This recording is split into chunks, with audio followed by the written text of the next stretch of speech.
Good evening and welcome to NTD's The Nation Decides 2024. I'm Steve Daines. And I'm Tiffany Meier. It's the final night of the RNC, and former President Trump will be making his nomination acceptance speech, which would also be his first speech since that failed assassination attempt on his life on Saturday. And we have you covered here all night with eyes and ears at the convention and more. Also, be sure to watch our live special coverage of the Democratic National Convention from August 19th to the 22nd right here on The Nation Decides. We'll be giving you exact show times as they come out in the near future. And here with us at the desk is presidential historian and former White House staffer Jane Hampton-Cook. Glad to have you here with us this evening. We'll be getting to our guests just shortly. First, we want to go to our NTD reporters on the ground at the RNC in Milwaukee. Guys, if you could tell us, what are things looking like in the venue? Good evening to you. Also, right now, people are just starting to go into the main arena. We know the speeches will begin within the next hour. Of course, people are very electrified tonight, waiting for former President Trump, now the Republican presidential nominee, to speak and accept his formal nomination. And tonight, the theme will be Make America Great Again. Absolutely. And Trump is set to give his keynote speech tonight, after which he earlier said that he's throwing out his entire speech after the incident, the assassination attempt last Saturday, and rewriting it with a focus on unity. And we know that Fox News' Brett Baier has said that Trump told him that he won't even mention President Biden during his speech. So we can see there's a lot to look forward to tonight. Yeah, so we know that former President Trump in an interview with Washington Examiner right after the assassination attempt and said that the speech was originally going to focus on President Biden, but now it's going to be looking very different. And just last night, Trump told supporters at a private event outside of the RNC how the event changed his view. He says, "I got lucky. God was with me. In many ways, it changes your attitude, your viewpoint in life. You appreciate God even more." So it'll be very interesting to see the spirituality aspect of Trump's speech tonight and whether he mentions Biden at all. Absolutely. And this will go down in history as Trump's first speech after the assassination attempt. So a very historic night tonight. And earlier at Media Row, when we heard Marco Rubio, senator from Florida, who was talking about the unity tonight here, as well as the importance of the convention. Take a look. I think the election is going to be decided on which candidate is going to produce a government that's better for the people.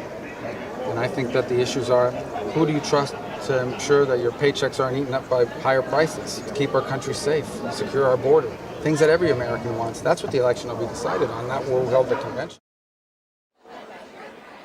I mean, well, this morning, President Biden's doctor said President Biden still is experiencing mild COVID symptoms. And while he does not have a fever and his vitals are normal, and Biden canceled his event in Las Vegas after he tested positive for COVID on Wednesday. And he's now self-isolating at his home in Delaware, while the White House says he is carrying out his full duties as the president before he returns to work in person. We know that Biden had a call after the assassination attempt. It was a short but very good conversation, according to the White House. And Biden also called for the nation to stand together and lower the temperature in his Oval Office address after that attempt. So a lot to watch for as we see the dynamics potentially between the two candidates tonight in Trump's speech. Absolutely.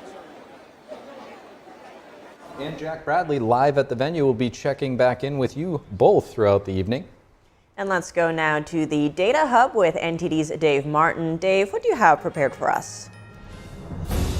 Thank you, Tiff. We've got a number of headline speakers again tonight. Let's take a quick look at a few of them, starting first with Mike Pompeo, former Secretary of State under Trump. He was also the former CIA director under Trump. Before that, he served 3 terms in Congress. Later on, we'll have Alina Habba, Trump's personal attorney. She joined Trump's legal team 3 years ago. And then finally, Tucker Carlson. Tucker Carlson Tonight Show on Fox. Before that, he was on the Daily Caller. He'll be there too. Now, there's going to be some other big speakers tonight also. We'll take a quick look at like Hulk Hogan and UFC CEO Dana White. For right now, let's head back to the desk. All right, Dave, thanks for that. And we will be checking in with you throughout the night. And coming back in studio, join with us is Jane Hampton-Cook. Jane, great to have you here. Thanks for having me. We're happy to have you. Let's talk a little bit about J.D. Vance's acceptance speech last night. I want to play some highlights and we can chat about it. I stand here humbled, and I'm overwhelmed with gratitude to say I officially accept your nomination to be Vice President of the United States of America. President Trump represents America's last best hope to restore what, if lost, may never be found again. A country where a working-class boy born far from the halls of power can stand on this stage as the next Vice President of the United States of America. Now, my mamaw died shortly before I left for Iraq in 2005. And when we went through her things, we found 19 loaded handguns. They were stashed all over her house, under her bed, in her closet, in the silverware drawer. And we wondered what was going on, and it occurred to us that towards the end of her life, Mamaw couldn't get around so well. And so this frail old woman made sure that no matter where she was within arm's length of whatever she needed to protect her family. That's who we fight for. That's American spirit. We're done, ladies and gentlemen, catering to Wall Street. We'll commit to the working man. We're done buying energy from countries that hate us. We're going to get it right here from American workers. We will protect the wages of American workers and stop the Chinese Communist Party from building their middle class on the backs of American citizens. Together, we will make sure our allies share in the burden of securing world peace. No more free rides for nations that betray the generosity of the American taxpayer. Now, I pledge to every American, no matter your party, I will give you everything I have. To the people of Middletown, Ohio, and all the forgotten communities in Michigan, Wisconsin, Pennsylvania, and Ohio, and every corner of our nation, I promise you this: I will be a vice president who never forgets where he came from. And just before we get started here, we just want to let our viewers know that the RNC will officially kick off at 6:45 p.m. Eastern Time, and we will be sure to bring you those speeches and events as they unfold. Back to our in-studio guest, Jane Hampton-Cook. Besides learning that J.D. Vance's grandma was one pretty serious woman that we would not want to mess with, what else did you take away from his speech last night? Well, you know, I had a mamaw, and so I thought, oh wow, it was the same name, you know, and I took away from J.D. Vance that he kind of summed it up. You know, he said people that he grew up with spoke their minds, worked with their hands, and loved their family, community, and country. And that kind of just sums him up. You know, he came from Ohio. He calls himself a hillbilly, but he had this opportunity to go to Yale Law School. He enlisted in the Marines in between high school and college. And so he understands, I think, what a lot of Americans are going through. People are struggling. They're going to the grocery store and everything costs so much. And that inflation, and he understands the impact that that has on where he's from. And I remember when the East Palestine train derailment happened, he was there. He went back to Ohio. He didn't stay in Washington, D.C. He was walking around the creeks looking to see what goop was there, you know, the rainbow colored stuff that was in the chemicals that were in the creeks. So he showed the people of Ohio he had not forgotten about them just because he'd recently become a senator. And so I think that the youth factor, he's kind of a JFK type in terms of that youth factor. And I think that's going to go a long way to reaching, you know, a lot of different demographics. He did make that assurance last night in his speech that he would not forget where he came from. And Jane, another part of his speech that we didn't play right here, but that he touched on last night was the attempted assassination of former President Trump. He said in that moment that all of America stood with him. And we have a similar story after President Reagan was also almost assassinated. Just before he was put under for surgery, he joked to his surgeons, "I hope you're all Republicans." And Dr. Joseph Giordano, a liberal Democrat, replied, "Today, Mr. President, we are all Republicans." Given that you are a presidential historian, how has history viewed these past assassination attempts? Well, you know, there have been several times when there's been an attempted assassination on a president. And I wrote on my Substack this week that Theodore Roosevelt was a former president, running for president again. He was not the current president. He was at a hotel in Wisconsin, in Milwaukee, in 1912. Someone shot at him, and his glasses case and his really thick speech was in his coat, and that slowed the bullet down, and it just pierced the heart muscle, and not the heart muscle, the chest muscle. It didn't reach his heart, and that was miraculous. And he said, he quipped, it takes more than that to kill a bull moose, which was the name of his independent party at that point. So we have seen this. We know George Washington had 4 bullet holes through his coat and 2 horses shot from under him during battle in 1755. And that created a mystique around George Washington that he survived. He was one of the only officers who wasn't injured or killed in that battle. And so we've seen it before. And this time, though, we saw it live. And that hasn't happened before. When the JFK assassination happened, there was the Magruder film, and we didn't have, now we've got technology, now we're seeing all different angles of what happened, and I think they're going to be able to piece together things much more quickly because of the technology. But, I think it's why a lot of people are pointing back to faith in God, and that's why President Trump has. You've had doctors, you've had Democrats, Republicans, and so I think it sort of makes everyone sort of do a self-check and maybe hit refresh on the temperature of the politics. And I think that's why you're seeing that the name Biden's not going to be in his speech tonight. That President Trump wants to elevate the conversation, and I think now is a good time to do that. And to that point, how do you interpret former President Trump's reference to divine intervention? And did you see similar things in history with Theodore Roosevelt and that attempt, and George Washington for that matter? Yes. So, divine intervention, providence meant God's presence in the early days of our nation in 1776. And when George Washington had that miraculous moment in his life, he wrote his mother and his brother a letter, and he said, "I appear in the land of the living by the miraculous care of providence, which protected me beyond all human expectation." And so, and there was a sermon given a month later where a minister predicted that George Washington was spared for great service to his country. And this was 20 years before the American Revolution. And so those moments, I think, speak to people. And there's a sense of mystery and an awe and a wonder about that. And I think some of that is carrying over, into President Trump right now. And this is going to be our first time to hear him speak since the event. We've seen him with the patch on his ear, but now we'll see, him and hear him. And I think that will go a long way, I think, to reassure people as well. And on that note, we're actually going to pause our coverage real quick and have a short break, but we will be back. We have a lot more tonight. We're going to be hearing from former President Trump, so stay with us. Freedom is not free, and neither is the truth. In order to bring you the facts, our reporters are out there on the front lines getting the true story. Some of them served 10 years of prison in China.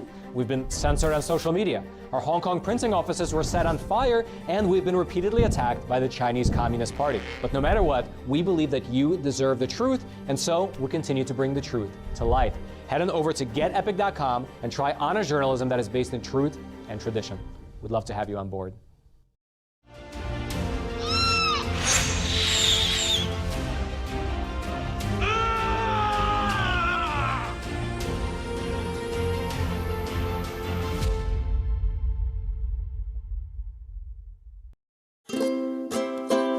If you're happy and you know it, clap your hands. If you're happy and you know it, ride your bike.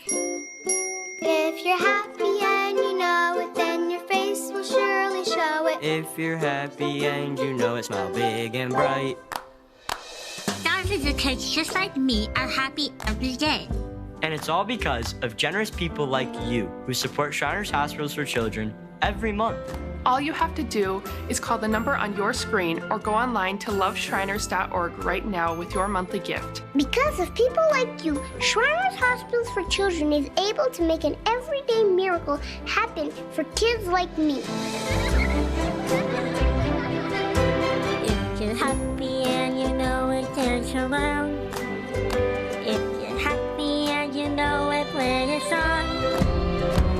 If you're happy and you know it, and your face will surely show it. If you're happy and And when you call or go online right now to donate $19 a month or more, we'll send you this adorable Love to the Rescue blanket as a thank you and a reminder of all the smiles you're bringing to kids' faces every day.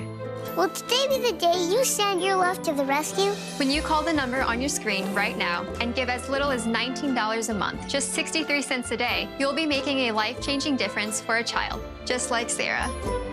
Your monthly gift today could change your life forever. Because of you. We are happy and we know it. Thank you. Thank you. Thank you. Thank you.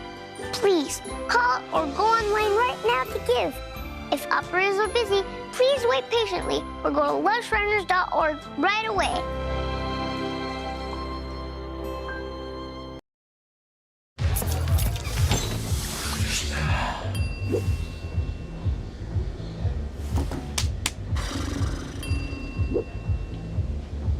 If you need to do something to feel okay to drive, you're not okay to drive.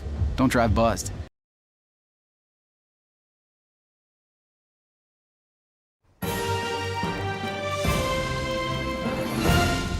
And welcome back to The Nation Decides. I'm Tiffany Meier. And I'm Steve Lance. And let's go to the big wall now with NTD's Dave Martin. Dave, what do you have for us? Thanks, Tiff. You know, I've got more presidential election polls. Now, yesterday we looked at the 7 swing states that could decide this election. Today I'd like to look at 3 more. They're getting closer to being in that category. Now, the first one is going to be Virginia.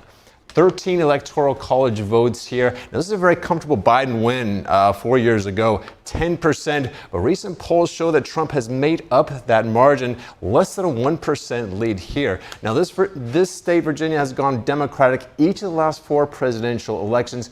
Before that, though, was reliably Republican, actually.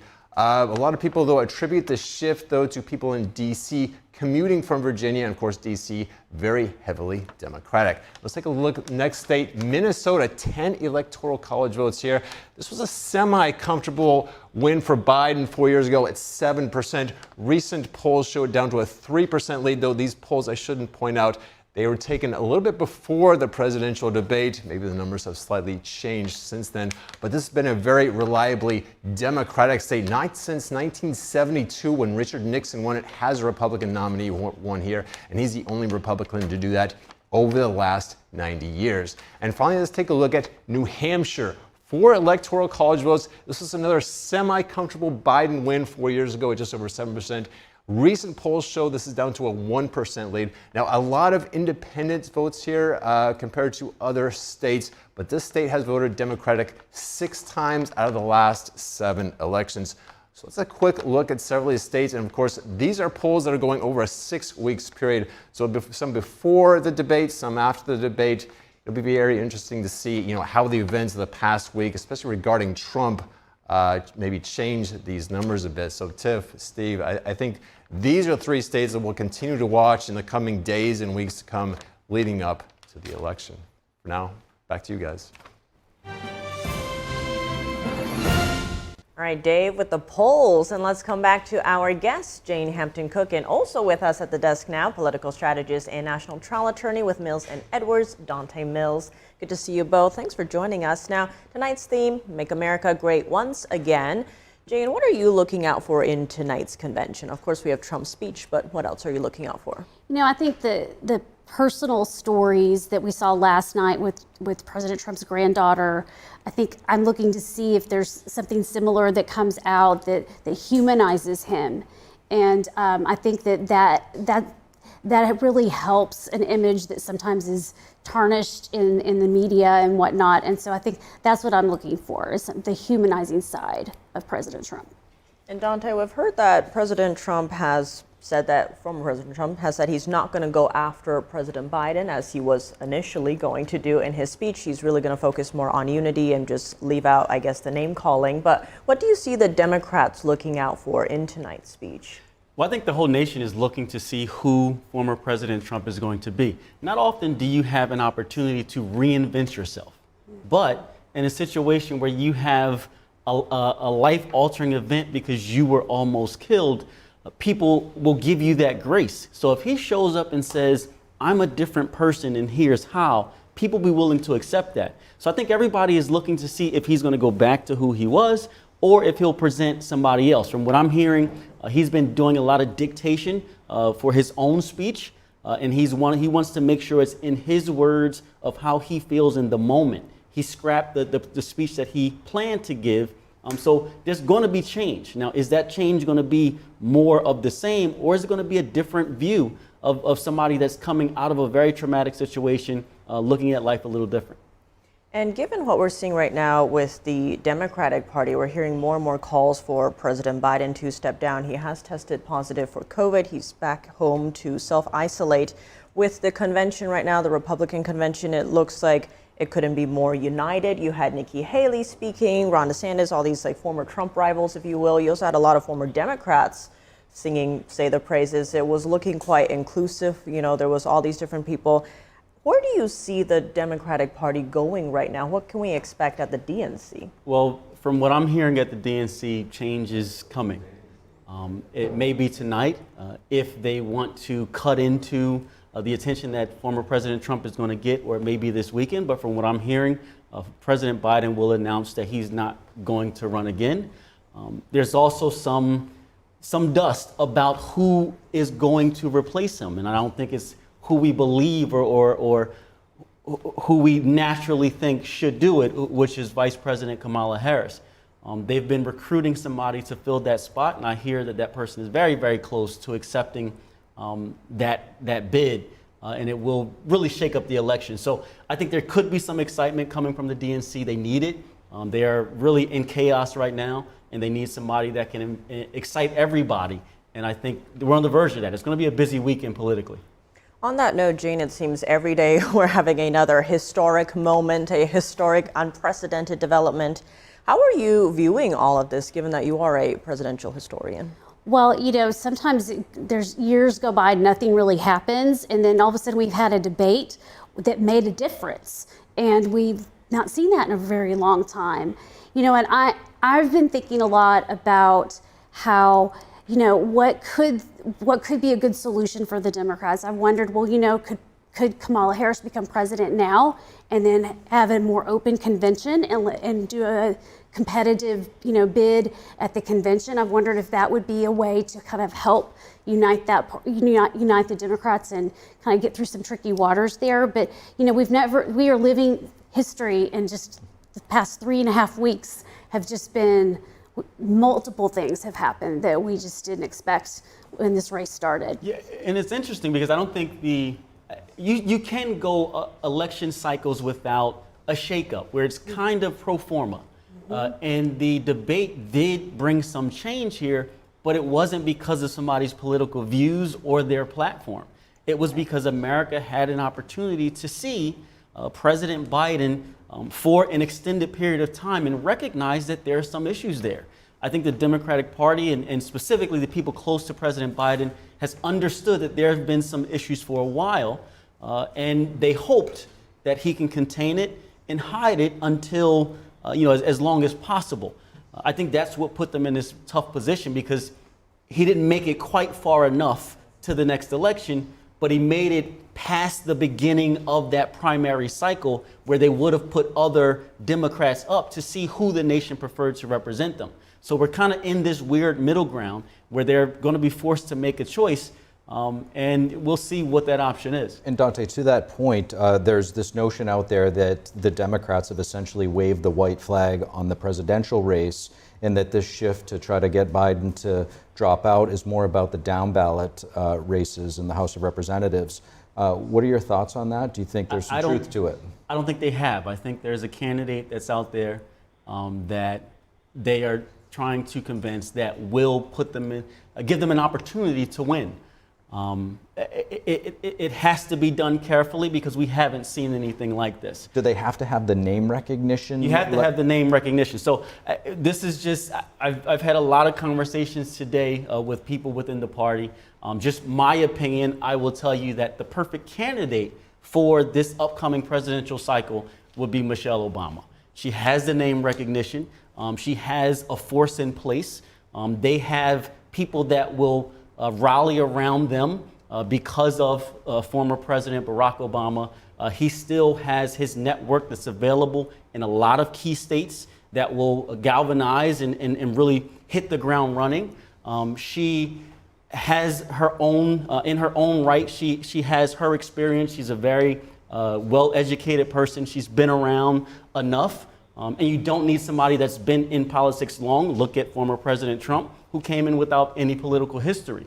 So I think if they can move somebody like that forward, it would really excite the party, and it will give them an opportunity to win in November because of the name recognition. The thing about Michelle Obama is she willing to do it? That's the issue. Now, the grind is generally the campaign. That's a grind. And the campaign for a president can go on for about a year and a half. She has the opportunity to come in with only a few months left. So I think if there's a way that she would do it, it's now, because you're saying, listen, you don't have to go through this rigorous process. Just bear with us, stick it out for a couple of months. That's all we need from you. And then she's used to the presidency because she was so close to it. And I think that because this unique situation has presented itself where it's only a few months that she would have to go through that grind, and her name recognition and the force that will be behind her, I think it does put the Democrats in a position where they can still have a chance to win that seat in November. And right now we're still taking a look here at the RNC into the venue there in Milwaukee, Wisconsin, where the speeches and the activities for the evening are set to kick off at 6:45 p.m. Eastern Time. We'll be keeping an eye out there. NTD's Iris Tao is on the ground along with NTD's Jack Bradley. They'll be keeping us updated throughout the evening. Of course, keynote speech tonight is former President Trump, who by some reports, as Jack mentioned earlier in his report, Brett Baer of Fox News reporting that he will not even mention President Biden's name tonight. And so, Jane, bringing it back to you, the fact that if that report is true, and President Trump saying that he is going to be rewriting his speech after the assassination to have a more unifying, tone, do you think that this is a good move in that direction? No, I do think it's a good move in that direction, and I think that usually you do see a lot of unity coming together with any convention. That's the whole purpose of it, right? Is to bring your party together, especially if there's been a difficult primary, in the lead up to it. And that hasn't been the case this time around, that unified message. And I think what's interesting too is that by choosing J.D. Vance, he's picked someone who's ideologically aligned with him. And I think that sort of sends a big signal to the party that we're going with this policy focus. And I think that I imagine we'll hear a lot of policy tonight in addition to the uplifted tone.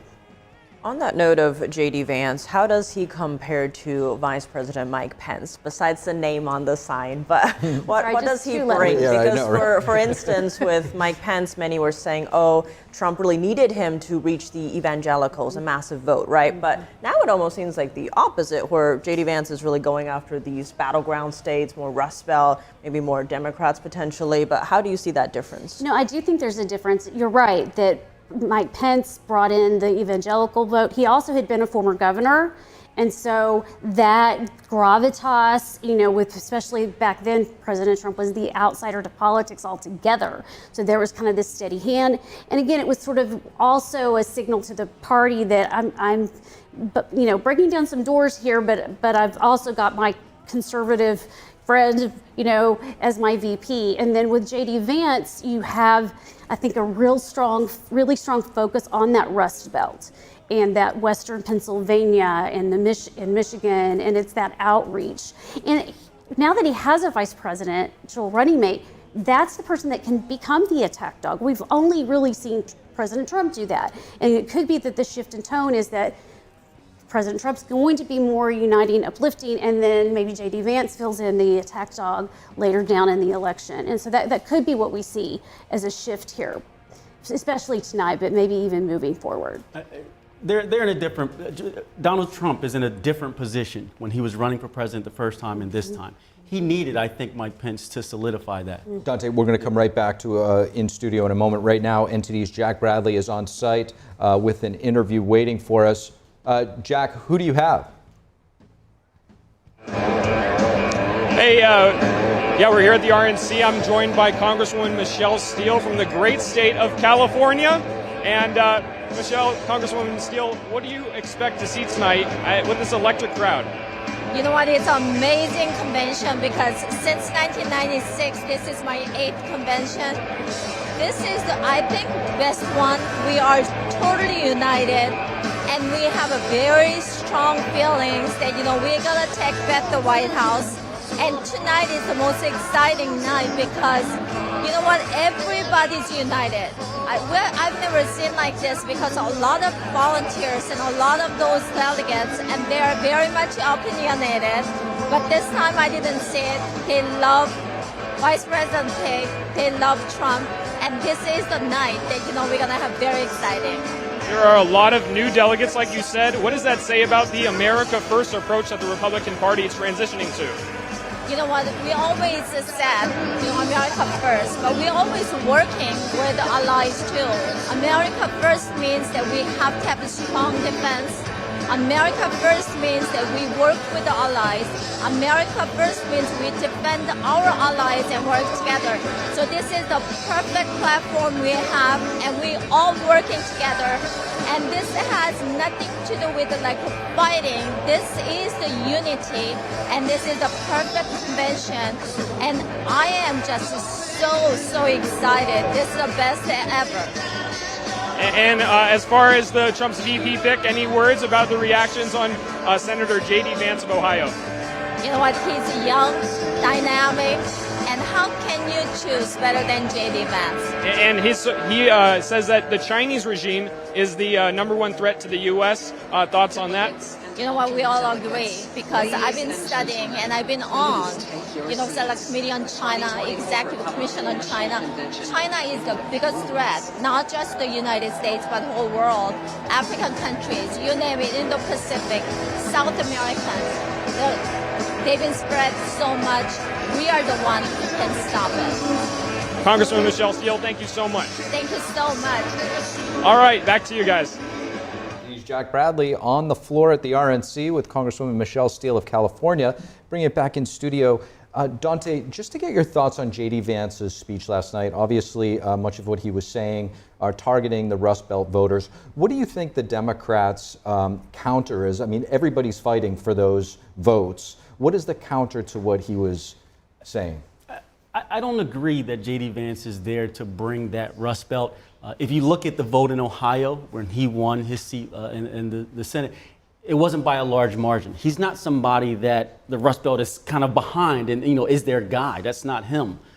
I think he's there to just further Donald Trump's agenda. I believe the first time President Trump, when he ran for that first election, he was an outsider, and he did need somebody in government that people can look and say, okay, he'll have somebody close to him that knows how it's supposed to work. He did talk about being anti-Washington establishment, so he couldn't bring in a senator or somebody that was in Washington, so he went with the former governor, right? And I think that made sense. This time, I believe the vice presidential pick was just selected. He thinks he's going to win former President Trump. So he's not looking for somebody to balance, to counter or balance him. He's looking for somebody to be right behind him and beside him that believes in really what he believes, so that when he's trying to push his policy, he doesn't have a Pence that's saying, well, you need to hold off on this. He has somebody that's saying, let's go. So that's why J.D. Vance was picked, to ride right, to be the Robin to President Trump's Batman and just push that same agenda forward. Loyalty, certainly a major issue for the former president.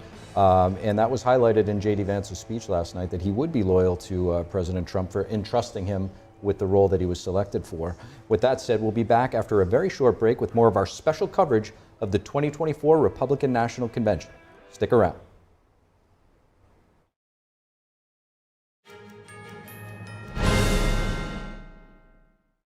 I'm Richard Karn, and I love my hose. It ain't those old hoses. This is my hose. The new pocket hose Copper Bullet, now infused with real copper, so your water is always clean and lead-free. Just turn on the water and watch your hose grow and grow. And when you turn off the water, away it goes.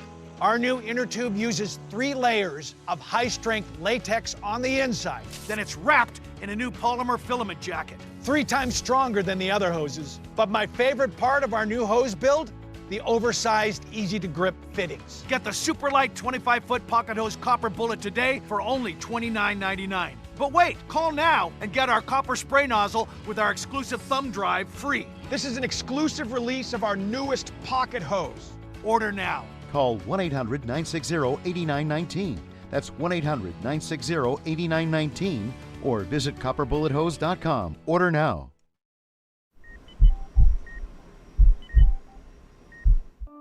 I had a pretty normal mom life. Everything was pretty good, and it was a very happy life. And we just had a new baby. And then all of a sudden, within a day or two, she's on life support and fighting for her life. Then I knew something was pretty wrong. A little less than a week after I came home, I couldn't breathe. That's when we decided to go to the hospital. I was given the diagnosis that I had peripartum cardiomyopathy, which is basically a pregnancy-induced heart failure. They told me my only chance was a heart transplant. And the American Heart Association helped make that possible. Their research helped save me. This could not happen without monthly donations from friends like you.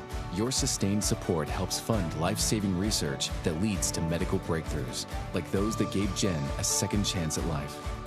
Heart disease is the #1 killer in America, and we urgently need your help to save lives. Go to helpheart.org or call now to become a monthly donor today. Your donation of only $19 a month, just 63 cents a day, will make a difference through prevention, early detection, treatments, and cures that help save lives. I am very thankful for the American Heart Association. I'm grateful for just every day that I get with my children. Please go to helpheart.org or call now with your donation of just $19 a month. Join our community of monthly donors, and you'll get this limited edition t-shirt you could wear to show you're helping save lives. One simple act today can save your life or the life of a loved one. So please, call or go to helpheart.org now to help save lives.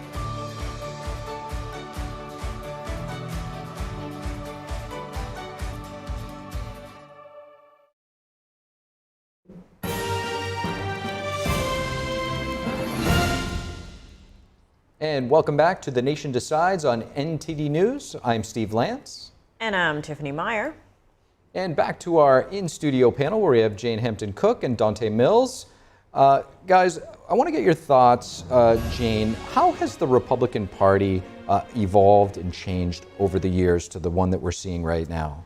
Well, you know, we of course had 9/11, and that shifted our attention to Afghanistan and to Iraq. And then now we've seen sort of the backlash against war, and we've seen people move away from that, and they want this America First mentality and positions on foreign policy. And I think that's been a really big shift over the past 20 years. And I think that's an obvious place, but also just not forgetting the people back in America, the inflation issues. I was listening to Hillbilly Elegy, J.D. Vance's book today on the way up to New York, and I was really just struck by the idea of poverty in the United States, and that he was eating Meals on Wheels, with his grandmother, and just that they really struggled. And I do think that his personal story does have the potential to really resonate with people who are struggling with inflation right now, because it's affecting everyone. And so I think that we've seen this shift in the Republican Party that's coming from the top, right? It comes from the president's policies and points of view. And I think President Trump over the years has gotten stronger and more nimble in communicating his policy than he did when he first started in 2016. And so he is the Republican Party right now. And if he becomes president again, and with J.D. Vance behind him, I think you're right that he's going to be carrying the policy for President Trump as vice president. We're going to go back to the RNC right now to speak with our reporters that are there. When we do come back, however, we're going to get Dante's thoughts on how the Democratic Party has evolved. They're in an evolutionary process as we speak. In the meantime, Iris Tao and Jack Bradley, what can you tell us as the activities kick off? Good evening to you all. So right now the speeches are just kicking off. Right now we have the chair of the Republican Party now speaking, introducing, of course, the following lineup. And we just talked to a lot of people right here who are, of course, eagerly waiting for former President Trump to speak tonight. We asked them how they're feeling about Trump's upcoming speech and the fact that Trump is apparently might not even mention President Biden's name in the speech tonight. So a few people told me they think that's a wise move because they think right now what they need to focus on the party is to unify people, focus on a positive message, and how addition brings more people in rather than division. And that's according to a woman from Arizona who told me about how she's feeling about Trump's speech. And I also asked them about if they're positive and confident about if there's possible to bring Americans as a whole together. A few of them told me absolutely, given what's happening right now, they think everyone should be aligned with the Republican platform. But one Republican woman still told me she's doubtful, she's disappointed in seeing the division portrayed in the media. So a lot to see as we're waiting for Trump to speak tonight. Absolutely, and I also spoke to a few delegates, one of which was Chris Meadows, chair of the Guilford County GOP. He's a delegate out of North Carolina there, and he was saying that the assassination attempt really brought up the energy for Trump supporters. He was saying that Trump taking a more unifying angle is a good thing in his speech tonight. And also I spoke to a delegate out of California, Sean Steele, who's the chair of the GOP, or used to be the chair of the GOP out there in California. And he said that the assassination attempt has three things, okay? First one is that Trump experienced his protection. He was protected by a higher power. That's what he said. He also said that Trump supporters are more hardened. So those that are not likely to vote for Trump, that just like Trump after the assassination attempt, they are more likely now to vote for Trump in his opinion. And Trump's humility will come out tonight. Throwing out his entire speech after the assassination attempt, people saw Trump as a pompous guy. A lot of people did. And now Sean Steele said that we'll see a more humble Trump tonight. And I also bumped into a woman who actually was distributing the patches, medical patches used, of course, on their ears to show solidarity with Trump. And she told me that she wants Trump to focus on the positive and talk about the benefits of the good policies rather than the negatives. And that's going to bring Americans together. So that's, of course, a lot coming up tonight. And we'll hand the camera back to you right now. Reporting from NTD's Iris Tao and Jack Bradley, live from the floor of the convention. Bringing it back in studio, Dante, talk to us about the evolutionary process of the Democrat Party, which seems like it's in the midst of some serious changes as we speak. It is. I think that sometimes political parties kind of dictate their leaders, and sometimes the leader dictates the party. And the position we're in right now, it's Donald Trump's party, right? You can say the Republican Party, but it's really Donald Trump's party. He's taken it over, and he's kind of enforced his will and his policy on them. The Democrats don't have that kind of a figure right now. President Joe Biden, he's president, but he's not that kind of a figure that's kind of forcing his will and his agenda on the Democratic Party. So they have that leader, but they don't have that kind of forced direction. And it does allow people to say, I want to go in different directions. And that's why you see differences in the Democratic Party and some kind of infighting, because they don't have that one person that everybody is galvanized behind. So hopefully they can find that, or they're going to struggle for a while. We'll see what happens after Donald Trump is done with his term and the Republican Party has to look for a new leader. Does somebody step up? Is it J.D. Vance at that time? Or will they then be the ones that's kind of floating around looking for who's going to guide them next? But that's clearly where the Democratic Party is. They're kind of lost without a shepherd right now, despite the fact that we have a Democratic president. And Jane, I want to get your thoughts on something that our reporters brought up, the humility or the humble side of former President Trump post-assassination attempt. One of the speakers set to speak tonight, Congressman Richard Hudson from North Carolina. He's also chairman of the National Republican Congressional Committee. He's been saying that, you see the humility, that he let his guard down, as in former President Trump Monday night when he came into this venue, heard that thundering applause, people calling out, fight, fight, fight.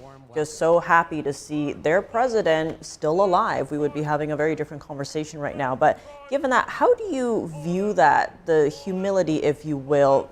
The former president does seem mellower or even more somber than, his more bombastic self. But how are you viewing this? Well, it took humility for him to wear a bandage in public, right? We didn't see him immediately after the assassination attempt. And so to see him walk in, he's walked into God Bless the USA many, many times. But to hear the lines, I thank my lucky stars to be living here today, and you see President Trump come out, I think that was very, humble and emotional for people. And there's video of President Trump back in 1980s being interviewed, and he's actually not quite as flamboyant in some of those interviews. And he is a showman, and maybe this is a different side of his showman skills. He knows, maybe when to put forward a little toned down version of things. Yeah, he's definitely a showman. And we haven't heard from him for an extended period of time yet after the assassination attempt. We've seen him. It's easy to sit there and kind of project something. I think when he gives the speech tonight and he's in front of us for an extended period of time, we'll know if he's going to continue to be bombastic or if he's a little bit different, because after a while, after 5-10 minutes of talking, the true self is going to come out. And if he's a different person, we'll recognize it. If not, he'll go back to the same Donald Trump that he was. But I think just watching him, we're hopeful that he's different. So we're kind of reading into that. But it's hard to make that determination because he really hasn't said anything to the American people yet. He's just kind of showed us. And we're going to take a look here at the feed, and we're going to toss it into the RNC right now for a few minutes and take a look.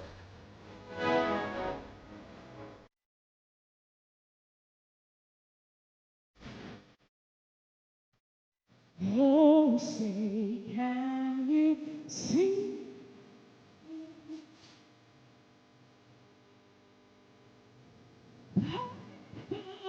Under the night,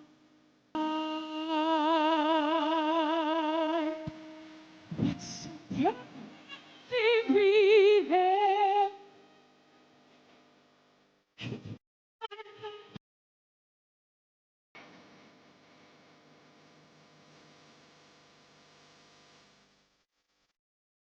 Those monsters I brought on with the camera.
And there you just had a very stirring performance of the Star-Spangled Banner. You hear the crowd cheering. You see the American flag everywhere, from her dress to hats and, of course, the whole stage. But we're going to bring it back in studio now and actually go to the big wall, where NTD's data analyst Dave Martin has a lot prepared. So, Dave, take it away. Thank you, Tiff. You know, we took a quick look at some of the headline speakers coming up. Let's take a quick look at a rough schedule of when some of those be coming up. Starting around the top of the hour, should have Senator Steve Daines of Montana, followed by Mike Pompeo, former U.S. Secretary of State. Soon after him should be Trump's personal attorney, Alina Habba, and then political commentator Tucker Carlson, and finally Hulk Hogan, Mr. Hulkamania himself, should be up there as well. Now, they'll also have some mixed in, some everyday Americans sharing their experiences, some videos, there'll be some music. Kid Rock is expected to perform at some point, and of course, Donald Trump at the end. So we'll continue to update this listeners list as the night continues. For now, let's head back to the desk. All right, thanks, Dave, for those big names that are coming up tonight. But actually, let's toss it back to the RNC feed and check out what's happening on stage over there. So this morning, as I was headed down to breakfast, I thanked God for my sweet wife, Cindy, of 37 years. I thanked God for our 4 children and their spouses. I thanked God for our 6 grandchildren. And then I thank God that in 6 months, Joe Biden will no longer be president of the United States.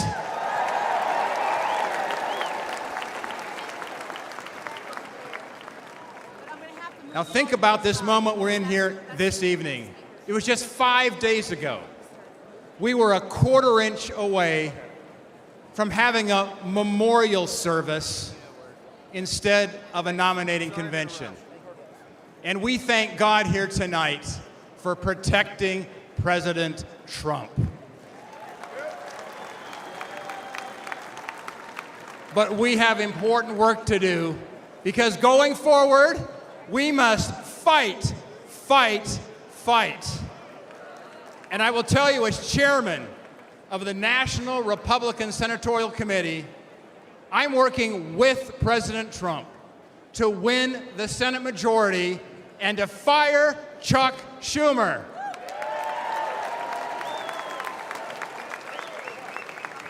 Back in early 2023, President Trump and I met at Mar-a-Lago.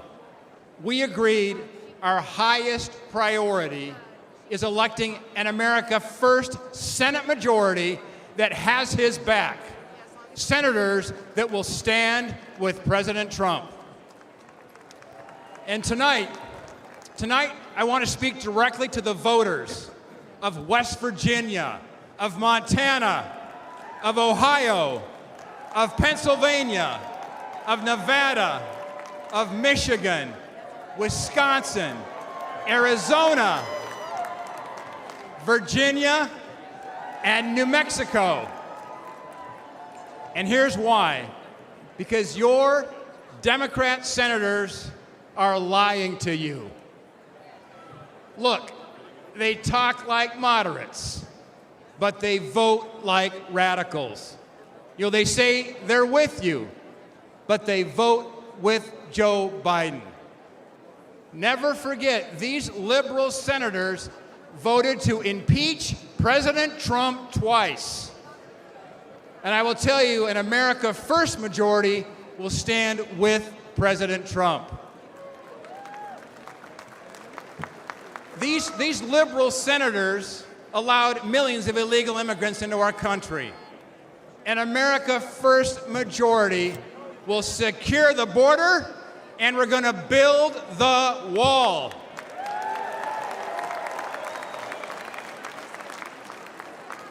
These liberal senators shut down the Keystone Pipeline. An America First majority, we're going to drill, baby, drill.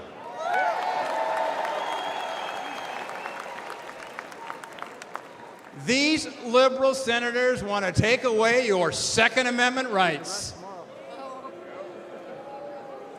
Those are fighting words back in Montana. An America First majority will protect your precious right to keep and bear arms. These liberal senators covered for Biden after 13 American service members were killed during his botched Afghanistan withdrawal. An America First majority, by the way, I'm the son of a U.S. Marine, an America First majority is going to stand with our military. These liberal senators stood with anti-Semitic mobs. An America First majority is going to stand with Israel. And look, these liberal senators want boys in girls' sports. I'm the father of 2 daughters. They want men in your daughter's and my daughter's locker room.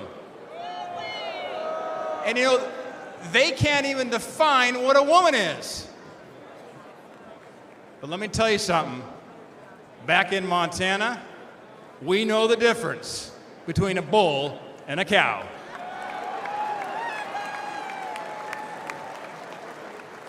We must replace these liberal senators with great Republican leaders like Jim Justice and Baby Dog in West Virginia, like Tim Sheehy in Montana, like Bernie Moreno in Ohio, like Dave McCormick in Pennsylvania, like Sam Brown in Nevada, Mike Rogers in Michigan, Eric Hovde right here in Wisconsin, Hung Cao in Virginia, Nella Domenici in New Mexico, and of course, Carrie Lake in Arizona. We must elect an America First Senate majority that will stand with President Donald J. Trump. But look, right now, the left-wing billionaires are massively outspending us. That's what's keeping me up at night. And we need your help. You can go to Senate24.com. Senate24.com today. Help us fight back. Because together, we're going to win back the Senate. We're going to grab that gavel out of Schumer's hands. We're going to deliver a historic victory for President Trump. And we're going to make America great again. God bless you.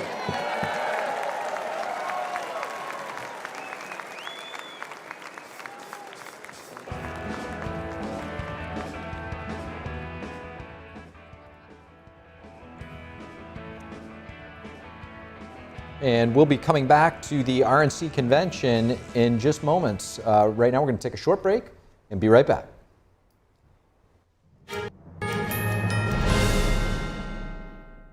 When I started MyPillow, it was just a problem solution, one product company.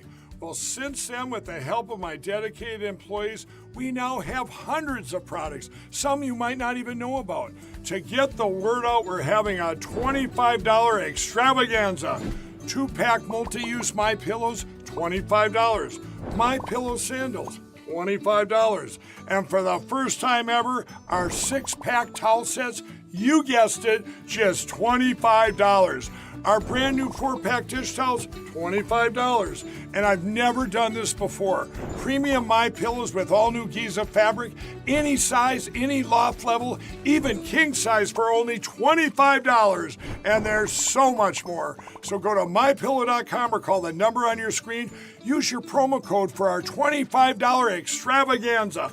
Order $75 and over, your entire order ships absolutely free. I'm Ilka. I live with my daughter and with my grandchildren. There's a sense of comfort that comes with eating a good meal. We try to make the most, of what we have. We have rent to pay, and then there are lights and there are gas. And while my daughter and I both work, it still just doesn't seem like there's enough to go around sometimes. Every day, millions of our neighbors face hunger, including 1 in 5 children, and food costs keep rising. Please call or go online right now to join Feeding America with your gift of just $19 a month, only 63 cents a day. Your monthly support can fill plates with nutritious food for families across the country and in your community, thanks to a nationwide network of food banks and volunteers. If you were over and playing with us, you were part of our family and you were going to eat. A real cook can take nothing and make something. No one should ever have to wonder if they will have enough to eat, and our neighbors are working hard to feed their families every day. Call or go online now. Visit helpfeedingamerica.org and give $19 a month. 98% of donations go directly to help millions of people facing hunger from coast to coast and in your own community. Use your credit card and you'll get this exclusive canvas grocery bag as a thank you for joining hands with people across America to help end hunger. Some of the lessons that I hope that my family will take, it is important to treat people the way that you want to be treated. I have carried on the tradition of loving people through food. Please call right now or go online to make a monthly gift at helpfeedingamerica.org. Your support helps our neighbors bring food home to their families. What's happened to this world we're living in? Why?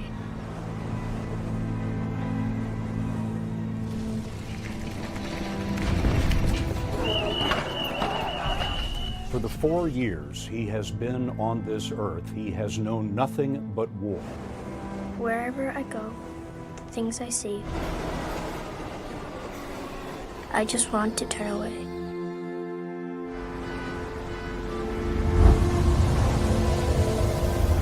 The dreams I have, the stories I could tell, will they still be possible?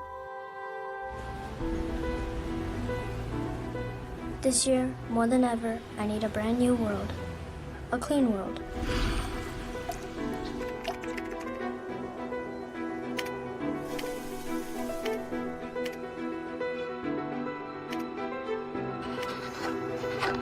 Where I can improve myself and be inspired.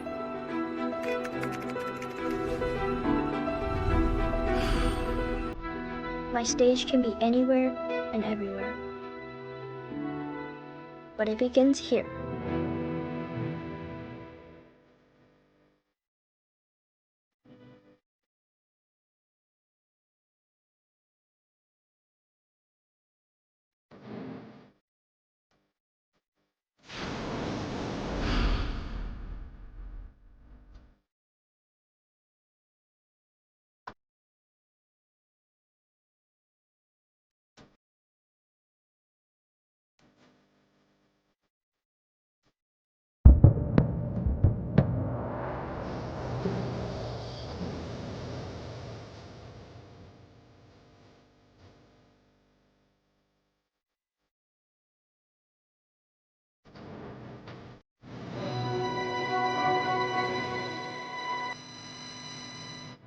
Ganjing World, a brighter way of life.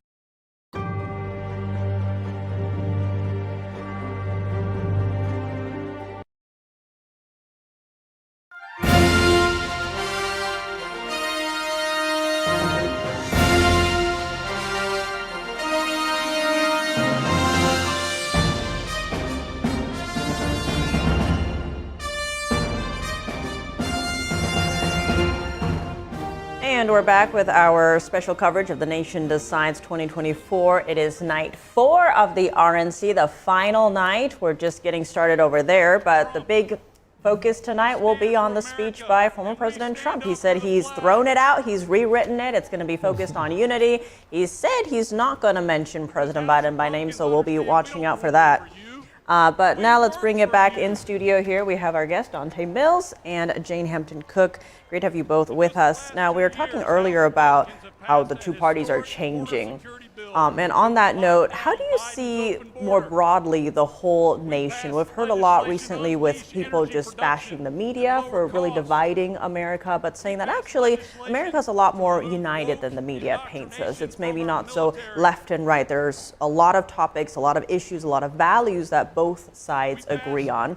Jane, I want to get you to weigh in on this first, but how do you view this whole divide, if you will, and if we're more united? You know, I do think the media plays a role in the kind of the narratives that form.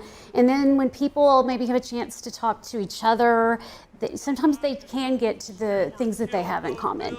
But it's difficult. And, you know, I was just thinking about how this is our first convention in really 8 years, because 4 years ago it was COVID and everything was different. And we didn't have people in a big, location having this, enthusiasm that we normally see. And so, I think the people who are at this convention, they're feeling united.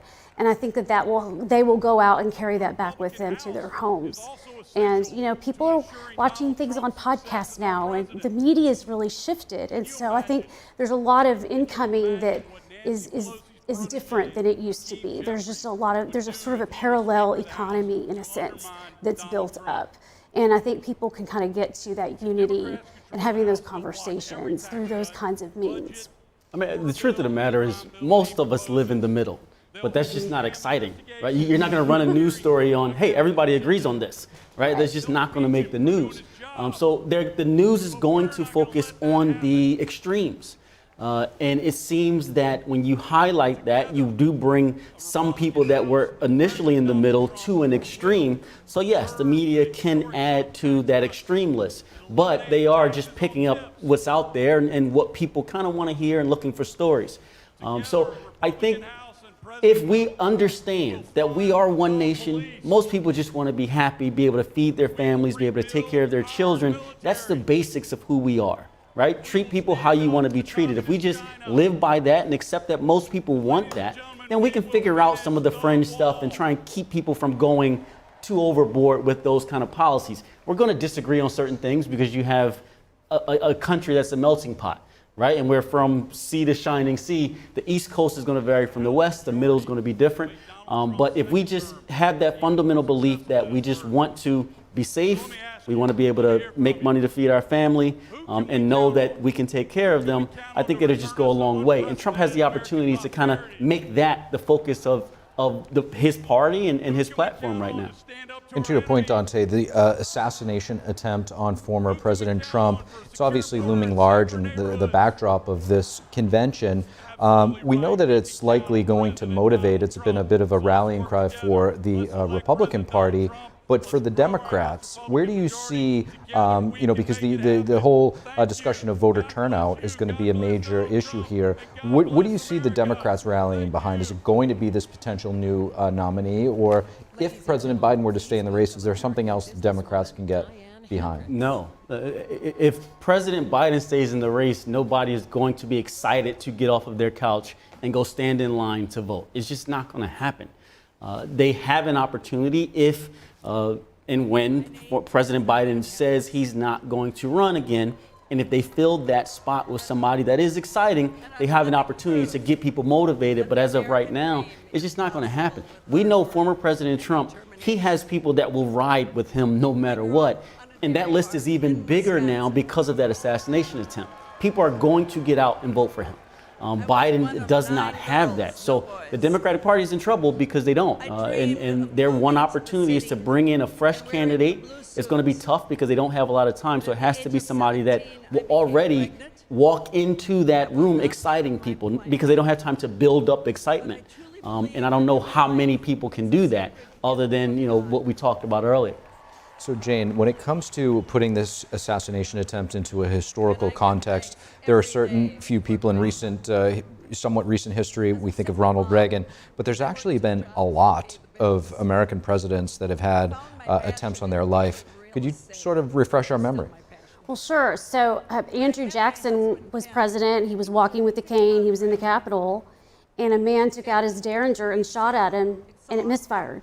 And then he tried to shoot again, and it misfired. And by this point, Jackson took his cane and began hitting the guy. And, so that sort of toughness that we associate with Andrew Jackson, I think the big difference is the average person didn't see that. There weren't photographs in newspapers, right? We don't have a visual record of George Washington's near-death experiences. But we are watching this and living it with the president, with our fellow Americans. It's something that we're all experiencing together, and the emotions of watching what was happening Saturday and not knowing, how seriously hurt he was. That's something we're collectively experiencing together, and I think that's what makes it so different from past, things like that. Just quickly, because we have to take a commercial break. Wasn't Andrew Jackson involved in some type of standoff as well, or a shooting? I think he had a few duels, in his history. That was back in the dueling days. So he was a tough guy, right? For sure. Well, fascinating conversation here. We're going to bring it back shortly, but right now we're going to take a quick break, and we'll be right back.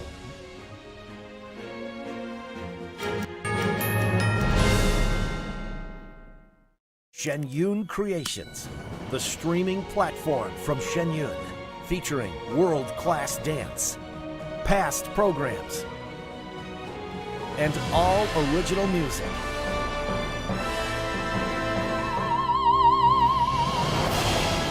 Masterclasses, behind the scenes, comedy, and more. Explore shenyuncreations.com. The Kindness is Cool Video Awards are back for their second year. Record and nominate acts of kindness, both big and small, from individuals, families, and communities. Submit your videos on ganjingworld.com with the hashtag KindnessIsCool. Win a $10,000 grand prize and be featured on a New York Times Square billboard. Visit ganjingworld.com and start sharing today. Kindness is cool. Do you ever wake up and realize your life has no purpose? Do I have a death wish? Morgan asked. Maybe I did. I thought this would be our final run ever. We had made millions and millions of dollars, but God had other plans. Peter Lowe, the one-time drug dealer turned pastor, along with 2 others, will be executed at 12 midnight local time.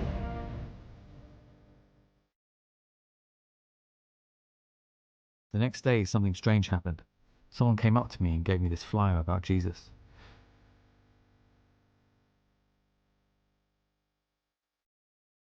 You can be in heaven, or you can be in hell. The choice is yours. We'll walk straight out of here.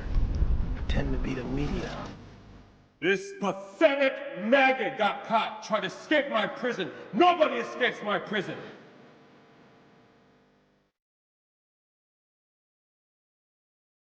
He's a changed person. He's a new man. I found Christ in here, and he forgave me. I found Christ too. My name is Peter Lowe, and I will be executed in 2 hours. Why am I being executed, you ask?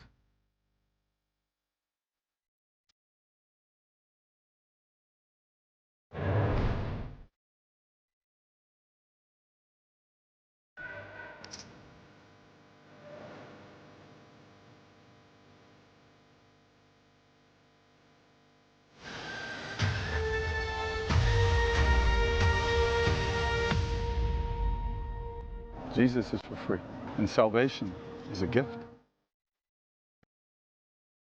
Do you believe in Jesus?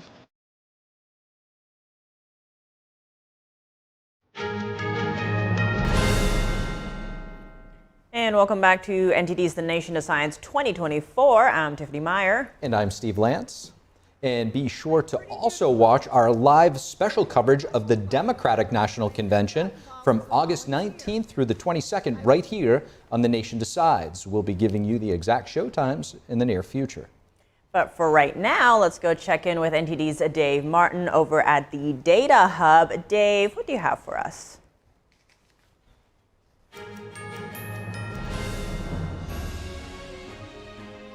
Thank you, Tiff. You know, as I mentioned before, we have another number of headline speakers coming up tonight. We've taken a quick look at a few. Let's take a quick look at a few more of them, starting with Mr. Hulkamania himself. Hulk Hogan will be speaking tonight.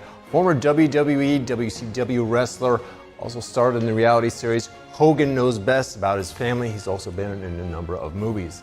After him, Eric Trump, Donald Trump's son, executive vice president of the Trump Organization, married to Laura Trump, who was recently named the co-chair of the RNC. And then finally, UFC CEO Dana White. Now, he's been the CEO of Ultimate Fighting Championship since 2001. He's a former boxer, promoter, and manager himself. He's been a close friend of Donald Trump's for a number of years as well. And of course, Donald Trump will also be coming up tonight. Now, as I mentioned before, there will also be some videos and some music. Kid Rock should be performing at some point tonight as well. That's a quick look at the speakers coming up. Let's head back to the desk. And Dave, thanks for that update with all those big name speakers coming up. And coming back to our in-studio guests, Jane Hampton-Cook, Dante Mills. Dave, just introducing a few of those big names in the lineup, guys. Dante, I mean, we have people like Mike Pompeo speaking tonight, obviously Linda McMahon, Hulk Hogan, a little WWE connection there. Some other big speakers in the fighting realm. You have Dana White. Anybody here stick out to you that you're watching out for? I can tell you what sticks out to me who's not there. Former Vice President Pence. Right? He was the person alongside former President Donald Trump in his journey, and for him not to be supporting him, I think that says a lot, and it can't be ignored. We can't ignore that. In fact, 40 of former President Trump's 44 cabinet members are not supporting him. You don't see them here at the convention, and I think that that's a problem. We have people that are entertainers, Hulk Hogan, Dana White. It's entertaining for a convention, but it doesn't tell us where the policy is going to go or who's going to be around President Trump if he wins, helping him make decisions. And a lot of people want to hear that at a convention. So it's interesting who they have, but I think it's more interesting who they don't have. It's a fascinating take by Dante. Jane, what do you think of that? You know, when we were seeing the different names come up for VP, Marco Rubio, Tim Scott, you had several of them. And to me, those were also previews of cabinet members that you might see a Marco Rubio join the cabinet. Doug Burgum, the governor of North Dakota, could easily become the energy secretary. I think for Republicans, that's what they were looking at is kind of the next round of leadership talent, I think was coming from that VP competition, so to speak. And I think that if President Trump wins, I think you'll see some of those names come, you know, in the former cabinet members. So it's like a forward-looking Republican Party versus a let's get the backing of the previous administration. Yes, and just, you know, I think President Trump was signaling, you know, with tapping Marco Rubio and talking about Tim Scott, just that these are the people that I want to help be advising me. But let me ask, do you think it's meaningful that 40 of his 44 cabinet members don't support him? Well, I don't think. You've got Bill Barr who said he's going to vote for him. I don't think that that's a big deal. I think it's also kind of new blood and new life stream because he's really taken the party, you know, from that neoconservative Bush era into this America First policy that's different. My concern with Donald Trump is what happens behind closed doors, right? He's not one to follow all the rules, so you assume he's going to push the envelope at some point. And if the people who were behind those closed doors with him aren't comfortable with him, I think that's a concern, and I think that's a valid concern. On the flip side, I'll push back on that a little bit and get your thoughts. I mean, we know how living in Washington, D.C., we hear about draining the swamp. Among Capitol Hill, I've heard Democrats say, the phrase drain the swamp. So from a different perspective, from more of a business perspective, when you mix it with politics, should the American people look at it maybe in a way that, okay, he's not leaving the status quo and he's willing to mix it up when things aren't right? No, I think that may be smart because we are at a different time in the country than we were, even 8 years ago when he took office the first time. I'm not saying or suggesting that he should have the same cabinet. But to not have the support of that many people in your cabinet, I think just kind of raises an eye to say, why aren't the people that was closest to him when he was running the country not backing him running the country again? Whether or not they're going to be in the room with him, why aren't they saying, yes, he's the right man for the job? And speaking of the former president's cabinet, one of those members who is still supporting him, Linda McMahon, is speaking right now, and we're going to tune into her speech. And a boss, but he's also a friend. Let me share a little story that's probably not the typical Donald Trump story. I had a meeting scheduled with him at Mar-a-Lago. And as he welcomed me, his little 4-year-old granddaughter ran up to him. He scooped her up with delight and asked her, "Who's the most beautiful girl in the world?" And she said, "Me." Then he asked, "And who do you love the most in the world?" And she said, "You, Grandpa." And he kissed her on both cheeks. Then she whisked off his hat and mussed his hair. And he smiled with the love that only a grandfather could have given. I first met Donald Trump when I was the CEO of World Wrestling Entertainment. For fun, he became part of some of the most compelling and highest rated storylines in the company's history. And when he became president, I was honored to serve in his cabinet, running the Small Business Administration. I traveled the country, talking to business owners and job creators. They knew they had a president who understood them and fought for them. He knew that small businesses are the engine of the American economy, and the Trump tax cuts proved to be like rocket fuel for them. Almost every business owner I spoke with was using their tax savings to grow their businesses. And ladies and gentlemen, the U.S. economy was flourishing. But no moment during my time in the government was more poignant for me than one that happened in 2018. I traveled with the president to view the destruction which Hurricane Florence had levied on my hometown of New Bern, North Carolina.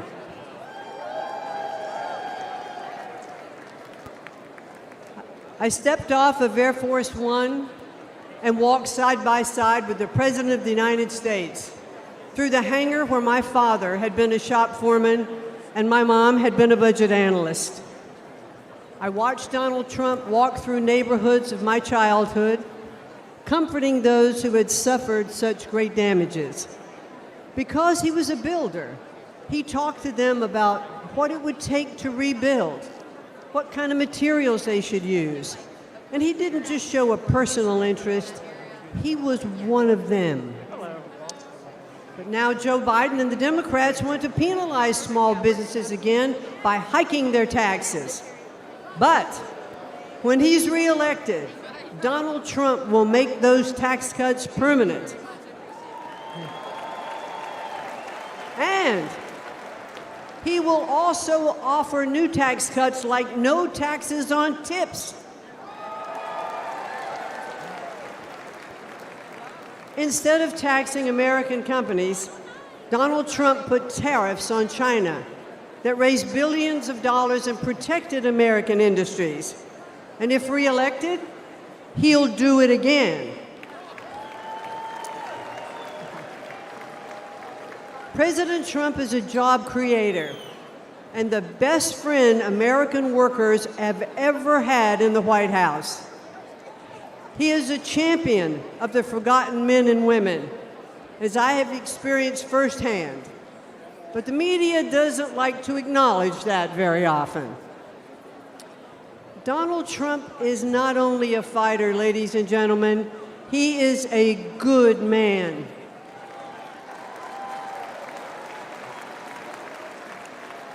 He has the heart of a lion and the soul of a warrior. And I believe that if necessary, he would stand at the gates of hell to defend our country. He loves this country, and he would do anything to defend it and to protect us from all harm. I am confident that he will make America great again. And why? Because he did it before. So I ask all of you here tonight, and those of you who are watching from home, to re-elect Donald J. Trump as the 47th President of the United States. Thank you, and good night. Everywhere you look, the Trump economy crushes the Biden economy. Gas prices, they were low under President Trump, then skyrocketed under Biden. From Linda McMahon, Trump's former administrator of the Small Business Administration, speaking at the RNC. Right now we have Iris Tao and Jack Bradley on the floor of the RNC. We're going to go into them for an update. Jack and Iris. Hey there, Steve. Yes, well, I'm here with some delegates from Texas who have been here since the Monday, the beginning of the RNC, and tonight the theme, of course, is Make America Great Again. Trump's going to speak tonight. Are you excited? Very excited. Jesus Christ is King, by the way. And when you first saw Trump's ear, the bandage on there, what did you think? It was. I mean, it's a moving moment, obviously, when you see him come out right after all that happened. It was kind of a shocking time, but it's also very hope. It just fills the room with hope. You know what I mean? A lot of energy, a lot of really positive energy. You feel like he's almost a superhero. You know what I mean? Just a little theater, kind of a big bandage. You know what I mean? But you know what I mean? Yeah, absolutely. And when you saw Trump's bandage, when you heard about the assassination attempt, what did you think? Well, what do you think? Shocked because I heard that I was in a meeting and I heard he got shot, but the meeting went on for a couple of hours before I found out that he wasn't seriously injured. And so it was sort of a tense couple of hours, but until that meeting got finished, so I could find out exactly what happened. How do you think the assassination attempt's impacting the RNC? I think it's grouping us together even stronger. Actually, I think it's grouping people outside of the RNC even stronger. They can see how vulnerable we potentially are as a country to have that happen. But I mean, it has made us strong. It is so him for him to stand up and to withstand Secret Service who are trying to protect him. He's like, no, get back. Give me my shoes. I'm walking out here with dignity and fight. That is so him. And that is so symbolic of our country, of our party. And I think we're going to unify a lot of people not in the RNC to join us. I really do. Thank you so much. And right now, as you can see right next to us, all of these delegates from Texas are waving their hats with the music, apparently. Yeah, look at that. There's live music on the stage. If you can see the big screen right next to us, you can see the live band playing on the stage. And of course, apparently these people are very excited. Some are waving their hands on the other side. You can see the signs with Make America Great Again, which is the theme of tonight. Also, bring back common sense and Trump Vance. As you can see right there, there's a new sign with Trump and his new VP picked Vance's name on it. And they were distributing these signs yesterday as Vance was giving his nomination acceptance speech. So very lively environment here as we wait for more speeches tonight. And of course, with the live band on the stage, and the music and atmosphere are very, very electrified here. Absolutely, it's really picking up here. We'll have a lot more to see as the night goes on. Back to you. All right, Iris and Jack out there, quite the lively crowd, I should say, from Texas right there. But let's bring it back in studio here with our guests, Dante Mills and Jane Hampton-Cook. Jane, I want to go to a bit more of a morbid topic here. Neither of these candidates are young, at least if President Biden stays in the race. What happens if a presidential candidate dies? Who then decides nominees? Oh, before the election, you mean? We've not been there.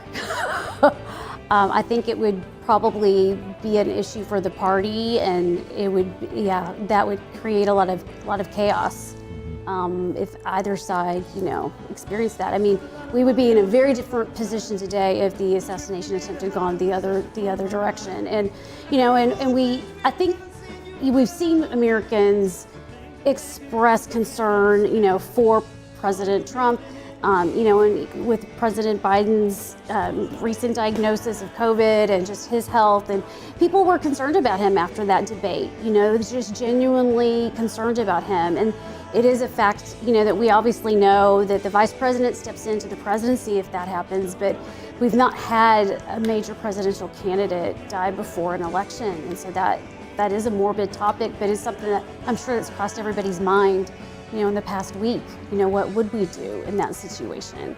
And so it's uncharted territory. It does seem like every day is another uncharted territory. Unfortunately, this one isn't yet that we're actually living in, but it does seem... It was close. It was very close Saturday. On that note, I want to stay with it a bit. After the assassination attempt on former President Trump's life, we've seen both sides try to lower the temperature, right? We'll see with the speech tonight, as you mentioned. We've heard President Biden, when he was addressing the nation, also talking about lowering the temperature. Given how extreme it's gotten, this assassination attempt, how do you see the nation potentially reflecting on this moment and being like, maybe we do need to tone it down? How do you see the nation looking at this? Well, I think, and we talked about this before, where you have video of this attempt actually happening and people watching it over and over again and seeing just how close it was. And that brings a realness to it. It's one thing to hear, oh, such and such almost got shot.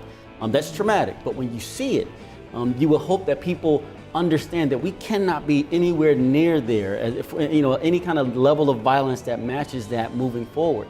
We have to tone it down. Because again, most of us are in the middle, and there's some views that we have that are different than others, and we should be able to talk about that.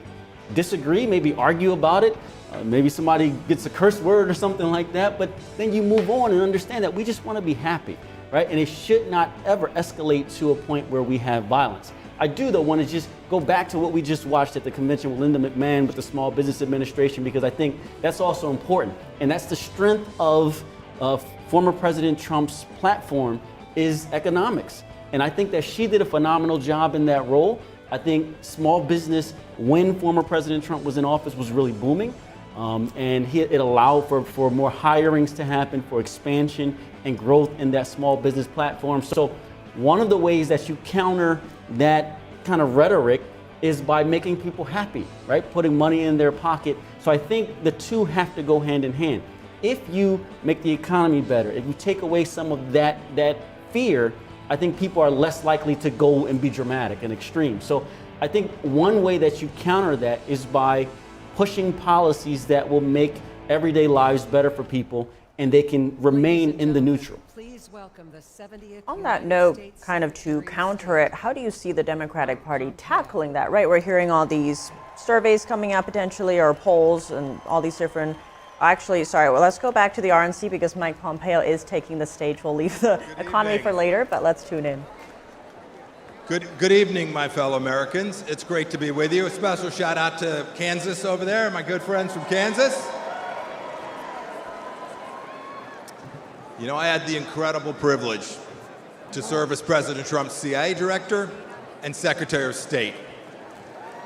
It was my greatest honor to work with him every single day to serve you, the American people.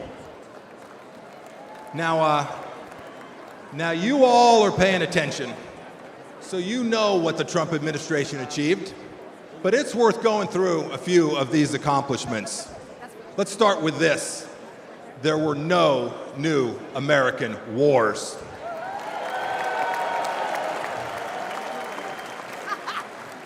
Our southern border, closed.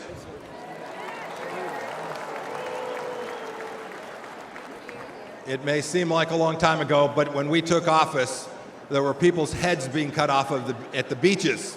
We destroyed ISIS and its caliphate. And here's another fun fact. We never lost our Secretary of Defense for 2 weeks either.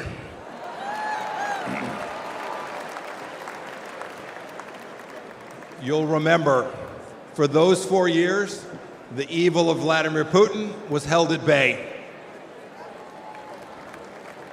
When we walked out, January of 2021, the Iranian regime was afraid, and the people of Israel were strong and secure, and we treated them like the friend and ally that they need to be. Everywhere we went, religious freedom was protected. We held 3 summits in North Korea, and North Korea was quieted. We had begun we'd begun an honorable exit from Afghanistan.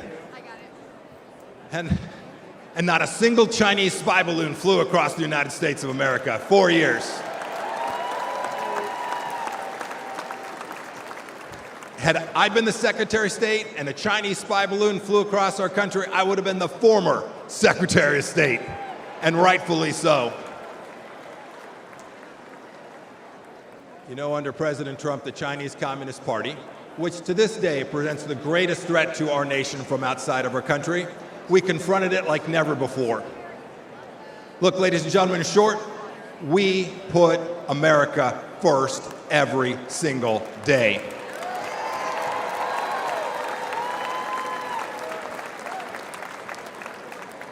"42 months on, what has Joe Biden and Kamala Harris done?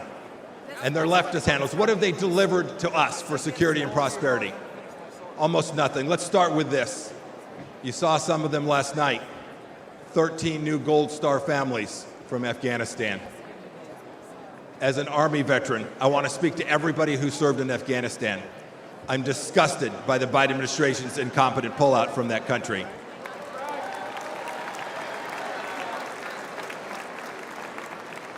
To those of you who served there, know this. Know that your service was honorable, that you saved American lives, and that the Pompeos love and admire you for what you did for America. Thank you, and God bless each and every one of you.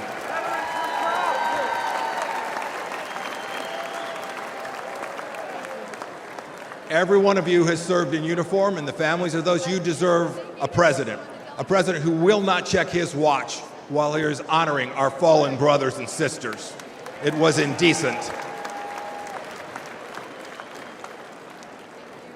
And of course, it was that very weakness we saw in Afghanistan that prompted Putin's butchery in Ukraine.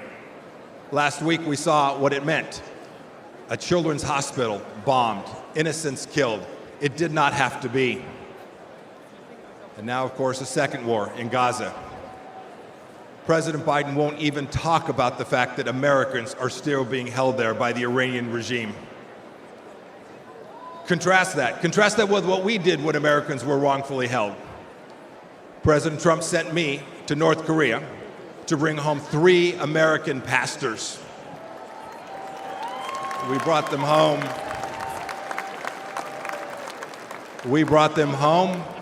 Along with dozens of other hostages, and we did so without paying 1 single penny to the terrorists.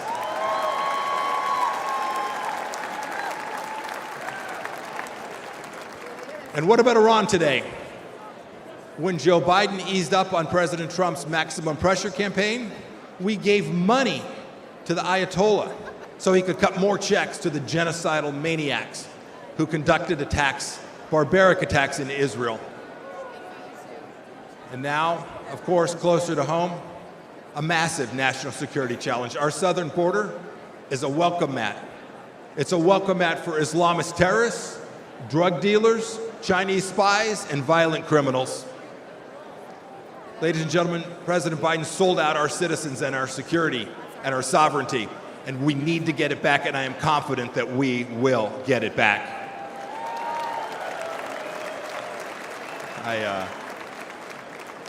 I had this incredible privilege to serve as your top diplomat. I saw how the world always looks to our nation as the unrivaled example of what a free society should look like. But unfortunately, President Biden struts the global stage Maybe I should say he shuffles the global stage. He talks a big game about American values. But what's he done at home? What's he shown the world? What have he and his leftist base actually shown other nations? He's censored free speech here at home. He's put woke into the military that I and you so desperately love. We must reclaim it.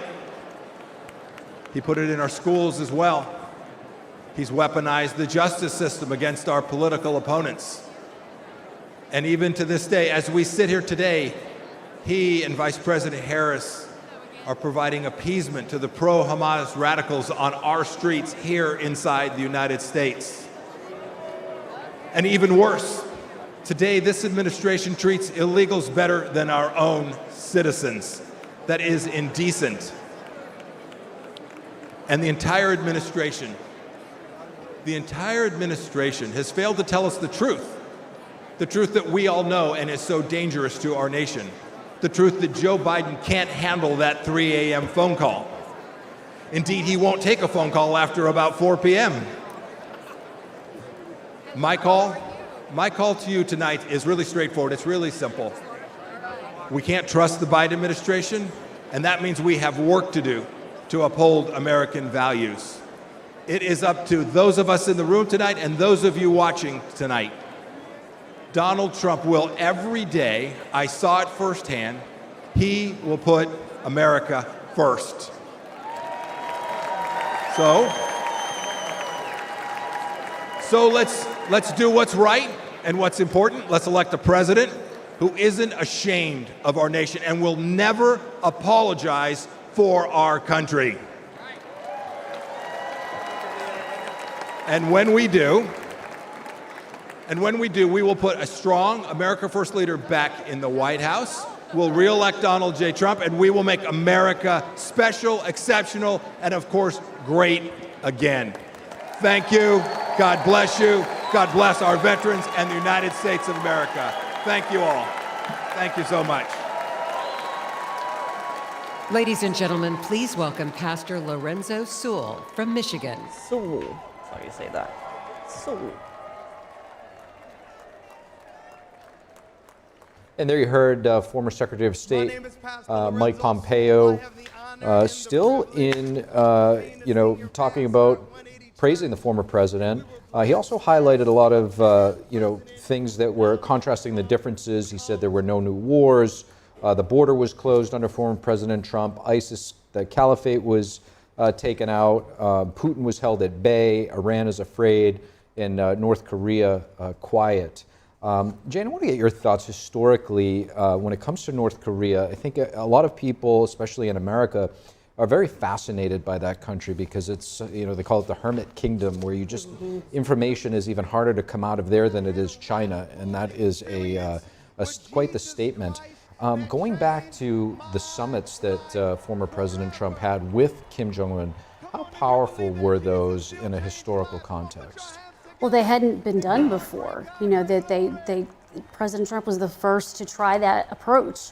And, it was a little unsettling, actually, because, we'd sort of been acclimated to keep at bay North Korea. But, that was one of the hot spots that President Obama talked to President Trump about, that he was really concerned about North Korea. And I think that will be part of President Trump's legacy, is that he tried a different approach. And that's what we've seen in a lot of different ways. With the ISIS, he talked to a general on the ground who said, look, I think we can solve it, but he's got all the, he had all the bureaucratic stuff above him, and Trump listened to him and followed his advice. And so I think that's what people, I think that's what they like about the outsider president, the businessman president, is just this creative problem-solving approach. And that's certainly what we saw with North Korea.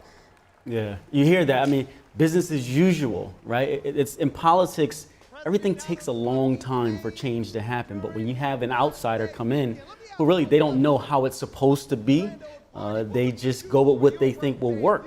And a lot of it worked, especially with foreign policy, because former President Trump was a wild card and he was bold. So there were leaders who did not know what would happen to them if they crossed America, so they didn't cross America. And I think that that helped protect our country to a certain degree. And I think that it will be welcome, coming back for a lot of people, and that it will put a lot of leaders at bay because they know former President Trump will respond heavy, and he's a bold person. So I think there's a place for that here, to just not go along with business as usual as a politician.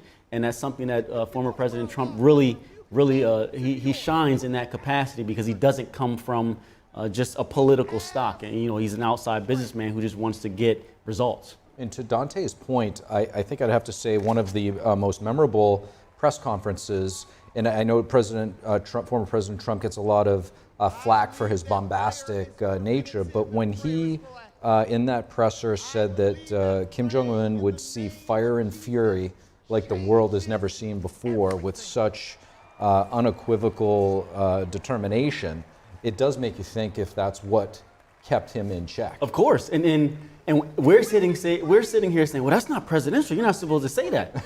But meanwhile, I'm sure Kim Jong-un is sitting there saying, am I really? Is that really going to happen? I don't want to test that, right? And that's the balance, that we're used to everything happening a certain way, but sometimes you have to shake it up. And that's going to impact the people on the other side, because I'm sure that had an impact, because if he can say that in front of the world, he may actually follow through, and you're not going to test that if you're Kim Jong-un. I mean, we are seeing reports right now that there is an Iranian threat against former President Trump because he took out Qasem Soleimani, right? So it's like he did show that he could go after them, and keep talking about soldiers being killed in those processes, not American soldiers anyway. And when it comes to, the Trump administration, there's been a big highlight on tackling communist China. We heard from Pompeo just now saying that they saw China as the greatest threat and really tackled it. He said there's no spy balloons flying over us, when he would have been fired if that had happened. When it comes to the China threat, Pompeo also mentioned that when, the Trump administration was there, religious freedom around the world was also better, kind of hearkening to a strong America. How do you see that playing into it? When America is strong at home, how does that impact the rest of the world?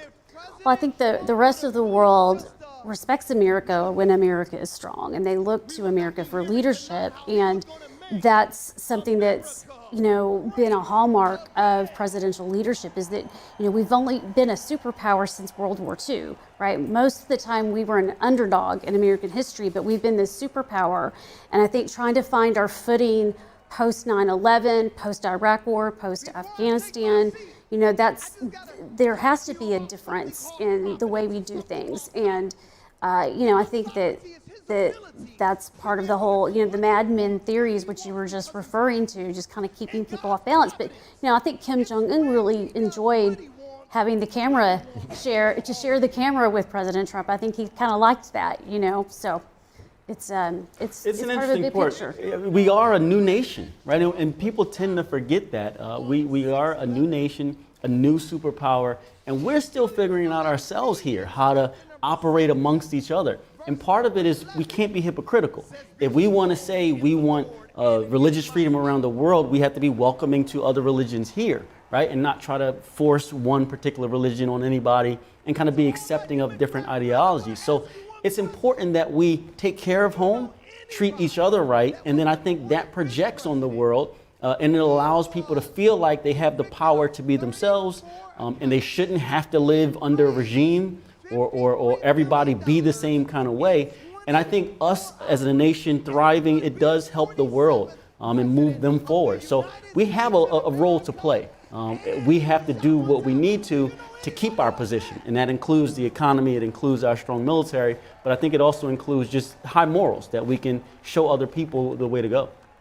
And Jane, what do you make of what Dante said? I think that what he's, the idea of religious tolerance, it does go back to our nation's founding. That was actually their first diversity struggle. If you look at what John Adams had to say about the variety of religions, that's how he saw America back then. And that's something that our founders let faith be freed. And that's why I can go down the road and pass a mosque, pass a Jewish day school, and pass a community Christian church, all within a quarter mile of each other. And that's what America is. And to express that religious tolerance and to champion that as part of our leadership as a superpower, I think is a really important thing, and that's why a lot of people want to come to America. Very good points on both sides. Let's go back to the RNC, where we have our correspondents, NTD's White House correspondent Iris Tao and our Washington correspondent Jack Bradley. They're on the floor in the venue. Take it away, guys. Hey there. Yeah, we're interviewing more delegates here. We're seeing a fired up crowd here tonight. We have signs and pom-poms. Just every time we hear people shouting with a lot of support for the Republican Party here at the RNC. Listen to that crowd. All right, so we have some delegates here. A couple from Arizona, a couple from California, some bordering states. Go ahead, Iris. Here's Stacy with us. She's from Arizona. So tell us about, for example, what you're wearing today and why. What you're hoping to hear from Trump tonight.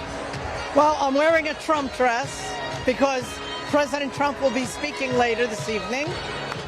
And I'm sure he's going to be talking about unity and about American strength and our economy and our safety around the world. And as you can see with the video playing right now is the compilation of Trump's fist pump dance.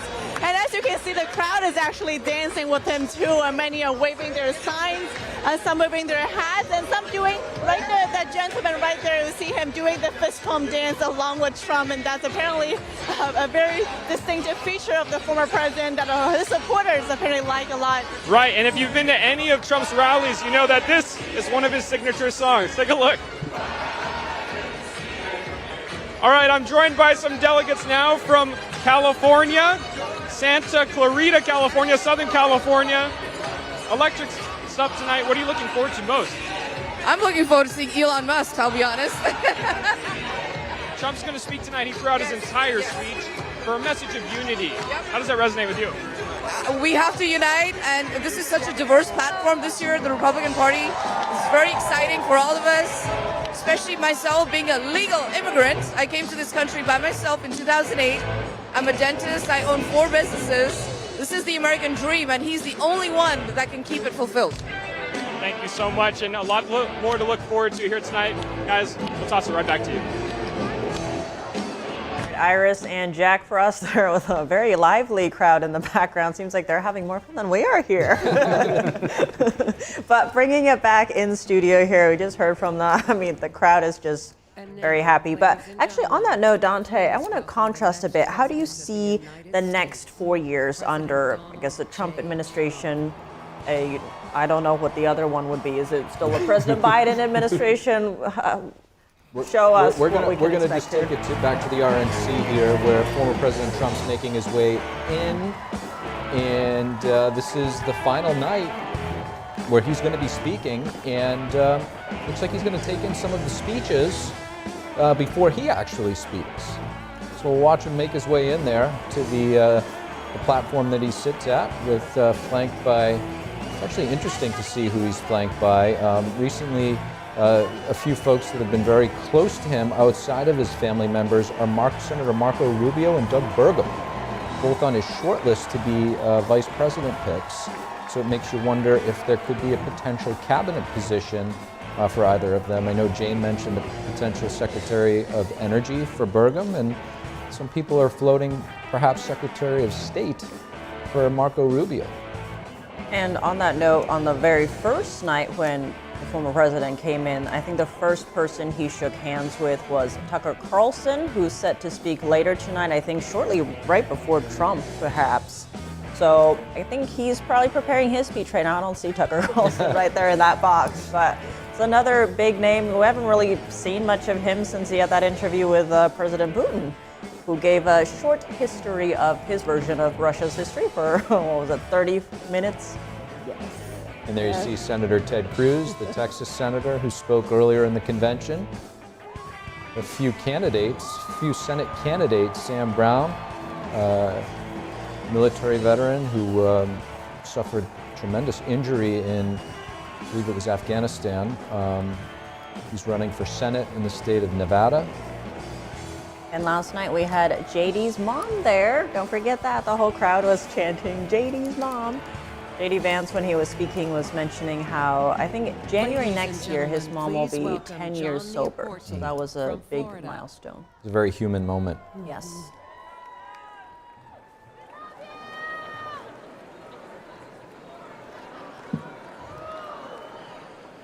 And we're going to bring it back inside studio here, where we have our two guests, Jane Hampton-Cook, Dante Mills.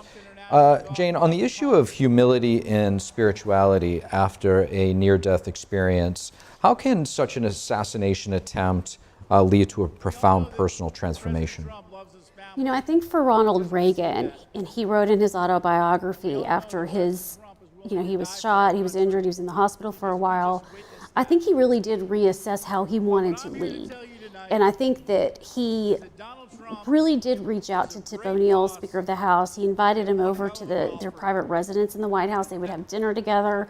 I think he really wanted to implement, lowering taxes and his, his foreign policy agenda. I think it really, you can't help but rethink things because you think, this is my chance. I almost lost this opportunity. I'm going to make the absolute most of it.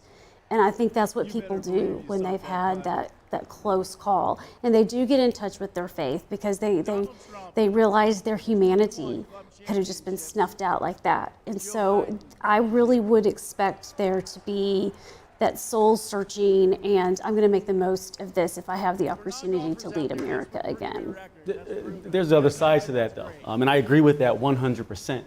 But we can't rule out the other side, which is sometimes people then feel invincible.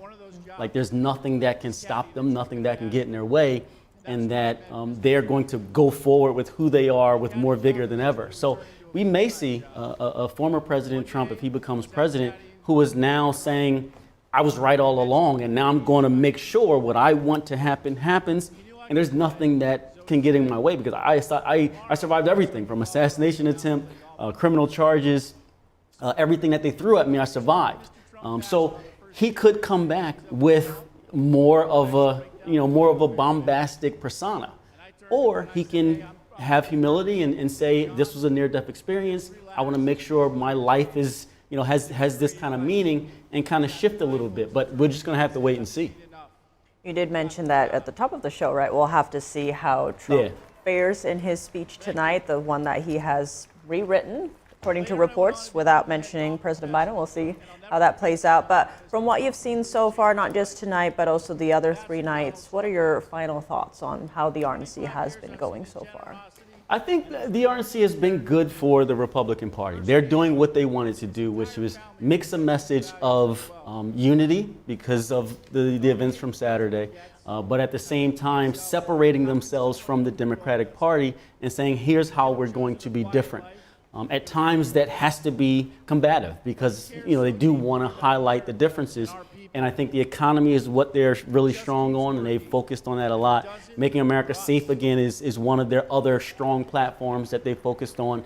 And I think that resonates with people because there is an uneasiness that some people have. So I think overall the convention has been successful for what they've been trying to do, but it all is going to hinge on former President Trump's speech. How well he's received is going to determine how people remember this convention.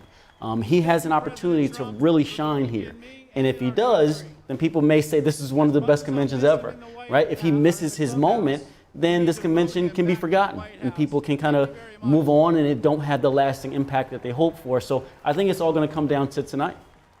As many reports are saying, that the former president does now have a moment, and we'll have to see what he does with that moment. But Jane, what are your thoughts that you'd like to share on what we've seen tonight and what we can expect tonight? I think that they have had a great convention. They've told a lot of stories. They've done the contrasting with the Democratic Party and the Biden administration. And they've also, I think, really humanized President Trump. His granddaughter speaking last night very much humanized him. And I don't think we've seen that a lot. And we might have seen it maybe more 4 years ago if there had been a traditional convention, but there wasn't. And so, I was thinking though about George Washington's leadership and how he responded after his close calls with death. He did take bold, decisive action, but it wasn't about personal glory. It was about motivating his troops to keep fighting for another day. And I think that's the difference, is that you can have sort of an invincibility, but as long as it's not for your own personal glory, as long as it's leading people to a better place, and it's not about you, it's about them. And I think that's what could come out of this. That's what we're all hoping. I think everybody's hoping for that. And on that note, we would like to thank you both for joining us at the table here, and we will be back, so don't leave us and stay with us. We'll be back after a very short break.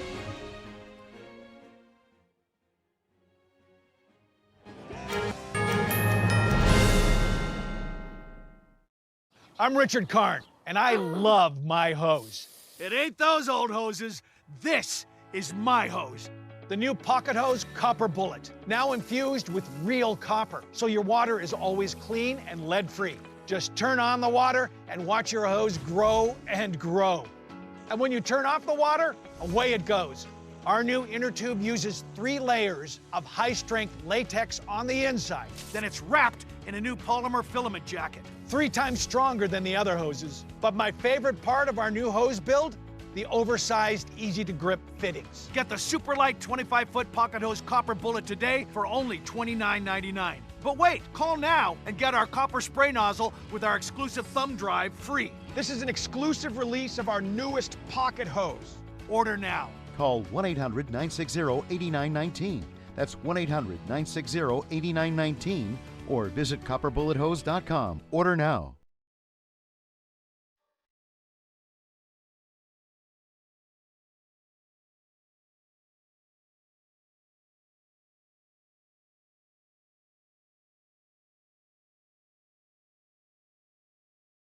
One in 5 children worldwide are faced with the reality of living without food. No family dinners, no special treats, not enough energy to play. All around the world, hunger is affecting children's physical and mental health. Toddlers are suffering from acute malnutrition, which stunts their growth. Kids are forced to drop out of school so they can help support their families. Conflict, inflation, and climate have ignited the worst famine in our lifetime. And we are fed up. Fed up that hunger devours dreams. Fed up that hunger destroys joy. Fed up with the fact that hunger eats childhood. Help us feed the futures of children all over the world by visiting getfedupnow.org. For as little as $10 a month, you can join Save the Children as we support children and families in desperate need of our help. Now is the time to get fed up and give back. When you join the cause, your $10 monthly donation can help communities in need of life-saving treatments and nutrients, prevent children from dropping out of school, support our work with communities and governments to help children go from short-term surviving to long-term thriving. And now, thanks to special government grants, every dollar you give can multiply up to 10 times the impact. That means more food, water, medicine, and help for kids around the world.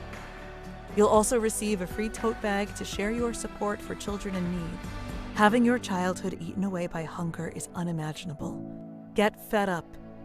Call us now or visit getfedupnow.org. What's happened to this world we're living in? Why?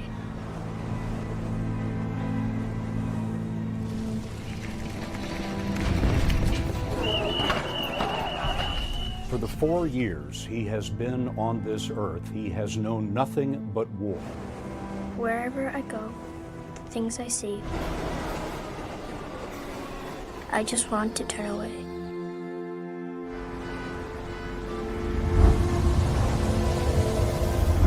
The dreams I have, the stories I could tell, will they still be possible? This year, more than ever, I need a brand new world. A clean world.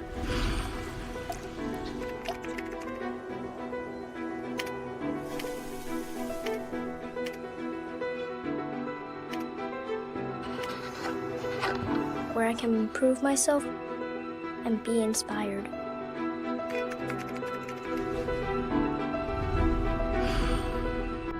My stage can be anywhere and everywhere.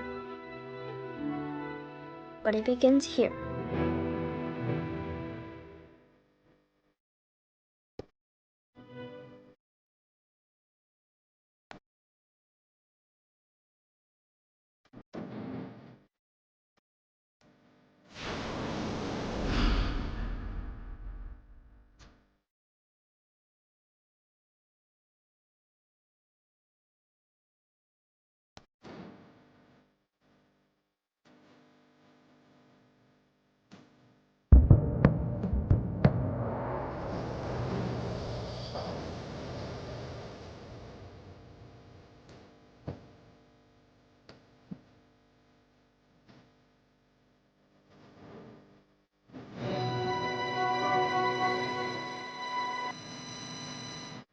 Ganjing World, a brighter way of life.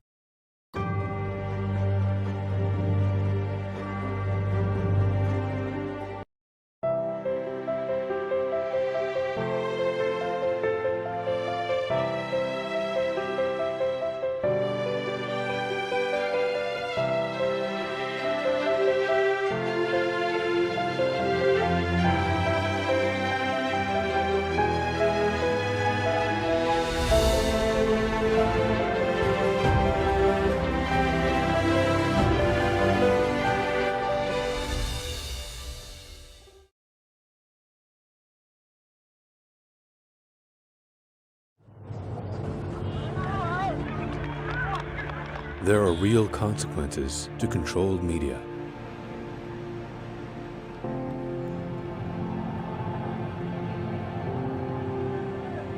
And NTD's founders know them firsthand. Our freedom of thought is the price.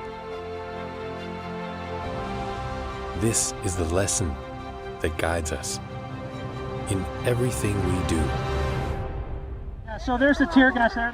We know the value of a free society. And we take seriously the responsibility to preserve it. We are NTD.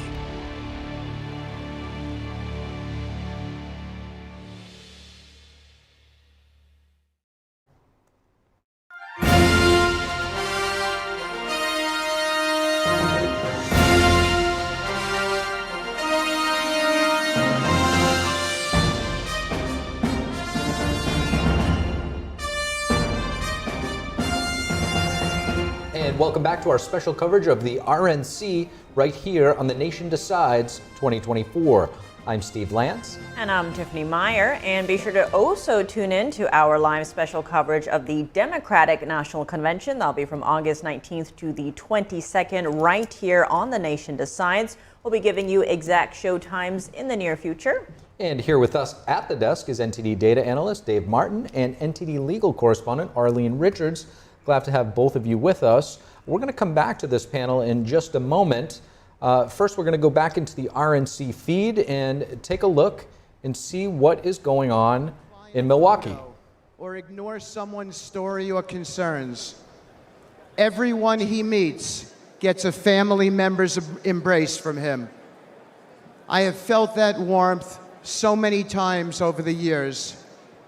Just last week, I told the president about a moment I had with his 3 sons and how impressed I was with them. He looked at me with a wistful smile, blowing a kiss, and it was a special moment between us as fathers. When my dad fell gravely ill, President Trump didn't just send a note. He didn't just offer words of comfort. He showed up as he always does. He was there, treating my parents with kindness and respect.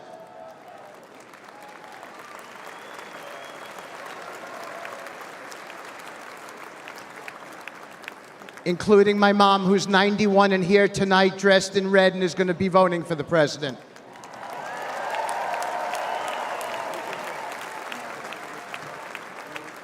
Many Americans have only witnessed his leadership.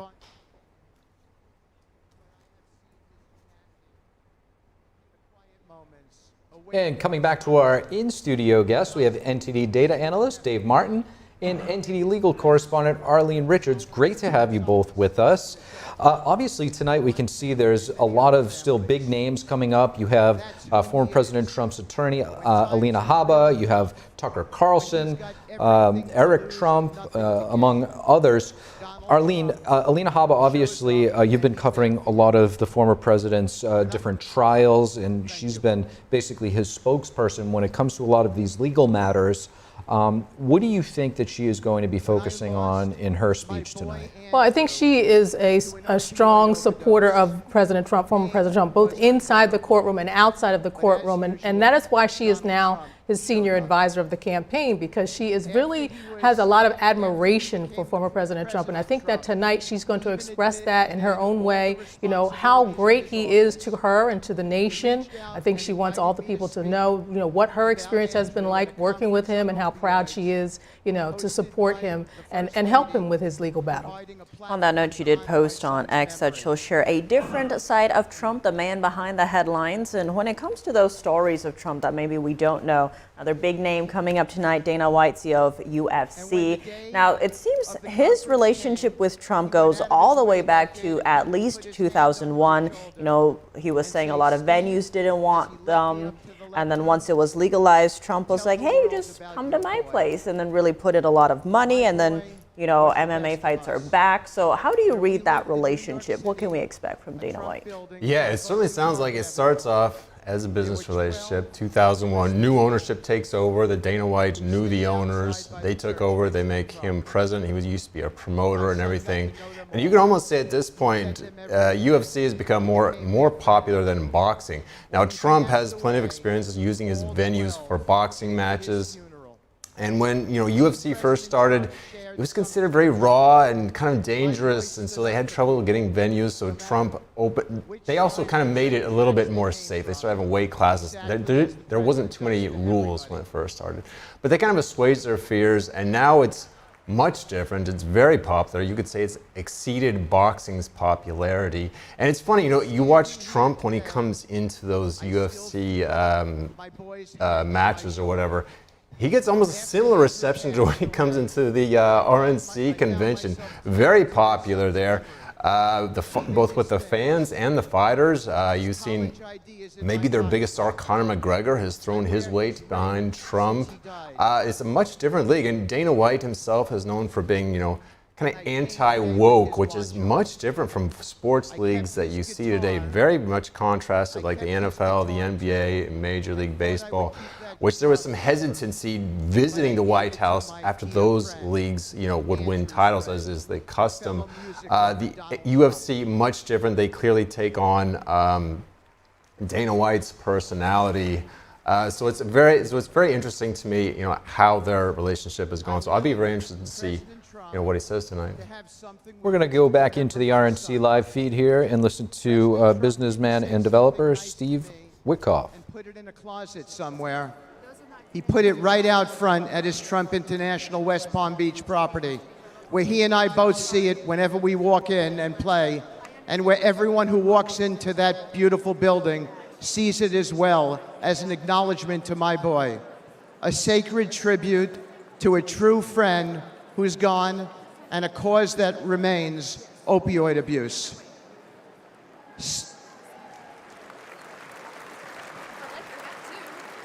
Thank you. Standing here today with my boy's hand on my shoulder, I know I'll never hear his music again. His mom and I can only hear the chords of memory now, and we will always hear them. But I know my dear friend, President Trump, hears them too. You don't see this man's reverence, his steady loyalty, his true empathy in the TV coverage. But this is the truth about President Trump, the man I have come to know and admire and love, a man whose truth is marching on.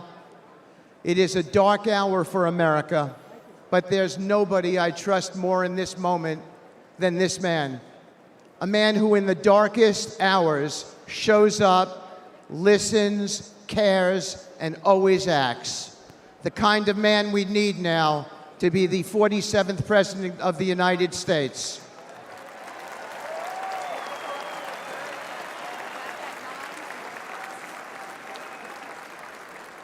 Thank you. May God bless you all. May God bless President Trump and his extraordinary wife and his wonderful family. And may God bless America. Thank you so much. From the very first day that we take back the White House from crooked Joe Biden, the worst president in the history of our country, I believe that we're going to have 4 of the greatest years in the history of our country. I will, once and for all, secure our elections. We're going to go to paper ballots. We're going to have same-day voting, voter ID. We're going to do it properly. We're going to have good, secure, beautiful elections. We never want what happened in 2020 to happen again. But until then, Republicans must win. And we must use every appropriate tool available to beat the Democrats. They are destroying our country. Whether you vote early, absentee, by mail, or in person, we are going to protect the vote. That's the most important thing we have to do, is protect the vote. Keep your eyes open, because these people want to cheat, and they do cheat. And frankly, it's the only thing they do well. We will make sure your ballot is secure and your voice is heard. Many Republicans like to vote on Election Day, and we must swamp the radical Democrats with massive turnout on Tuesday, November 5th. The way you win is to swamp them. If we swamp them, they can't cheat. It just doesn't work out. But if you can't make it, you need to make a plan, register, and vote any way possible. We got to get your vote. So with your vote, we will win a victory the likes of which no one has ever seen before. We will evict crooked Joe Biden from the White House, and we will take back our country on November 5th, 2024, the most important day in the history of our country. That's what it's going to go down as. Thank you. Ladies and gentlemen, please welcome attorney and senior advisor for President Donald J. Trump, Alina Habba.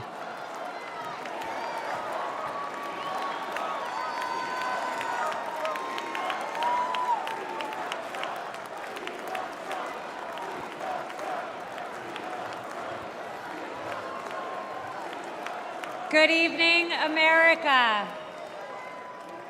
My name is Alina Habba, and I have had the great privilege of representing President Donald J. Trump.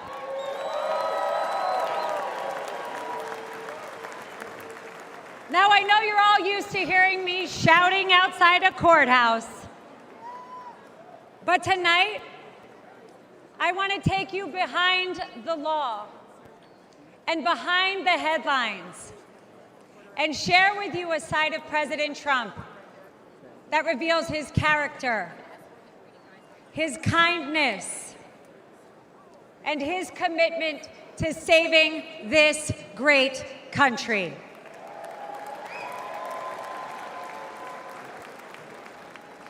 As a devout Catholic,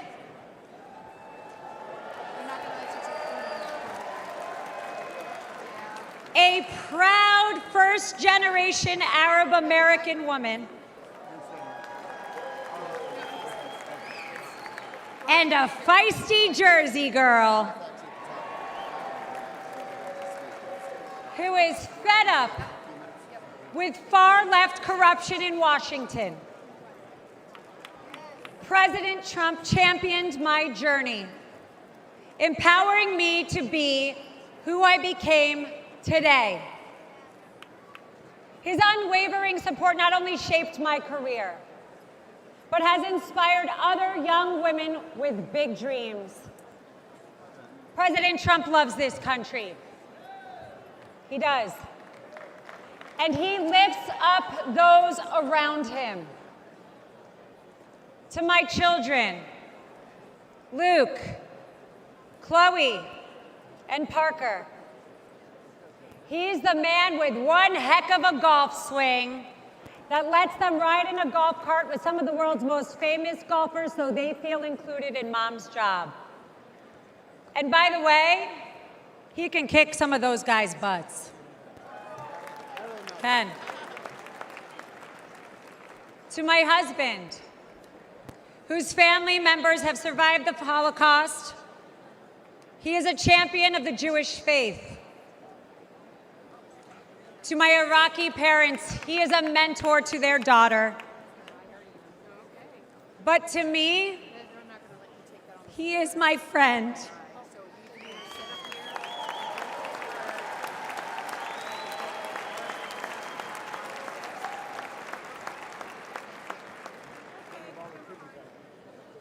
Not too long ago, a supporter shouted, "God bless you and President Trump," in the middle of Manhattan after one of our trials.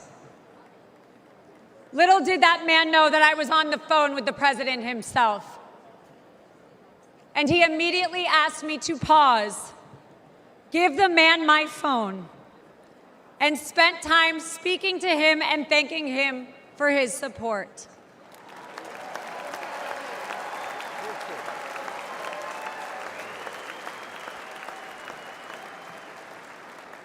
Despite the lawfare and the politics, President Trump loves the American people and he loves this country.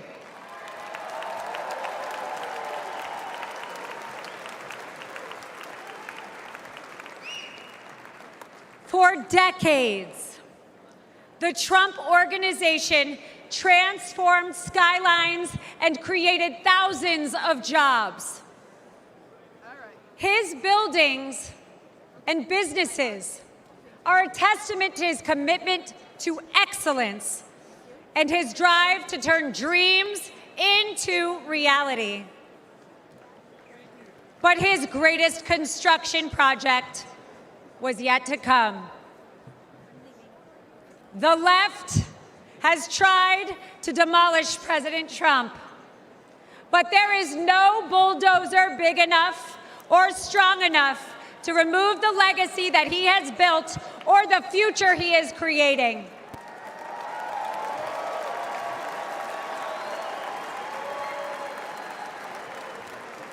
As the 45th president of the United States, Donald Trump built a legacy of putting America first. And as the 47th president, he will build America stronger than ever for we, the people.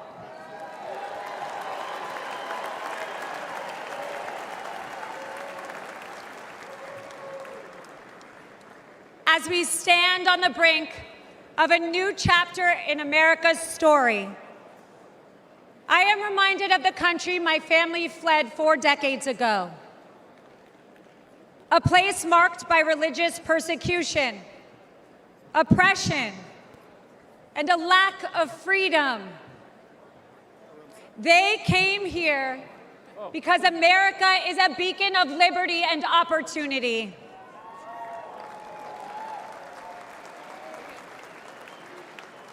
It is now our duty to protect the values that define us and keep this the greatest nation on earth. Amen.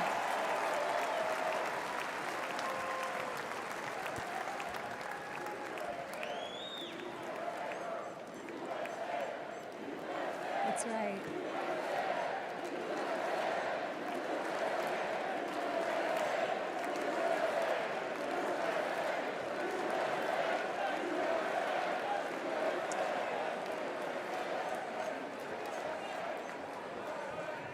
Every attack on President Trump only strengthens our movement.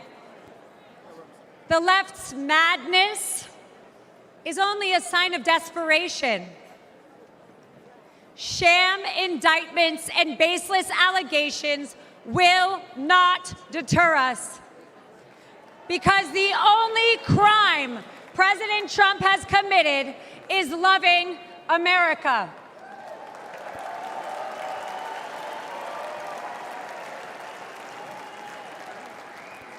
And America, we are winning.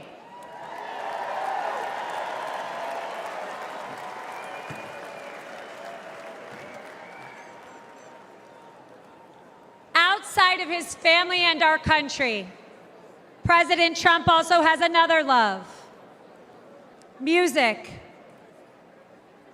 A few years ago, he wanted me to hear a new song he had selected for an upcoming rally.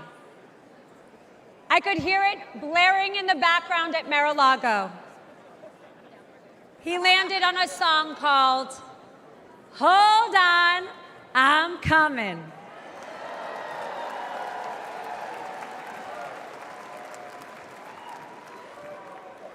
America, we no longer have to hold on. We just have to show up.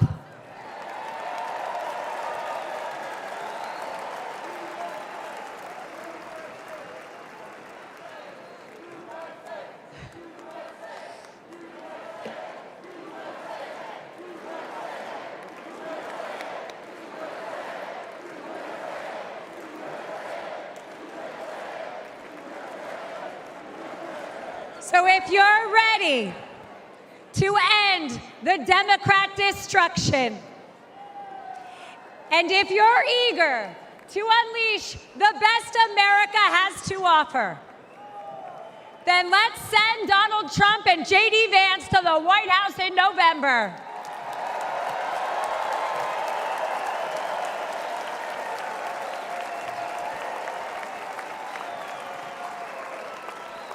The future of America and the world is bright, and it begins with the unwavering spirit of each and every one of us. Because of the resilience and the leadership of my friend, President Donald J. Trump.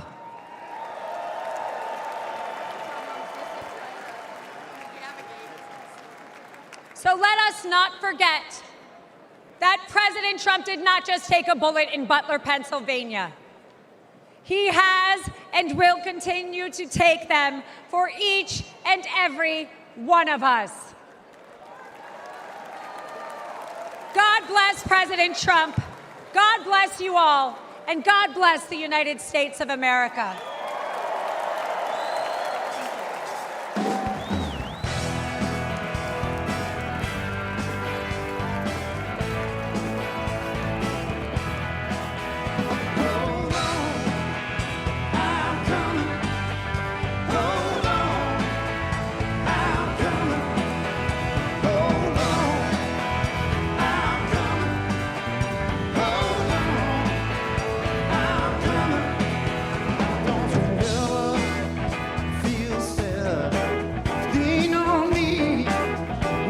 And that was just Alina Habba, President Trump's attorney, just speaking there about a very touching moment when, you know, they found out news about the assassination attempt and someone was like, hey, you know, I just want you to know that I hope President Trump is okay. And she was like, I'm actually on the phone with him. And then he was like, hand the fellow the phone, and then he talked to that person. So again, we've had this theme of humanizing the former president. But let's actually go back to the RNC, where I think our White House correspondent Iris Tao and our Washington correspondent Jack Bradley are on the floor there with more for us. Let's check in on them. Hey there, yeah. The energy in this place is palpable. People are determined to unite behind Trump. You can really feel it. Go take a look. Take a look at this crowd. Another song, Hold On, I'm Coming, a very common song that you'll see also at Trump rallies. This guy has a MAGA cheese hat on. MAGA cheese hat, yeah. Lots of interesting characters here. We spoke to a few of them, actually.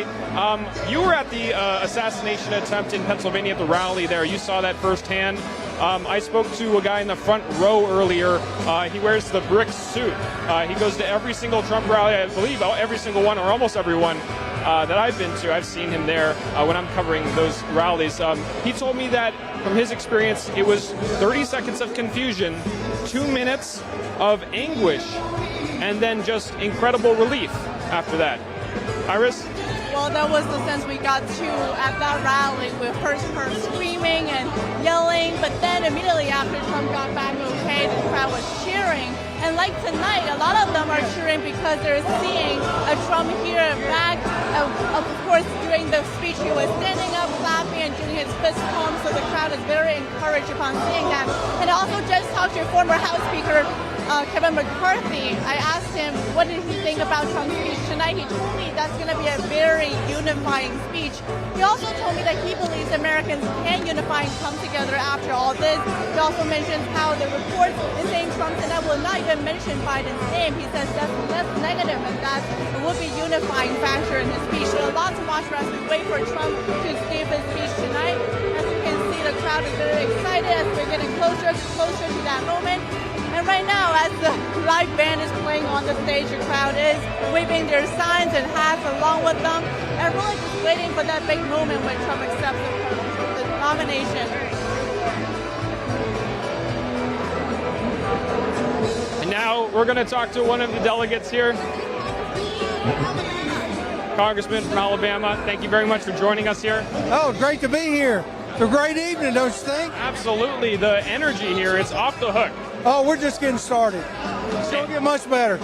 Are you excited to see President Trump speak? I am very excited. I'm ready to get started and get out, start doing more campaign and get it going. How do you think the assassination attempt changed Trump? I think it has brought all of us to the realization of how blessed we truly are to have a good candidate, some excellent vice president choices, which we wound up with Vance, which we're all very excited about that. So I think we're really counting our blessings after last Saturday. Putting aside who Trump is, as a former president and possible future president, an assassination attempt on someone like this, what would that have done to the country? Oh my gosh, that would have turned us upside down. Would have been reliving the Kennedy assassination. We truly would. To lose a high-profile figure like that in this country it's unheard of.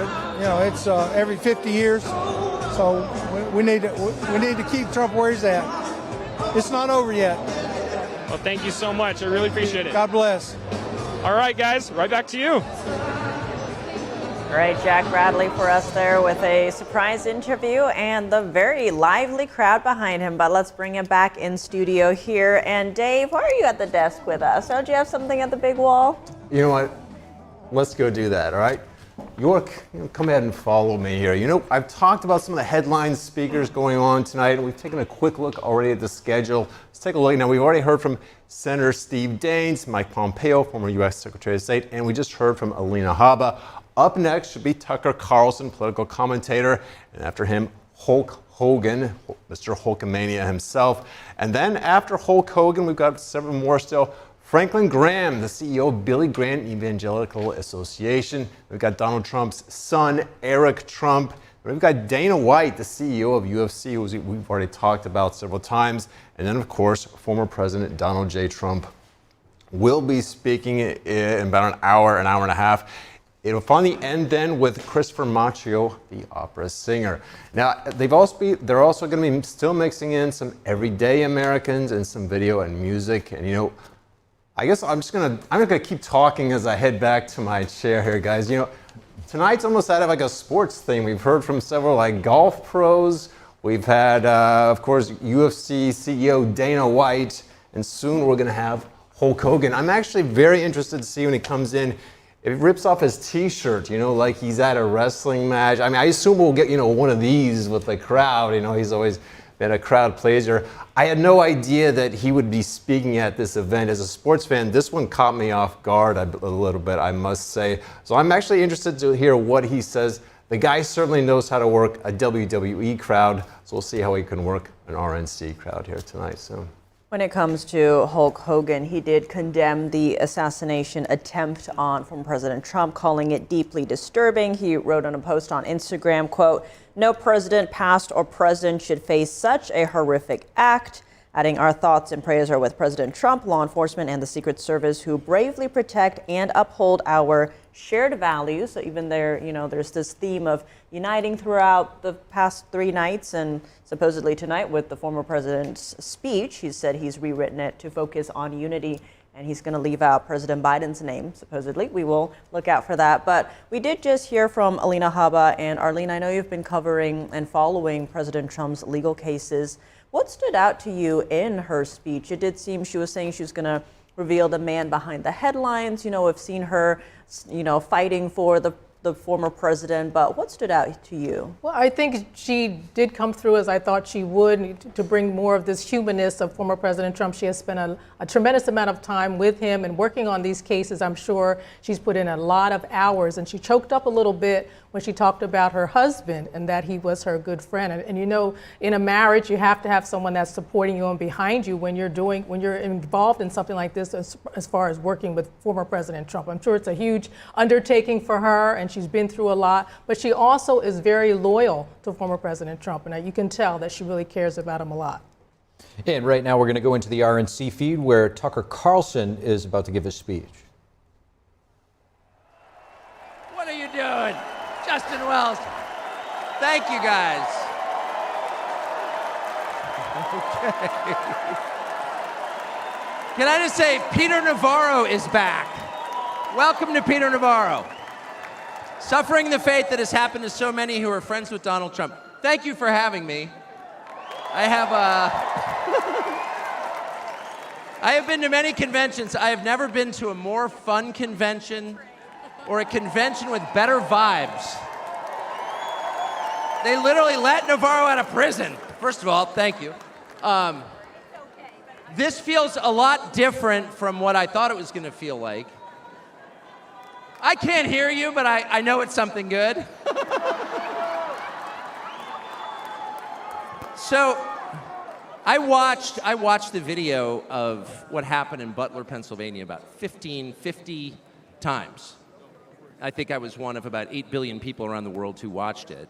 And the more I watched it, the more it struck me that everything was different after that moment. Everything. And this convention is different. The nation is different. The world is different. Donald Trump is different.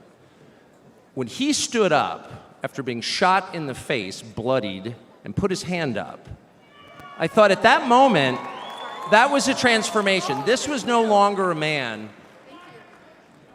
Well, I think it was divine intervention. But the effect that it had on Donald Trump, he was no longer just a political party's nominee, or a former president, or a future president. This was the leader of a nation. And I think there's a difference. I've spent most of my life in Washington where the president is at the top of the pyramid, everyone wants to be the president. But if you think about it, the presidency comes with great power, obviously. But if you think about it, that is a title that is bestowed by a process of some sort that can be subverted. And in the end, it does not confer by itself, as no title does, legitimacy. Just because you call yourself the president doesn't mean that much inherently. I can call my dog the CEO of Hewlett-Packard. It doesn't mean she is. No, it's true. And you hate to say it, but it is also true, it is a fact, that you could take, a mannequin, a dead person, and make him president. No, you could. I'm just saying theoretically possible. With enough cheating, that could happen. But being a leader is very different. It's not a title. It's organic. You can't name someone a leader. A leader is the bravest man. That's who the leader is. That is true in all human organizations. This is a law of nature. And in that moment, Donald Trump, months before the presidential election, became the leader of this nation. That was the most obvious to me. And I have to say, I think it changed him. He reached out to Trump within hours of it that night. And what he said to me that night, having just been shot in the face, he said not a single word about himself. He said only how amazed he was and how proud he was of the crowd, which didn't run. And I thought two things. The first thing I thought was, well, of course they didn't run. His courage gave them heart. A leader's courage gives courage to his people. And the second thing I thought was, this is the selfish guy I've been hearing about for 9 years? Really? Not a word about himself? About his people, period. And the second thing I noticed, which I don't think anyone has remarked upon in public, but I'm just going to since I don't have a script, like why not, is that he turned down the most obvious opportunity in politics to inflame the nation after being shot. To inflame the nation, which is an opportunity that almost every other politician I've ever met, and certainly his opponents, would have taken instantly. And they would have said, well, what is this? How did he get shot? Like, how did this happen? And those are real questions that we have to get to the bottom of. But in the moments, the days, the week after the shooting, he did not say that. He did his best to bring the country together. And I thought, this is the divisive figure? This is the irresponsible person? No.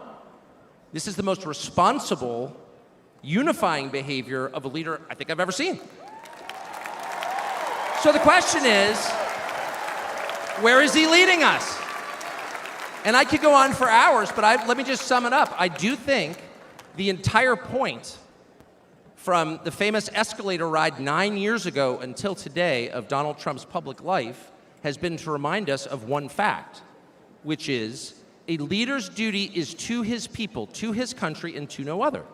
That's the point. That's the only point. And another word for this is democracy.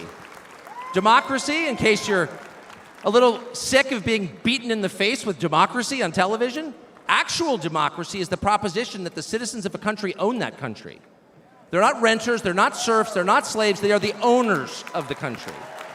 And for that to be true, their leaders have to represent them, which is another way of saying they have to do what the people want them to do, or a close approximation thereof. But if they completely ignore what people want, not just 1 year, but generationally, say for 50 years, then it may be, I don't know what, it's not a democracy. And so I think the entire Trump project, paradoxically, is attacked as an enemy of democracy, is to return democracy to the United States. Hey, let's pay attention to what people actually want. And the lack of interest in that question in Washington is something that ultimately drove me out of the city after 35 years. Lawmakers stepping over the prostrate bodies of their fellow citizens ODing on drugs to go cast votes to send money to some foreign country. Yeah, actually, we've lost more Americans from drugs in the past 4 years than we lost in World War II. Yeah. Our bloodiest war, more than we lost in World War II. Does anybody care? It is pathetic. It is pathetic. And do you hear a single word from Washington about doing anything about it? We know where the drugs are coming from. We know the supply routes. The U.S. military spent billions bombing the Ho Chi Minh Trail. You don't see our commander-in-chief suggesting that we use our military to protect our country or the lives of its citizens. No. That's for Ukraine. And it's too much, actually. It's too insulting. It's too insulting. It's a middle finger in the face of every American. It's a very clear statement, which is unmistakable. And that is, we don't care about you. And Donald Trump, whatever you say about him, and I think he's a wonderful person. I know him well. By the way, the funniest person I've ever met in my life, actually. You can't be funny without perspective. Or without empathy, which is true. But everything else about Trump aside, he actually cares. Because he's interested in the people who live here, because that's his job. A father's job, his duty is to his family. An officer's duty is to his men. A president's duty is to his citizens. And he seems to be the only one who thinks that. And in his choice for vice president, J.D. Vance, he's made that really clear. J.D. Vance, I'll say this about him, is a thoroughly decent man, and I'll just admit it, a friend of mine, one of the very few politicians in Washington who actually is very close to his own wife, which is wonderful to see. And she's wonderful, actually. But J.D. Vance has views that are closer to Trump's voters than anyone else in Washington in office. Therefore, he's the vice president. That's called democracy. So I will stop on just one point, and that is what's happened over the past month since the debate, and particularly on Saturday in Butler. I think a lot of people are wondering, what is this? This doesn't look like politics. Something bigger is going on here. I think even people who don't believe in God are beginning to think, well, maybe there's something to this, actually. And I'm starting to think it's going to be okay, actually. I do think that. In the day after the midterm elections in 2018, Antifa came to my house. The Democratic Party's militia, okay? I was at work. It was obvious when I was at work because it was public. My wife was home alone. They tried to come in through the front door. They terrorized her. She hid in our pantry. It was on television. It was horrible, actually. It was, I'm not whining about it. It wasn't getting shot in the face, but it wrecked our day. And the next morning, we're lying in bed, and the phone rings for my wife, and it's Donald Trump, who's not like a regular text buddy of Donald Trump's. She picks it up, hello? Susie, it's Donald Trump. And it's coming through, I could hear it. I'm lying in bed, whoa. And the first thing he says is, I'm gonna stand guard outside your house. And she goes, oh, it's so nice. And he says, I'll never forget this as long as I live. He says, there's a lot of hate out there. And she said, there is, Mr. President. And then he says, but there's a lot of love. There's a lot of love. And we are seeing that love. I don't think it's human love. And I'll just stop with this. I'm not always convinced that I'm on the right side. I've been on the wrong side many times. You'll never hear me say, I'm on God's side, or God's with me, or even I'm with God. I want to be, not sure I am. But I will say this unequivocally and conclusively. God is among us right now. And I think that's enough. God bless you. Ladies and gentlemen, please welcome Golf General Manager, Trump National Doral, Carrie Tomasco Ruiz.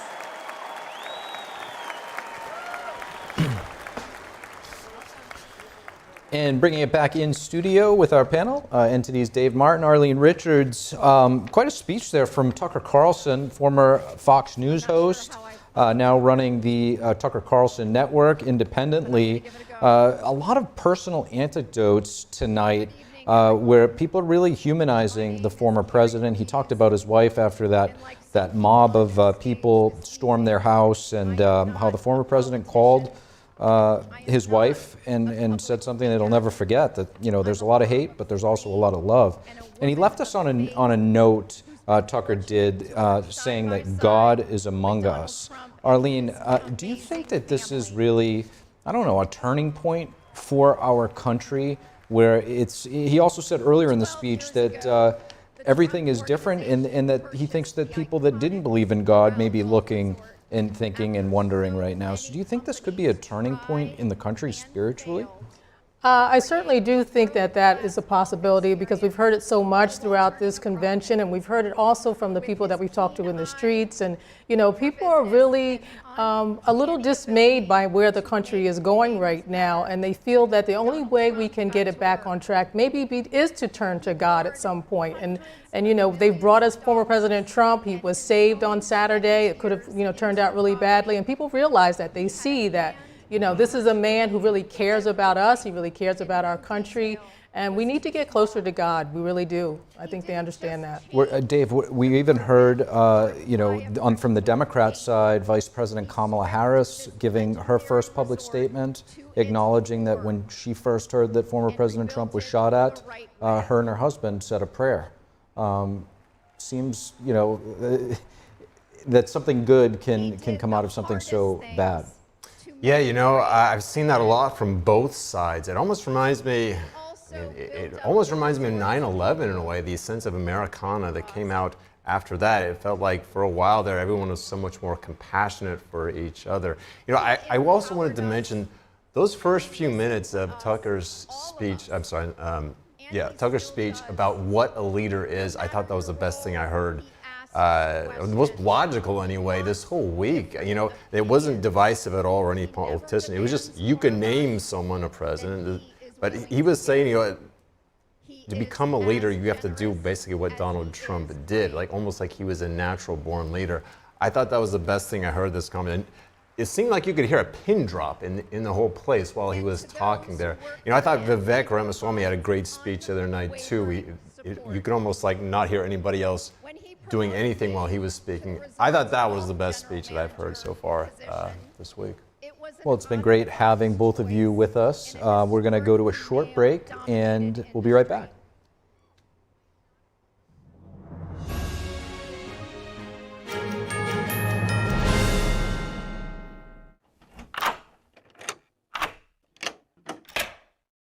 I'm Jonathan Lawson. If you're 50 to 85, please listen closely. The lock I want to talk to you about isn't the one on your door. It's a rate lock for your life insurance that guarantees that once you're insured, your rate can never go up at any time for any reason. Many policies you see don't have one, but you can get a lifetime rate lock from Colonial Penn. This plan was designed for people on a fixed income with coverage options that start at $9.95 a month. That's less than 35 cents a day. Your rate is locked in for life. Coverage can never be canceled, and your acceptance is guaranteed. You cannot be turned down because of your health. See for yourself. Call for an information kit and gift. Both are free with no obligation. Call 1-800-624-6556 for your free information and your free gift. That's 1-800-624-6556. 1-800-624-6556. Call now.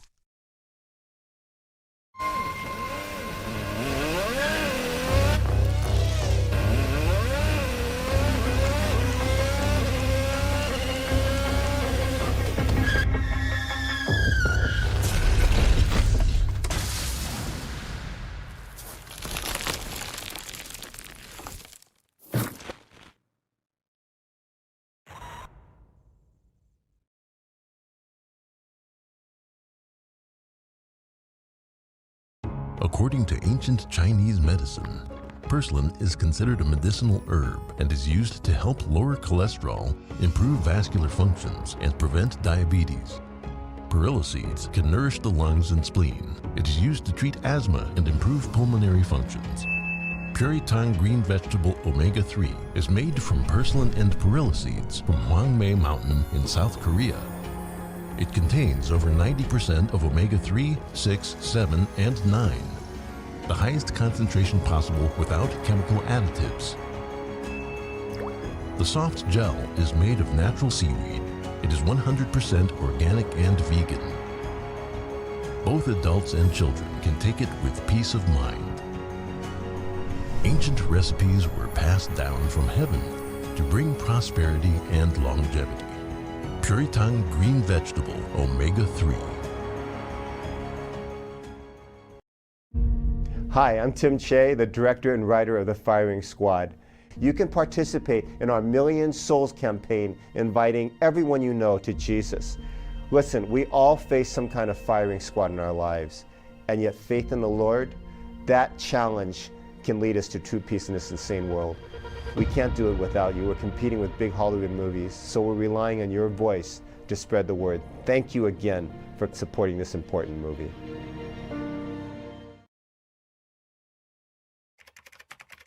What's happened to this world we're living in? Why?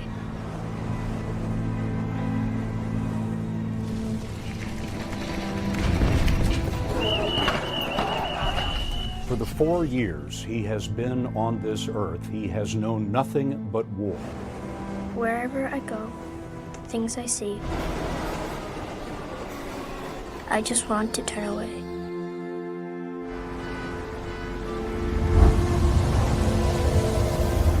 The dreams I have, the stories I could tell, will they still be possible? This year, more than ever, I need a brand new world. A clean world.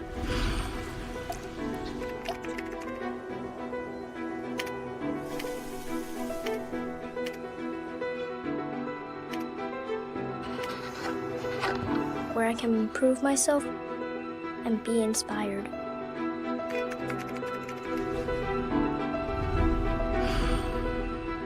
My stage can be anywhere and everywhere. But it begins here.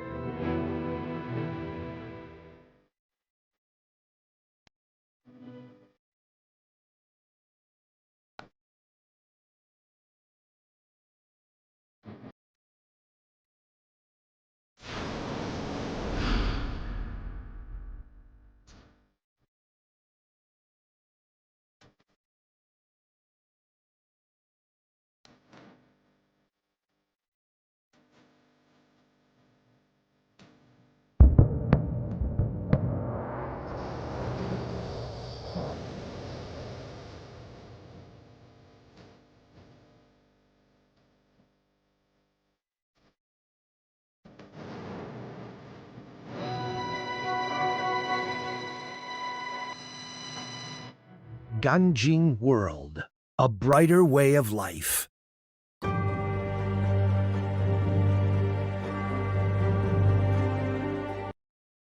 NTD News, the fastest growing independent news source in America, bringing you breaking news from around the world. Expert analysis, investigative reporting, and original award-winning documentaries. We're known for our uncensored China coverage you won't find anywhere else. We cover the stories that affect you and shape our world. without the political noise. We report from the heart with you in mind. Watch us right here on NTD News.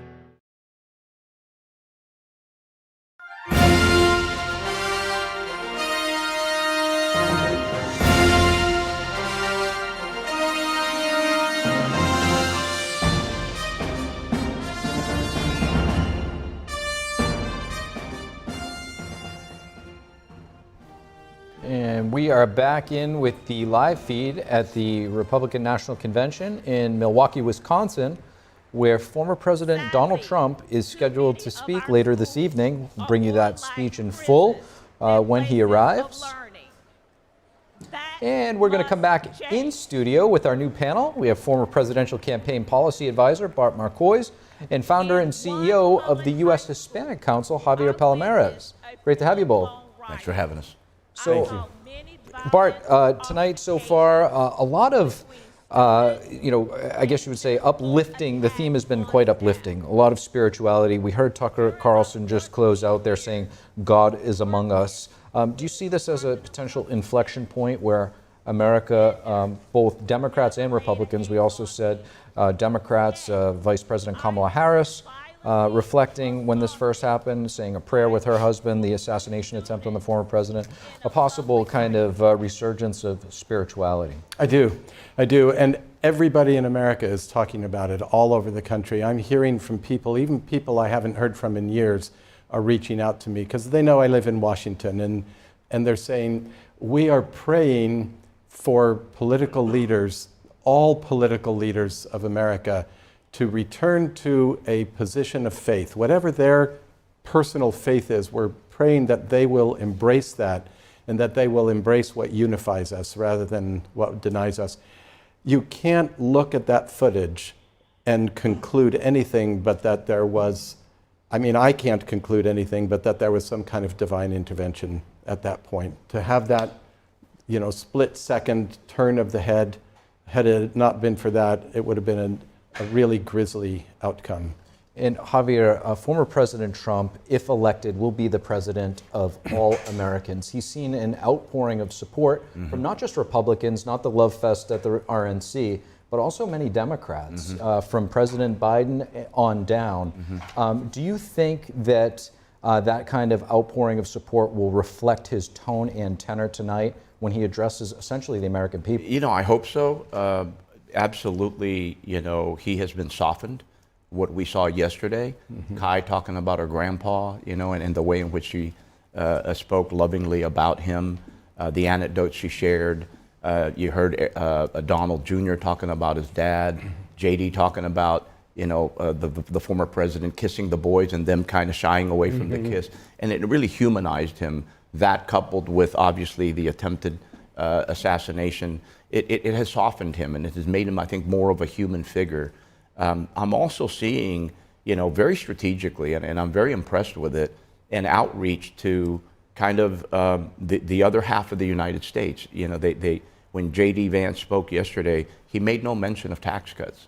Instead, he talked about taking it to Wall Street and helping the working man and the working families and the common man. And to me, that's almost that's a Democrat. That's a Democratic talking point. But to hear the presumptive, VP or now the VP campaign in this campaign talk about their campaign and their ideology from that perspective, to me, certainly softened them. I think it's going to do an amazing job of bringing people who were maybe on the fence toward the Republican Party, and I hope to see more of that from Donald Trump today.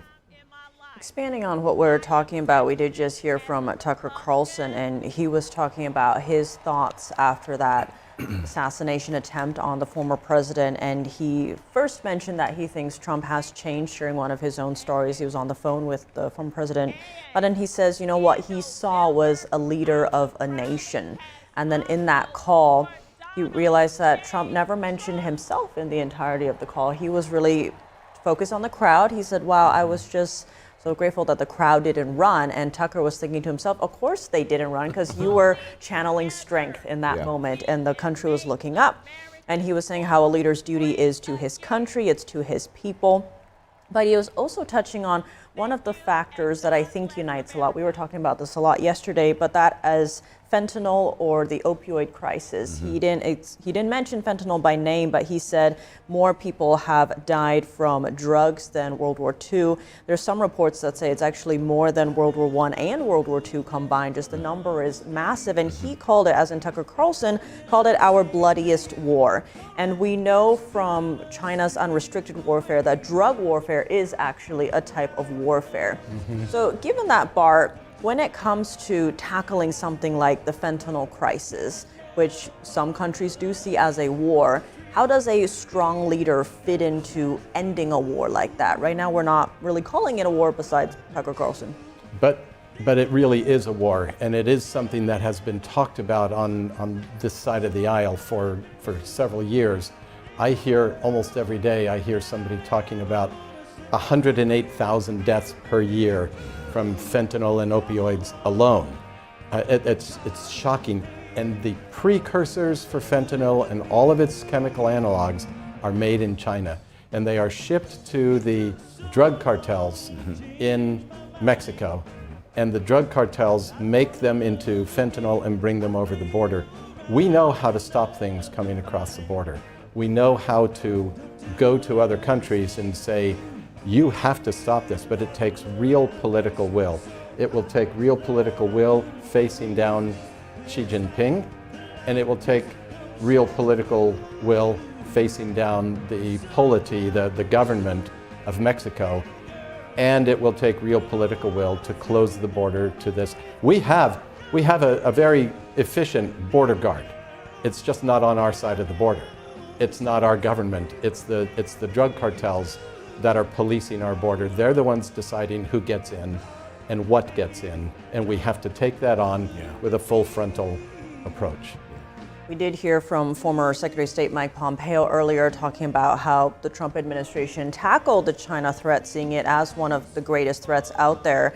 And then he also mentioned, if he had been Secretary of State and a spy balloon had flown, a Chinese spy balloon had flown over, he would have been fired. Given that, Javier, what would you like to see from the next Democratic administration if it, does maintain the White House? We're hearing more and more reporting it might not be President Biden, whatever that administration is. What would you like to see from the Democratic side when it comes to combating this fentanyl opioid war? Tiffany, fentanyl is the #1 killer of adult males in America right now, by far.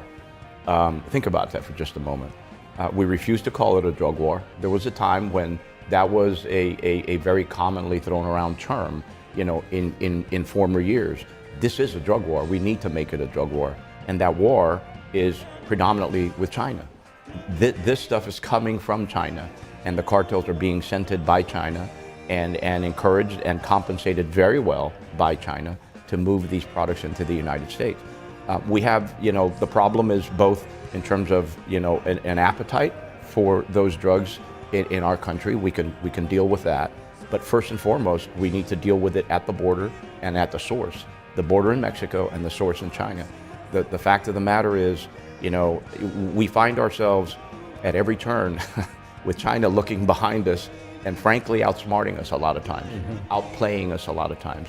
The cartels will run a slew of human beings in one part of the southern border, and all our Border Patrol people will go to that port to try to hold back the human beings that are walking in and leave another spot open, so the cartels run the drugs to the spot that just was vacated by our own border security people.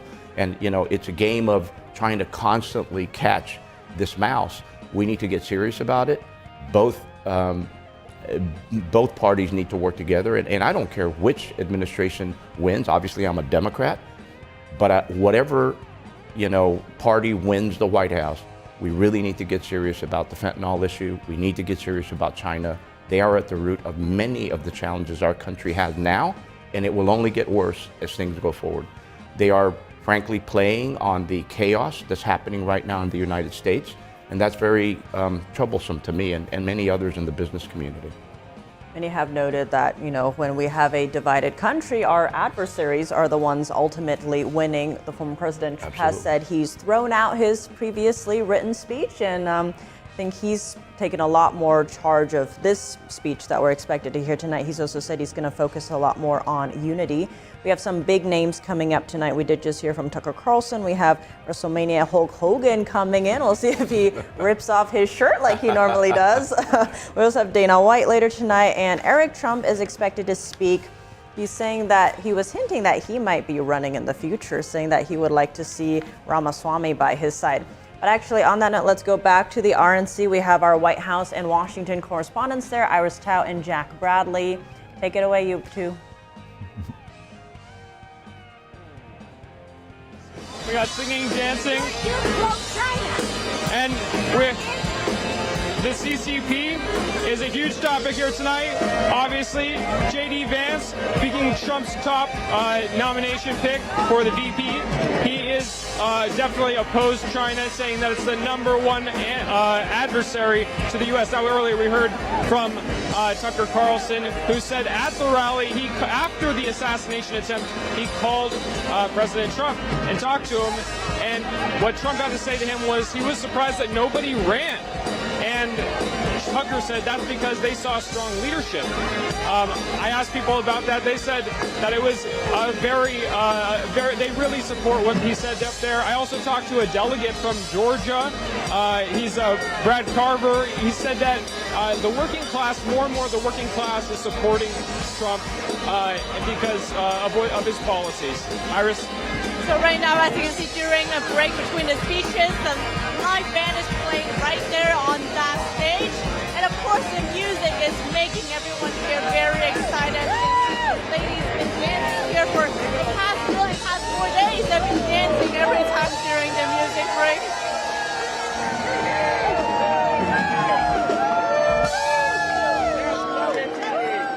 I just talked to one of them. They're very excited for Trump's speech tonight, looking forward to hear from the former president, especially after the attempted assassination and just last weekend. And as you can see, actually right now at the family box, the red area right there where Trump was sitting with J.D. Vance, actually Trump is not there anymore now, so meaning he might have gone actually prepared for his speech already to begin in less than an hour. So a lot of apparently speculation right now about what he's going to say, but we just heard from former House Speaker Kevin McCarthy that's going to be a very unifying speech, and that's what people here told us as well. They look forward to Trump really bringing that message about Americans coming together, potentially talking about the policies that not only Republicans but both Democrats and Republicans would find beneficial, and that's what people here have been telling us. They're looking forward to that speech. Absolutely. All right, guys, we're just going to toss it right back to you, but before we do that, just take a look at this crowd. Wow. Well, those two look like they're having way too much fun on that floor. Do I spy more cheese hats? I'm sorry, are those cheese hats? MAGA cheese hats. I don't see the MAGA written on them, not these.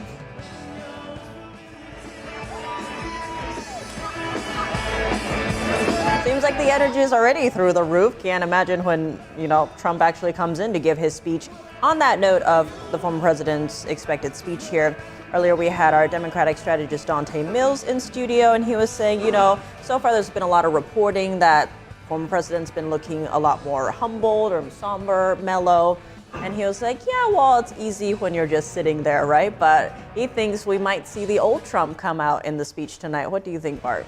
I'll tell you, there's less difference between the old Trump and what we're calling the new Trump than people understand. I wrote an article way back in 2016. I first met Donald Trump personally in 2012 when I was working on a different campaign, and we were seated together at one of these donor maintenance events, they called it. You raise a certain amount of money or give a certain amount, they bring you in and treat you like a royalty for a night to keep you going and and it worked. And of all the people, I turned around to him, I said, of everybody in this room, you're the only one my kids would recognize. I said, I'm embarrassed to ask you, but would you mind if we just take a quick picture? He said, absolutely. And we're taking the picture, and I get literally shoved out of the way by some guy who gave $1 million. But Trump, all that night, as I listened to him, he never once pontificated. The only time he spoke, table of 10 people, the only time he spoke was to ask other people their opinions. What do you do? Where do you come from? What do you think about this policy? What he was preparing every time he meets somebody, whether it's a pipe fitter or an attorney. It's a graduate seminar for him, and that's what he's always been like. On election night, when I saw him again, I had my kids with me, they were in their teens. He was the only person in the room who paid attention to my two little awkward teenage, well, they weren't that awkward, two little teenage kids. And 3 or 4 times during the night, he kept paying attention to them and asking that. And after the concession speech came, he saw them, he was storming through the back halls, and he ran into them and he stopped and he said, "Are you guys going to be okay? Are you going to be all right?" You know, and they said, "Yeah," and he said, "I hope so, I hope so." That's the kind of guy he's always been, but he never projected it in public before. Now he's letting that part slip through. And he is genuinely more humble. You get your earshot off, you're gonna be more humble. Yeah, you know, I have to, if I could add on, I have to admit, I've shared with this anecdote before. You know, when he was running in 2016, I railed against him. I was fervently, vehemently against him. I referred to him as a payaso, which is a clown on the morning show program with Joe Scarborough. I said on the Neil Cavuto program that he had neither the talent nor the temperament to be president of the United States. I just went on. And when he won, got a very early morning call, very early in the morning, and got around to, you know, I had to ask, you know, I mean, after all the things I did, I would have thought you would have come after me. And the response that I got was, "You made it about the policies. You never talked about my hair.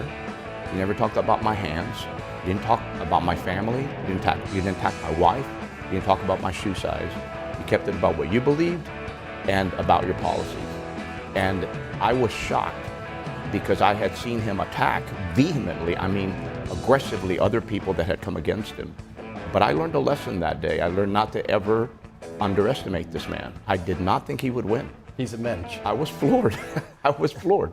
And as I said earlier, or yesterday, I mean, he garnered 29% of the Hispanic vote. And we all remember how he began his campaign when he came down that escalator, and yet got 29% of the Hispanic vote the first time around, and almost 40% the second time around. And Javier, to one of Bart's points earlier, in his personal experience sitting at a table with him and just watching Trump kind of go around asking people's opinions, you know, back when he was president, there were certain feeds and media events that people that watch C-SPAN and nerdy politicos will watch the full thing. But when he would host a roundtable discussion with community leaders, business leaders, you would get to see, if you actually had the time to watch, he would go around and probe and ask everybody at the table what their thoughts were. As a businessman yourself, translating that into politics, how important is that to do such a thing? I mean, I think it's incredibly important. I think the leader that leads best is the leader that listens most, in my opinion. I know that he understands very clearly, the existential threat of China. I mean, if you think about it, we have to distance ourselves from China absolutely as quickly as we can. It should have happened last year, years ago. China right now has led the world in patent applications. They are now filing 3 times the amount of patents than the United States files. That cannot be if we're going to be the global leader. If we're going to be the innovators and the technology super powerhouse, globally, you can't have another nation that's filing 3 times the patents that you are. At the same time, they control some 60% of the critical mining elements that we need. If we're going to go to electric cars, guess who holds the power because they got the minerals that it takes to build the batteries for those cars? China does. And when they don't own them, they go to other countries and buy the mines, like in Mexico, for example. Their investments in Latin America are shocking. China is on the move and America is asleep. I'm hopeful, again, regardless who ends up in the White House, I'm hopeful that whoever is our commander-in-chief understands very clearly that China needs to be an absolute priority. And to that point, Bart, earlier you said that President Trump has the political will to face down Xi Jinping.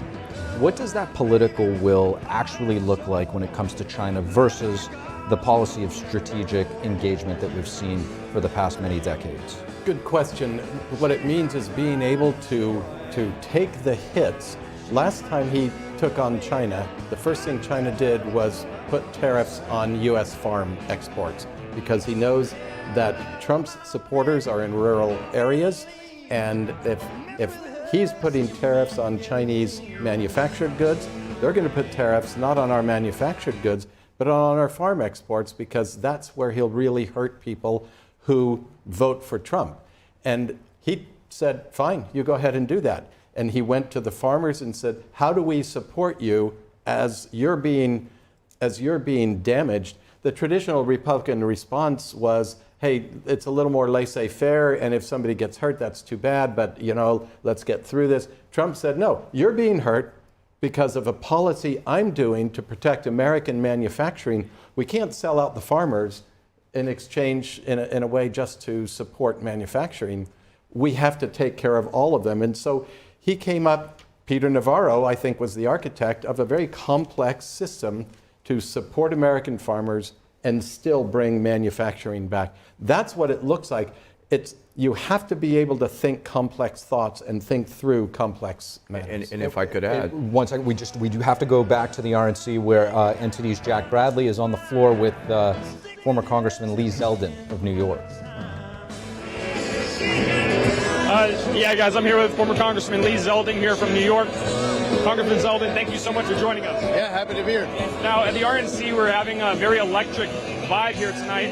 Do you think that the assassination attempt brought more energy, and people maybe who like Trump are now going to go vote for Trump? It's even more powerful of a moment, appreciative that President Trump survived. And listen, we were milliseconds, millimeters away from a very dark, uncertain disaster that really is more than just President Trump dodging a bullet. It's our country dodging a bullet. I think there are a lot of people here who believe that it was divine intervention, it was a miracle, it was the hand of God. There are a lot of people who care deeply about the future of our country. And this would have been a very different week. This wouldn't be a celebration here like it is tonight of President Trump accepting the nomination. So I think people appreciate being here in this moment, taking nothing for granted.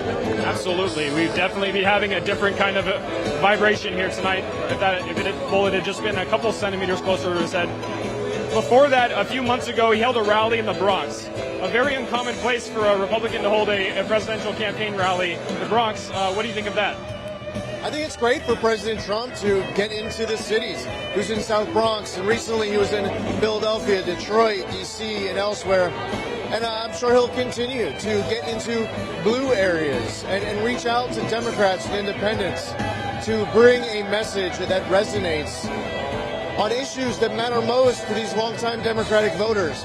People who voted for Clinton in 16 or Biden in 20 can correct the direction this country is on right now. There are a lot of people who are undecided. They're following these conventions. They're listening for speakers and President Trump tonight to talk about their most important issues. And hopefully President Trump continues to outreach, not just tonight, but afterwards, going into blue states, blue cities, to bring his message of how to secure our border, to make America more prosperous, to become energy independent, to have a strong, effective foreign policy. There's a lot of top priorities for Americans that have to get addressed. Congressman Zeldin, thank you very much for your insight. Thank you. All right, guys, back right to you. NTD's Jack Bradley on the floor of the convention and back in studio. Javier, if we could pick up where we left off, if you want to comment on China, and as well as your thoughts on former President Trump's rallies in the South Bronx, large Hispanic community. Mm-hmm. Well, I'll tell you, just to finish the point on the former president's and his administration's willingness to work with the agricultural sector, I remember very clearly Secretary of Agriculture Perdue hosting me and 10 ranchers, farmers from all over the country, from the strawberry growers in California, the citrus growers in Florida, the ranchers in South Texas, the poultry farmers in Oklahoma. We all came into the White House. He spent 2 hours with us and took notes, followed up, had deep conversations about the concerns of the agricultural workers. Ivanka invited me and 10 Hispanic business women owners to come to visit with her. She took 3 hours with us, with the ladies. I just kind of sat in, but they were always willing, knowing full well that I had been vehemently against her father, knowing full well that I had railed against Donald Trump. They were more than willing to hear me out. They threw the doors open and said, hey, come on in, we want to hear from you. As a business person, you know, there's rhetoric and there's campaign, and then there's business, and there's things that need to be conducted, and there's the behavior and the actions of a leader. And I have to be honest about it. Those things I witnessed, I was there. And he knew I was on the other side of the aisle when we did all these things with Donald Trump. I have to be honest about that. I don't like it, but that's the God's honest truth. On this note of China and what you just brought up, we've been seeing a lot of reporting right under NAFTA and then also the USMCA. These were deals that were supposed to help North American workers. But recently with this push for the green energy, clean energy, whatever you want to call it, we've seen a lot of subsidies going to different sectors, especially electric vehicles. And reporting's coming in that, China has a lot of high import tariffs, but China can go build a factory in Mexico. That's right. And then those electric vehicles cross the border duty-free and get benefits under the state subsidies. Right. And so now there's a lot of concerns that the U.S. automobile industry is going to get decimated. How do we counter that? What would you like to see, whatever the next administration is? How would we tackle this? Again, I have to point out, if you look at where we are relative to China, they continue to outplay us. They are looking 20 years into the future, whereas we're looking at next quarter or next year or next campaign. You talk about we're trying to bring a lot of things and nearshore them into Mexico, and this is good for American business, until you find out that a lot of the investments in those manufacturing plants in Mexico are actually coming from China. So in a very roundabout way, we're still doing business with China. I have to say that there is a policy that Donald Trump has talked about, and that's that 10% tariff across the board on all Chinese goods. I don't agree with that. I believe that a tariff ultimately will hurt the American small business community. It will hurt the American consumer, because those costs for those items are going to go up by at least 10%, and that cost is going to be passed down to the American consumer and the American small business community. I would rather see the president, whoever that is, incenting American businesses to do more so that we can take manufacturing into the United States and do it ourselves, as opposed to penalizing China when they bring the goods to our borders. There's so many things that China is frankly outplaying us right now, and from a business perspective, what we abhor is a situation where somebody can pull the strings despite our plans, despite our investments, despite our best efforts. There's somebody in the mix, i.e. China, that is pulling these strings, and that puts you at a disadvantage as a business community. And so we want to see stability. We want to understand the plan so that we can begin to make the plans we need to make and the investments we need to make long-term for our economy. To your point, Communist China does have their 100-year marathon, right? Whereas in the U.S., often you think in terms of 4 years, potentially 8 years if you get, back-to-back administrations. Given the differences in how both countries approach things, Bart, how do we tackle a country like Communist China that does think in terms of 100 years?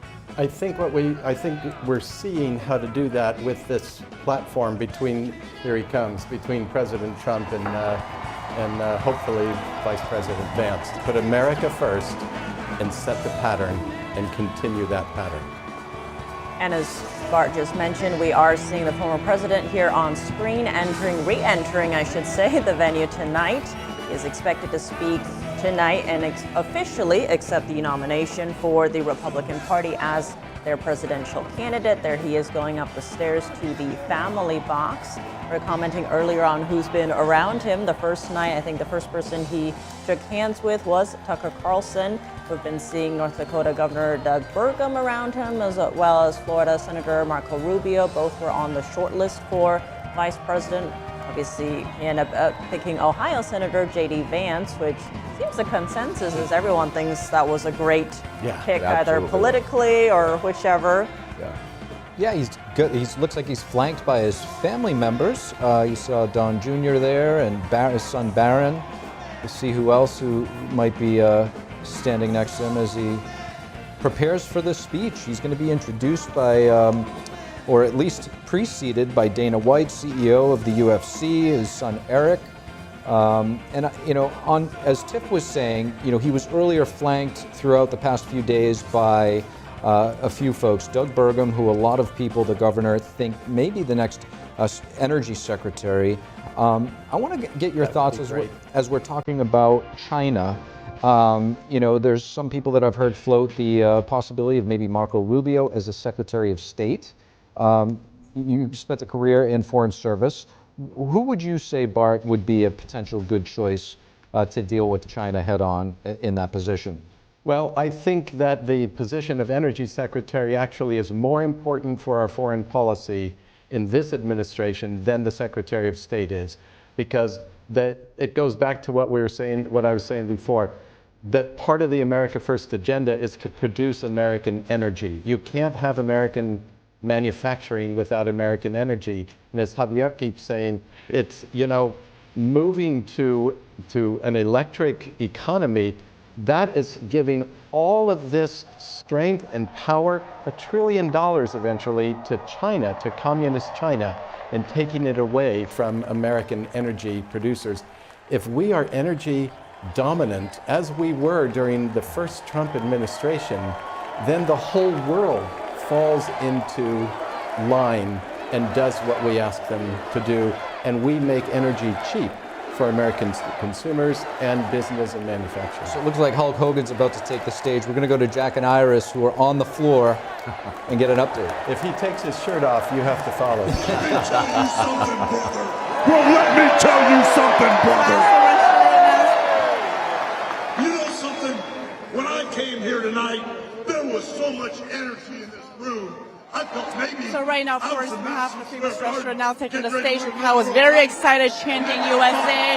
As you can see, very heated crowd right here as we bring that energy to the stage. And right now next to us is Bruce Blakeman, who was at Trump's rally in Bronx, New York just a few months ago. Tell us, what do you think Trump can do? How likely is it to flip New York red this time around? Well, it's going to be difficult because there's so many more registered Democrats, but I definitely think it's possible. I think that President Trump resonates with people that normally wouldn't vote Republican because he's a person of the people. We had peace and prosperity when he was president. Now we have chaos and poverty. And I think people in New York want a return to American values. And I think President Trump is the right guy at the right time to win New York. Thank you so much. He's the county executive of Nassau County in New York. Thank you very much for joining us. And of course, right now the crowd is watching this speech very focused right now. Yeah, they're really paying attention to Hulk Hogan here. So we'll turn it right back to you guys. Of my life, standing upon us, getting ready to straighten this country out for all the real Americans. And we're going to go to the feed so everybody can watch the former president listening to Hulk Hogan. Even though you guys are real Americans, you better get ready. Because when Donald J. Trump becomes the President of the United States, all the real Americans are going to be nicknamed Trumpites. Because all the Trumpites are going to be running wild for 4 years. So with the power of Donald J. Trump and all the Trumpites running wild, America is going to get back on track, and like Donald J. Trump said, America is going to be great again.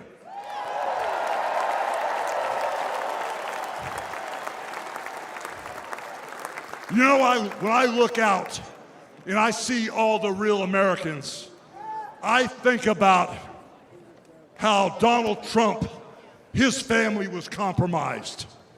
When I look out there and I see Donald Trump, I think about how his business was compromised. But what happened last week when they took a shot at my hero and they tried to kill the next president of the United States? Enough was enough. And I said, let Trumpomania run wild, brother. Let Trumpomania rule again. Let Trumpomania make America great again.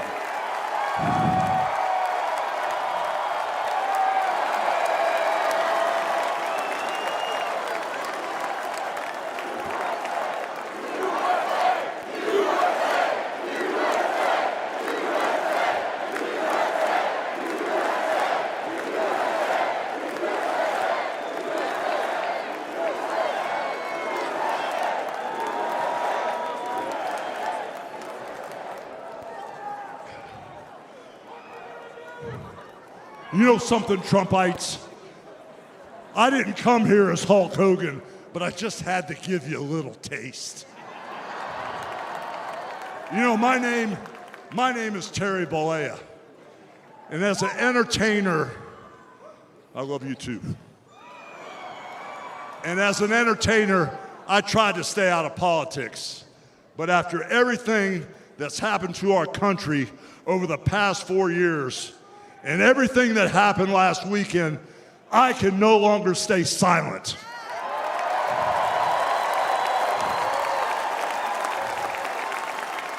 I'm here tonight because I want the world to know that Donald Trump is a real American hero. And I'm proud to support my hero as the next President of this United States.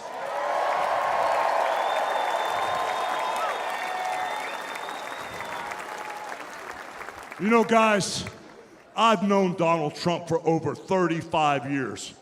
You know, hold on a second, hold on. I just had a flashback. Man. This is really tripping. You know, the last time I was up on stage, Donald Trump was sitting at ringside at the Trump Plaza. I was bleeding like a pig, and I won the world title right in front of Donald J. Trump. And you know something? He's gonna win in November, and we're all gonna be champions again when he wins.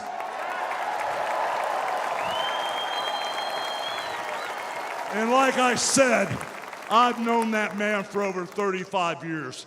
And he's always been the biggest patriot, and he still is. He's always told you exactly what he thought, and he still does, brother. And no matter the odds, he always finds a way to win. And when he's back in our White House, America is gonna start winning again.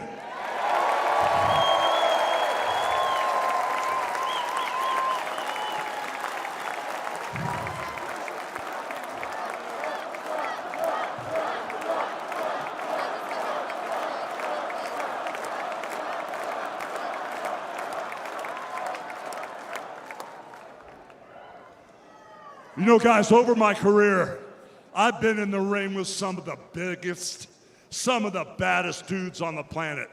And I've squared off against warriors, ooh yeah, savages. And I've even, like I said, body slammed giants in the middle of the ring. And I know tough guys. But let me tell you something, brother. Donald Trump is the toughest of them all.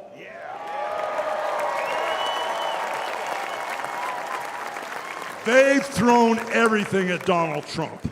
All the investigations, the impeachments, the court cases, and he's still standing and kicking their butts.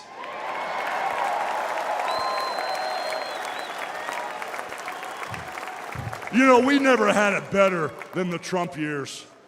Back then, we had a thriving economy. We had strong borders. We had safe streets. We had peace and respect around the world. But then we lost it all in a blink of an eye. Crime is out of control. The border is out of control. The price of food and gas and housing is out of control. And the only person who can clean this up is Donald Trump.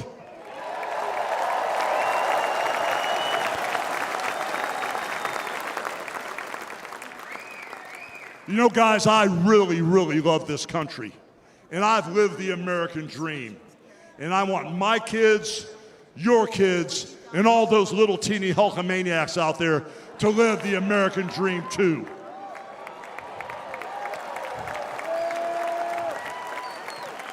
This November, guys, we can save the American dream for everyone.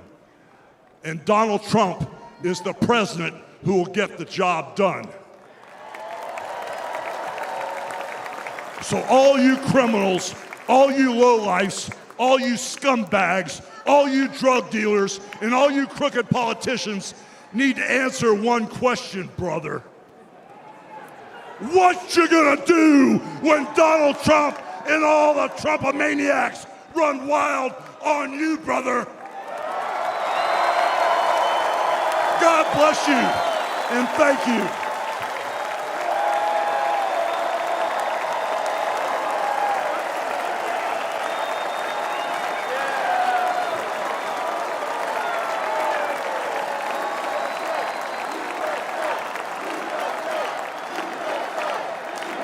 Ladies and gentlemen, please welcome the president and CEO of the Billy Graham Evangelistic Association. Wow. And there you have it. Perhaps a little bit of nostalgia for those people. The most famous wrestler in the world, Hulk Hogan, full-throated endorsement for former President Trump. We're going to take a short break, and we will be right back with more.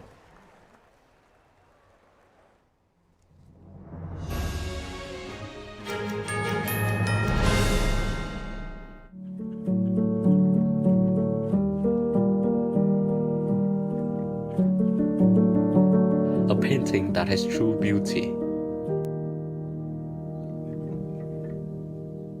I imagine it's like a door.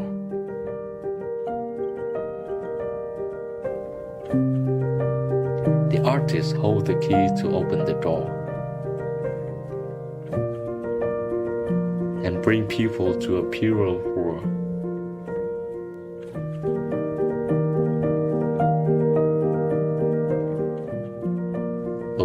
Where people are more compassionate.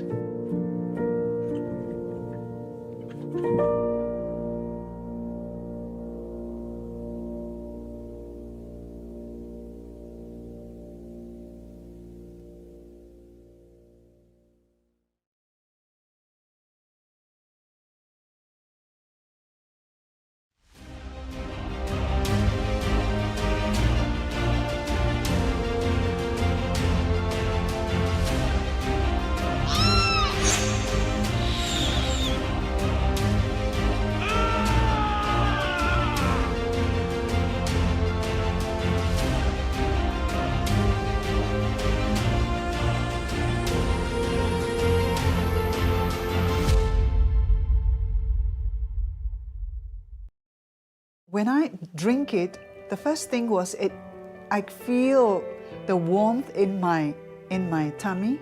It's kind of like gently radiating out, you know, a kind of a very comforting warmth. And it was really good, actually. I felt much better. I did feel actually an effect, and I find that it is actually better when I take it regularly. It's actually steamed and dried 9 times. And so it's really, the essence is really extracted. Then the second time I tried it really like on an empty stomach and just two teaspoons of it, and over a few times. And wow, that was a big difference, because suddenly I could feel, wow, I was very good energized. I didn't have to eat. I could work outside in the garden for a couple of hours, and I still felt very well. And I was impressed by that. So I think it's a good product. Shen Yun Creations, the streaming platform from Shen Yun, featuring world-class dance, past programs, and all original music.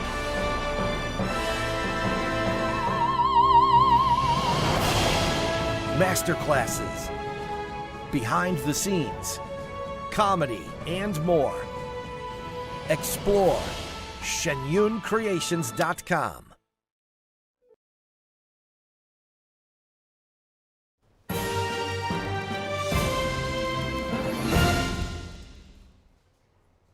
People to make America great once again. And there we have Franklin Graham. Welcome back to The Nation Decides on NTD. It's an honor for me to be asked to pray for Donald Trump. We'll tune back in to the feed in just a moment. In the meantime, we're going to bring it back in studio. We have Bart Marcois and Javier Palomares. Guys, what do you think, Bart? First of all, good thing I didn't make that bet with you earlier. I'd be without my jacket, to say the least. Hulk Hogan, former President Trump blowing him a kiss. Yeah, as we were saying off screen, who else could blow somebody a kiss while he's got his fist in the air? Only Donald Trump could pull that off. And then, when have you last seen a convention where Hulk Hogan is followed by Franklin Graham offering a prayer on behalf of the candidate? It shows this broad spectrum that the new Republican Party is putting together. And as I was saying earlier, it reminds me of the late 1970s when I was working in the oil fields. And I worked with welders and steam fitters and pipe fitters, and they were all saying, you know, we voted for Jimmy Carter, but we feel betrayed.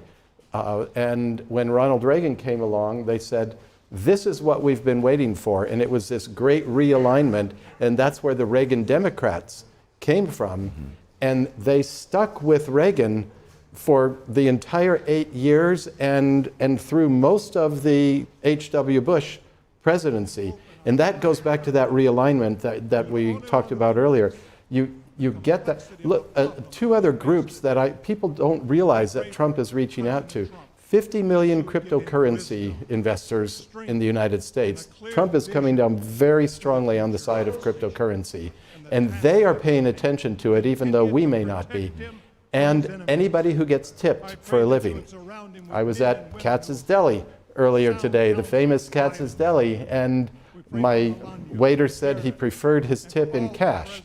And so I gave it to him in cash, and I said, you know, if you vote for Donald Trump, it won't matter because he is saying no tax on tips. And I've started writing that on what's been the reaction? They love it. My taxi driver, I told him, and he said, oh, I'm all ready for Trump. He said, I moved here from Georgia. It used to be a communist country.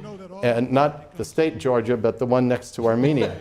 And he said, I'm all ready for him. And he knew that there was no tax on tips. How many waiters, waitresses, hair people, drivers, the people who get tipped in this country, that must be 50 million of those as well. And that message is spreading, no tax on tips. Why should people have to pay tax on their tips? Why should they have to hide their tip income? Just don't tax the tips. Because if you have a rising level of prosperity, you don't worry about what the tax rate is. And it goes to what you were saying. Yeah, I couldn't agree. I couldn't agree more, Bart. I think what we're seeing is, you know, as J.D. Vance mentioned yesterday, broadening of the tent and bringing more and more people in. I've been observing over the last few days, you know, and we've seen African Americans, Asians, Hispanics. We've seen young and old. We've seen men and women.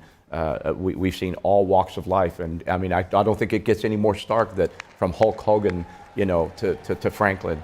Javier, we're going to have to pause it here for a moment. I apologize to interrupt. Eric Trump is speaking at the RNC. We're going to toss it over there. Good evening, America.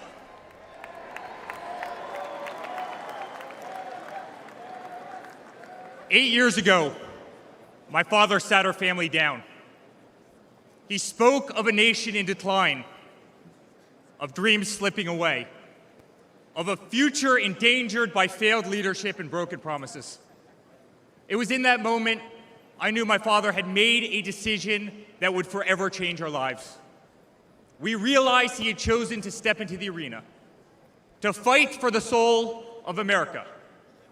He had decided to leave behind the comforts of an unbelievable business empire, to leave behind everything he had ever built, to answer the call to serve our nation. Unlike his predecessor, it was not a decision born out of necessity. Unlike the current president, it was not a decision that would enrich his family.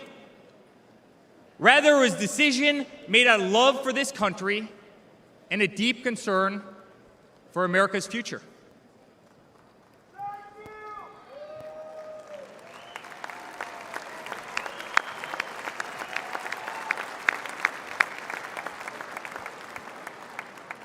My father was clear it would not be easy that there would be a huge price to pay, and that the attacks would be vicious. Looking back, that was an understatement.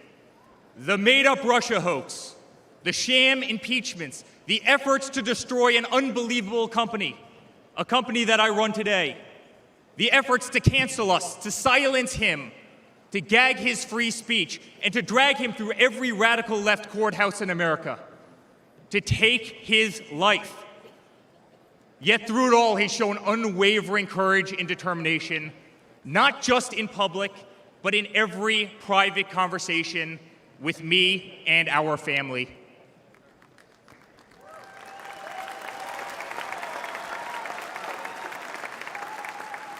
He stood tall, fueled not by personal ambition, but by a profound love for this country and a love for all of you, the American people. That man is my father. That man is the 45th president and soon to be 47th president of the United States. That man is Donald J. Trump.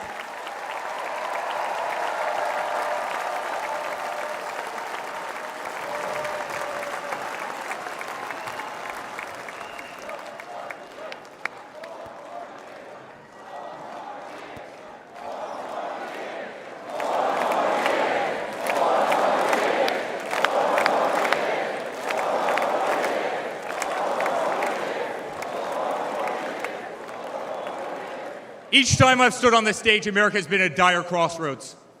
In 2016, many people began to doubt the promise of America.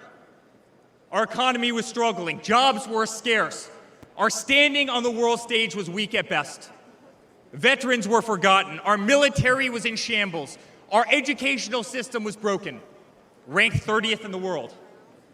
He could no longer tolerate an inept administration that handed $150 billion to Iran, a country that chants death to America, or witness the continued attacks on our Constitution and our religious liberty, or see the disrespect shown to our unbelievable law enforcement officers who are being disarmed, defunded, and persecuted each and every day.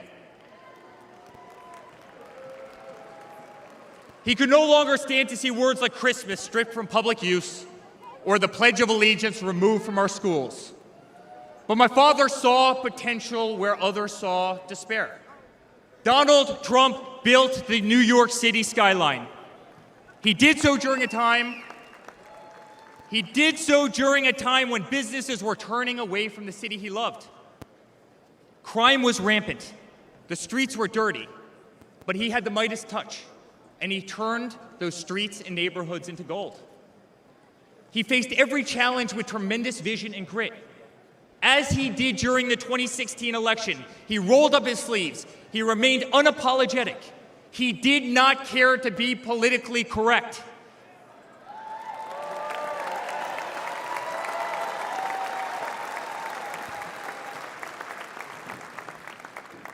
He restored hope. He restored a voice to millions of Americans who had been ignored. He restored the American dream. Under my father's leadership, the economy climbed to record heights. Jobs were created at an unthinkable pace. Unemployment reached historic lows across all demographics. Wage growth soared. He cut taxes for hardworking families and businesses. He slashed regulations. We saw the greatest 401k increase in American history.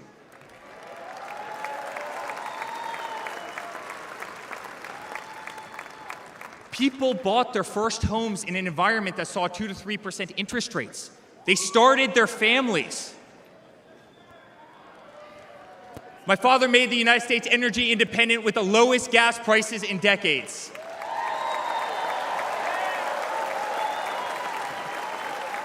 My father made the United States safe. Our borders were closed. There was peace in the Middle East. Soleimani, al-Baghdadi, the terrorists were dead.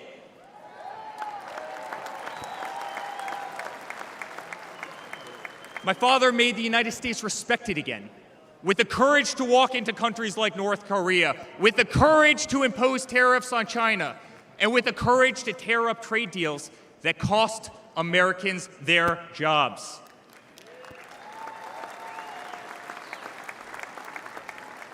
He brought manufacturing back to America. Small businesses flourished. He did what he promised. He put America first. We were winning. Donald Trump made America great again.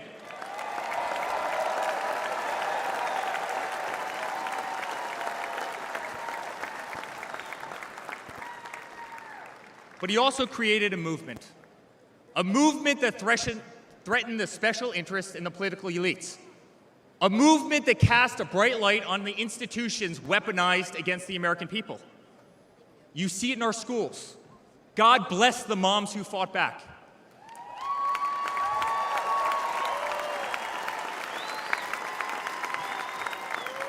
You see it in your workplace. You see it on every news station, in every newspaper. You see it in the military. The most iconic military installations on planet Earth are stripped of their identity and renamed. Fort Bragg, Benning, Fort Hood. You see it in Hollywood. You see it in our two-tier judicial system. They don't even hide it anymore. My father has been censored. The former president ripped off to Twitter, Instagram, and Facebook while terrorist organizations remain intact. My father has been persecuted, targeted by far-left Democrats funded by special interest groups and hand-picked judges. My father has been pulled off the ballots of states, radical justices attempting to defy the will of millions of Americans who adore who he is and what he stands for. My father even became the target of an assassin who almost killed America's single greatest hope for our future. The swamp is terrified of this incredible movement. They're terrified of it. They're terrified of you and the tens of millions of people watching us on TV right now. They've tried everything to keep him from you, everything, to destroy his legacy, to destroy his family. They have failed, and they will not win.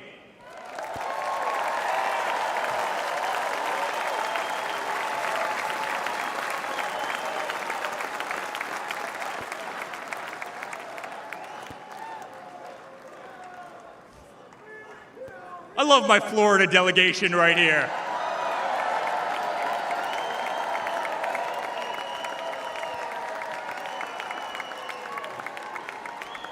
Thank you.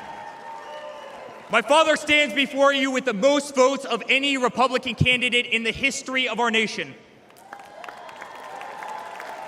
He has defied the predictions of every political pundit. He fills stadiums across our country. He energizes Americans to the issues facing this nation and does so with unvarnished honesty.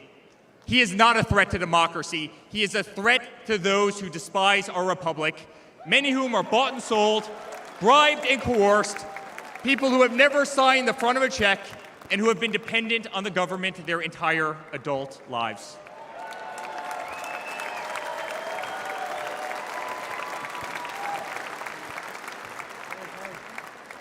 Today, as it was in 2016, America's at that crossroads again.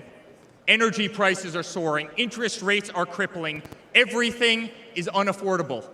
The US dollar has been diminished. Inflation has made it impossible for Americans to live, to save for their future. Our infrastructure is crumbling. Our border is out of control. Millions are dead and displaced in Russia and Ukraine, a war that has no end and a war that we are funding. The Middle East has become a hornet's nest. Our greatest ally, Israel, totally under siege. Fentanyl is killing our youth and destroying families, while the current administration stands idly by, hoping their inaction will import illegal votes. Crime terrorizes our cities and our suburbs as far-left policies handcuff police. Male athletes, guys my height, 6'5", are swimming in women's sports.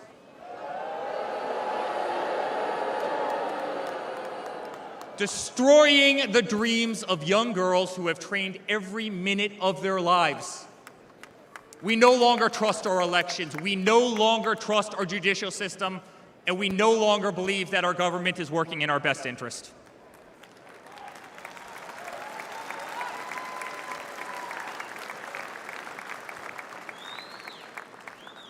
In spite of where we are today as a nation, I'd like to speak to every American. To the homeless veteran sleeping under a bridge as illegal immigrants are housed in the most expensive hotels in New York. I'm sorry. We know it's wrong, and we will fix it.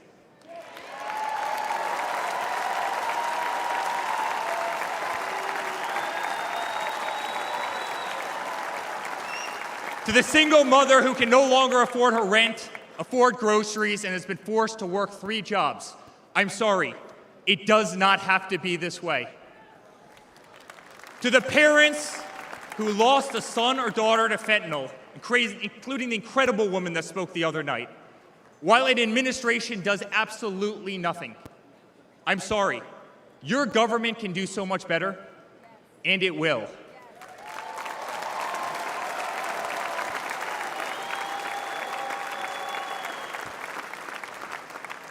To the children who are being brainwashed instead of learning the fundamentals in school, I'm sorry. There are teachers who care, and my father will empower them.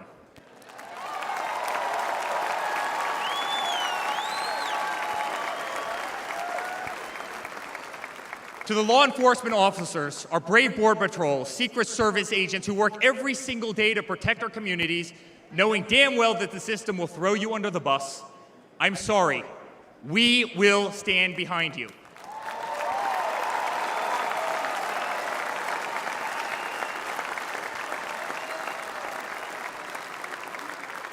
To commuters often petrified to take a bus, take a train, or walk the streets in cities across our nation, I'm sorry. That man right there will fix this.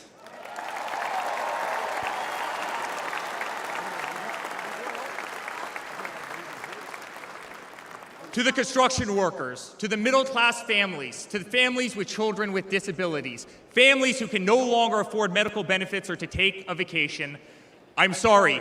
We will make America great again.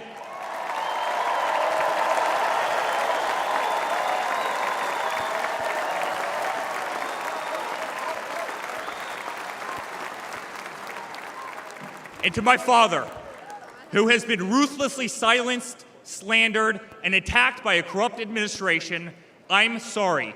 We know, and America knows, that they're not just after you, they're after all of us, and you just happen to be standing in their way.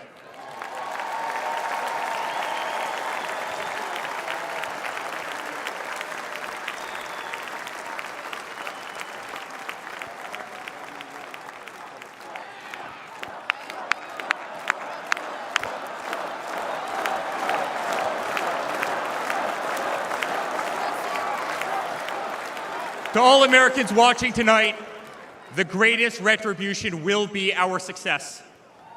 Success not just for ourselves, but for our grandchildren and our children. Under President Donald J. Trump, the swamp will be drained. America will be respected. Our cities will be safe. Our streets will be clean. And our border will once again be secure.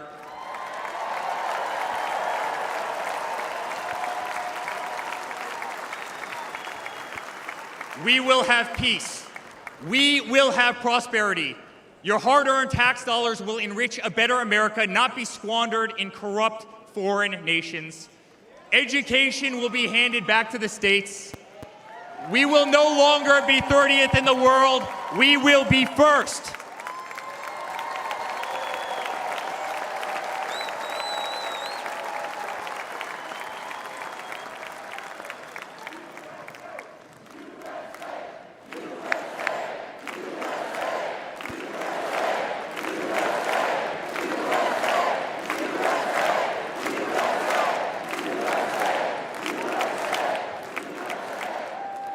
Our children will understand family, our children will have values, and our children will love God.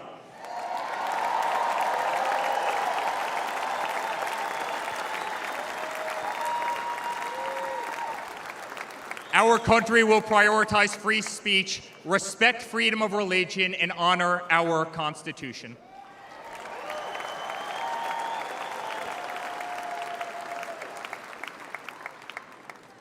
As his son, I've never been more proud of a person in my life. A man who has defied all odds more than once. A man who believed in the promise of America when others turned away. A man who saw a nation in need of a champion and answered that call with unwavering determination and courage. A man who survived a bullet that was intended to eliminate him permanently from our future and from our family. Never have I been more proud to be a Trump.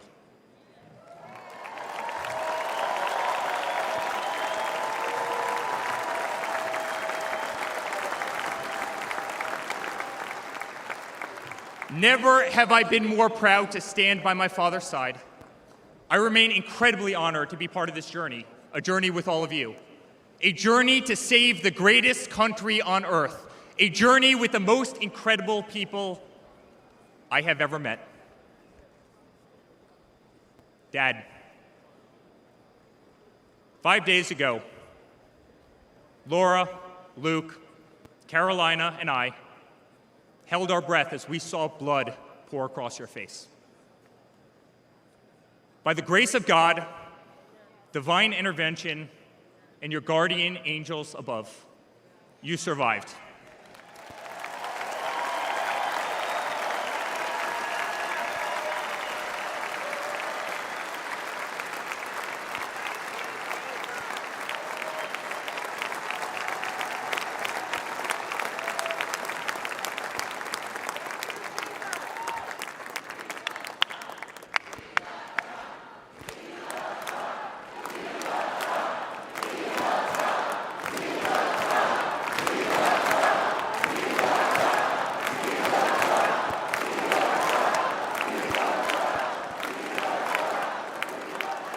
You are the greatest fighter I have ever seen.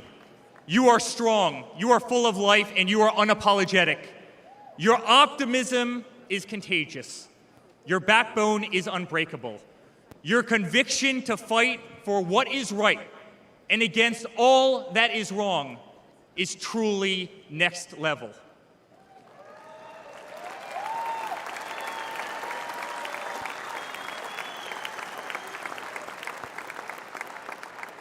The whole world saw your strength as you stood up. You wiped the blood off your face, and you put your fist in the air in a moment that will be remembered as one of the most courageous acts in the history of American politics. You shouted, "Fight! Fight! Fight!"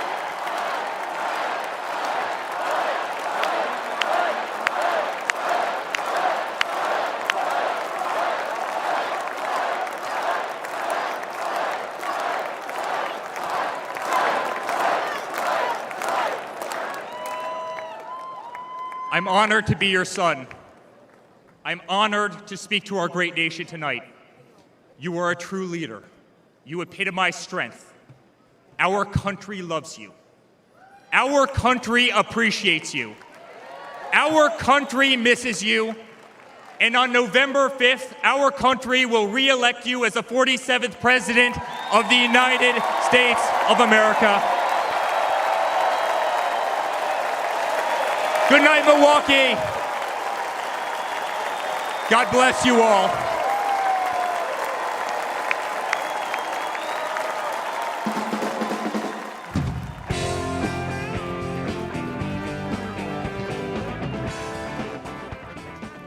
And coming back in studio after the son of former President Trump, Eric Trump, just speaking there.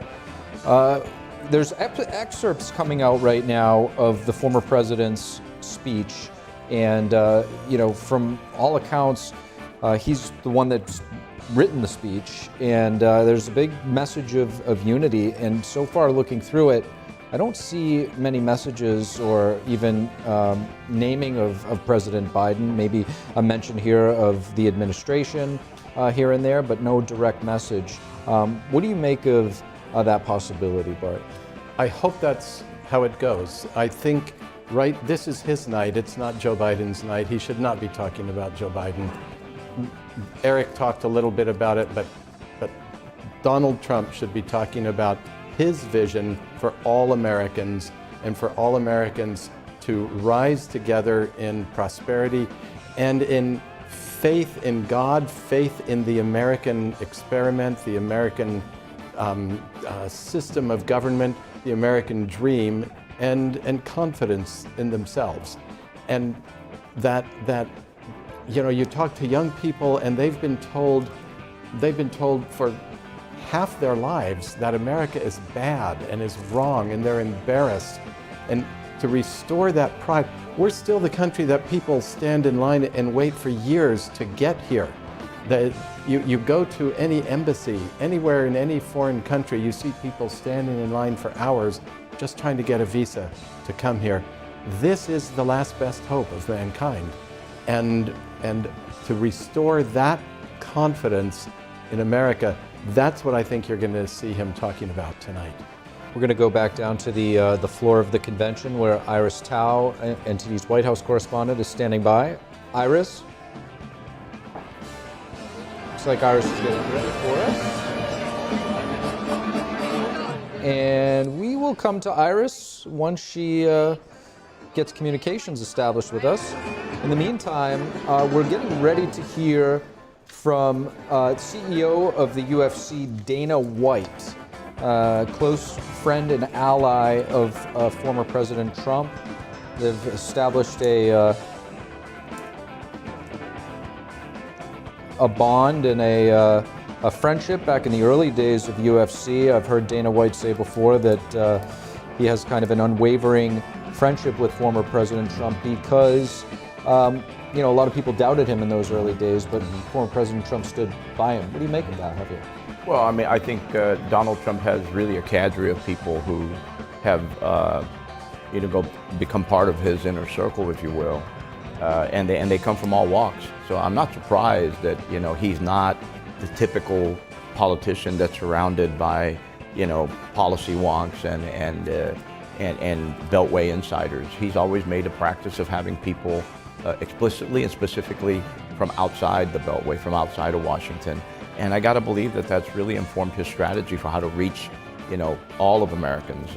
I think it's actually I hate to say it, but I think it's a great strategy to bring people that are not Washington insiders to be part of your inner circle and inform your strategy. I still have an image ingrained in my head of Kanye West sitting in the Oval Office. I mean, we've seen them all, right? But we're gonna go back. I believe Iris is standing by and ready for us. Iris.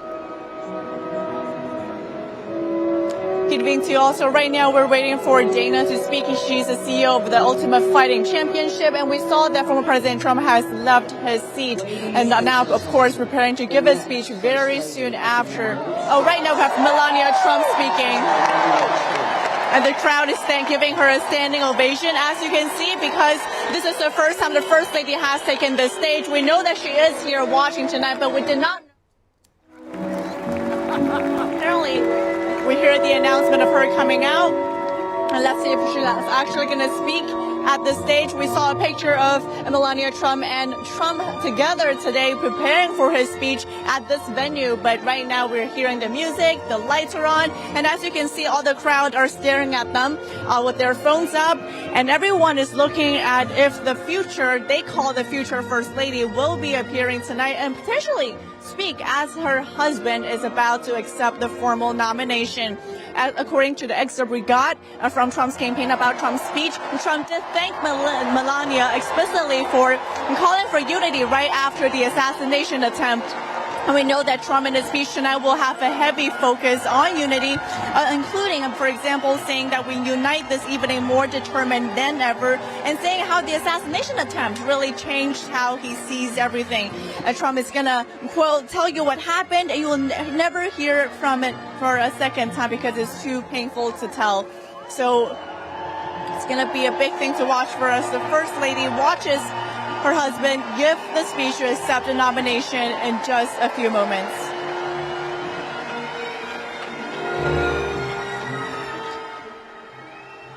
And there we have former First Lady Melania Trump entering the venue in a all-red, I think, dress suit, but as many have said in the past, she was a class act, and a lot of her outfits were always very elegant, and we're seeing that right now. She's now standing next to Ohio Senator J.D. Vance, who is Trump's nominee and pick for his vice president right there.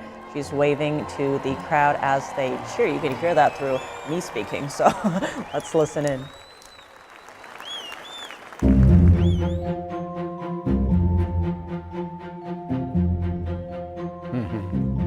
This is a story as uniquely American as the ideals and freedoms we all cherish.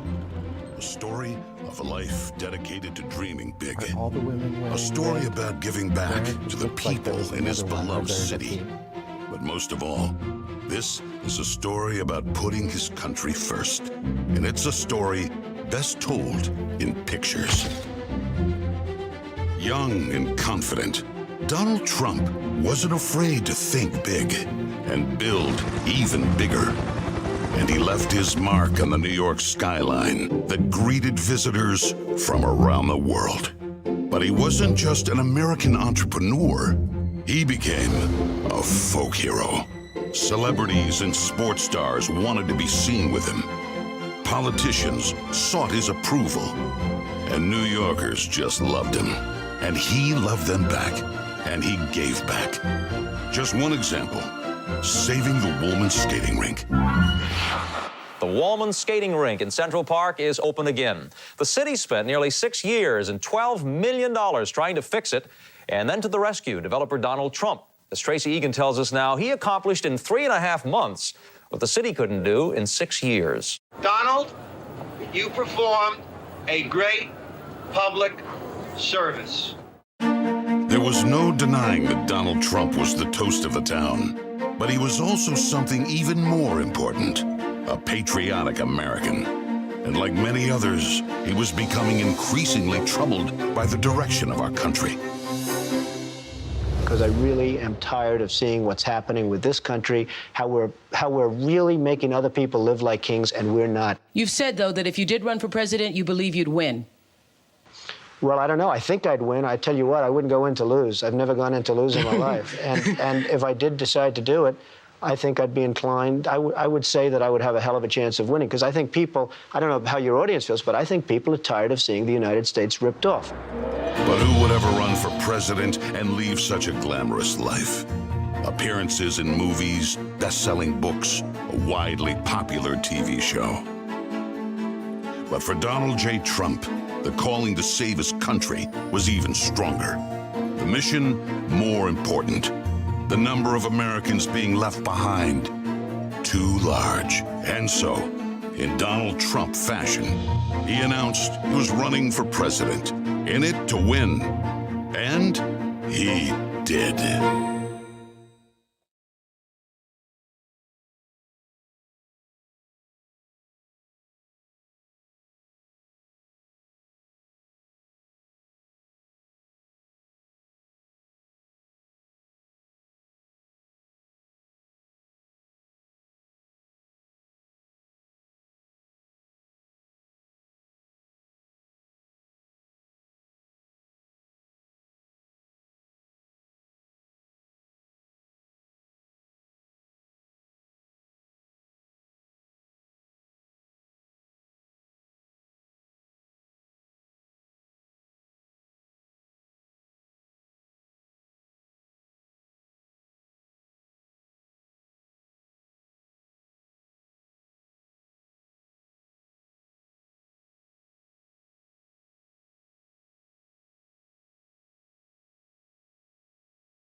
According to reports, she's been staying out of the limelight, along with the former president's daughter, Ivanka Trump, as well, taking a step back from politics and just trying to live a more private life. But we did see her walk out, as Tiffany said, looking very elegant and in full support of former President Trump. Bart, I want to get your thoughts on some of the policy issues that have been mentioned here, specifically the Trump tax cuts. They're about to expire. If that does happen, and Javier, you can comment on this as well, What will that mean for American businesses? Oh, I think it would put a brake on prosperity and on growth. Trump did two things, well, several, but the two biggest things he did were three biggest things were the tax cuts, the regulatory relief, and the energy production, which we've talked about already. The tax cuts and regulatory relief, that opens up, lets people breathe, lets small business breathe, lets manufacturers breathe, lets people, consumers breathe. And it does open up this huge, huge general prosperity. And I'm sure that it will be his first priority. He will probably have a favorable House and a favorable Senate, and he'll probably be able to get those renewed. He might be able to make them as permanent as anything in American politics can be this time. Javier? I mean, if you think about it, I was attacked vehemently by the Democratic Party when I supported Donald Trump during his tax reform. And the reason I did it was, one, because this was 2017. We had not seen a president offer any kind of tax relief to the American small business community since Ronald Reagan. Mm-hmm. It was 36 years since any elected president had said, I'm going to give a break to the American small business community. At that time, the average tax rate for the American small business was 45.6%. And Trump offered them an opportunity to lower that by 20%. And so for us, it was a clear win for the American small business community. If you think about it, small businesses create 70% of the new jobs in this nation. What happens when you choke that small business community? New businesses dry up and jobs start to go away. So we're going to go in and listen to Kid Rock. He's opening up performance here. Kid Rock. Now follow me. Say fight, fight, fight, fight. Say fight, fight, fight, fight. Say fight, fight, fight, fight. Say somebody scream. And there's Kid Rock hyping up the crowd. I mean, getting ready for basically the finales now. We have Dana White and former President Donald Trump set to speak. So, as you can see, I mean, the crowd has already been very lively all night. So I'm not quite sure how much livelier they can get. But I'm sure they can get there when Trump appears. But let's bring it back in studio for now. We were just talking about tax cuts, how you were getting coming under attack from your own party. Talk to us about that. How much of what we just saw former President Trump do in his previous administration that Bart was laying out came down to him being a political outsider, if you will, right? When he was running, everyone's like, who's this guy? Why is he trying to enter politics now? But how much do you see that falling into that? I mean, I can't speak to, what the motivation was or what he was thinking. I can speak to the fact that, to Bart's point, I couldn't agree more. He helped the energy sector. We were energy independent. If you look at the trajectory of Biden and when he began to slip, it was that fateful day when he came, first day into office, he shut down the oil and gas pipeline industry in this country on day one. And then I predicted we're going to see interest rates go up through the roof. We're going to see inflation. We're going to see the cost of everything from asphalt to fertilizer to cosmetics to rubber to plastic go through the roof. It all happened. Trump was very careful with the basic tenets of the American economy, energy being one of them. He actually empowered it. He actually allowed it to prosper, and we were energy independent at the time. What happens when you're energy independent means you don't depend on nations like China, Russia, Venezuela, and I dare say even Iran to provide you with the energy that you need to run the country. The demand and the use of energy and oil did not go away. We were simply buying it from someone else. And so I think, there were some basic tenets that he adhered to. Maybe it's because he was a businessman, but whatever it was, ultimately it was good for the American economy and certainly for the American small business community. We have heard that energy security is national security, and Trump always loves to say, drill, baby, drill. How much you want to bet he's going to say that tonight? I'm just kidding. I bet he will. But when it comes to that, we've heard Trump say several times, under me, there weren't any wars, and if he had remained president, there wouldn't have been these current wars that we're seeing. But given that we do have these current wars, right? Yesterday was national foreign policy as the main theme. It had a lot of focus on military families as well and what they've gone through, their service to this country and why we are who we are. When it comes to that, though, how do you see Trump tackling all these current ongoing wars? Let me tell you, when I was a young Foreign Service officer, a young diplomat, I studied Arabic. I just thought I wanted to learn a hard language, and if they were going to pay me to go to school and pay me a salary, give me the longest language I can. And so I learned Arabic, and I became sort of the accidental Arabist. I've always been a Zionist all my life, and I wanted to study Hebrew and spend my first tour in Jordan and my second tour in Israel. The State Department said, oh, absolutely not. You work either one side of that or the other. That conflict was so intractable that the United States Department of State would not address it. Trump came in and he started pushing the Abraham Accords, and he was only able to do that because he recognized Israel's right to exist and the fact that Israel is the ancestral homeland of the Jewish people, and because we were energy independent. And so we were the dominant force in the world. And the oil-producing nations said, well, we can't put in, an oil shock. We can't cut back because we are no longer the swing producer of oil. The United States is the swing producer of oil.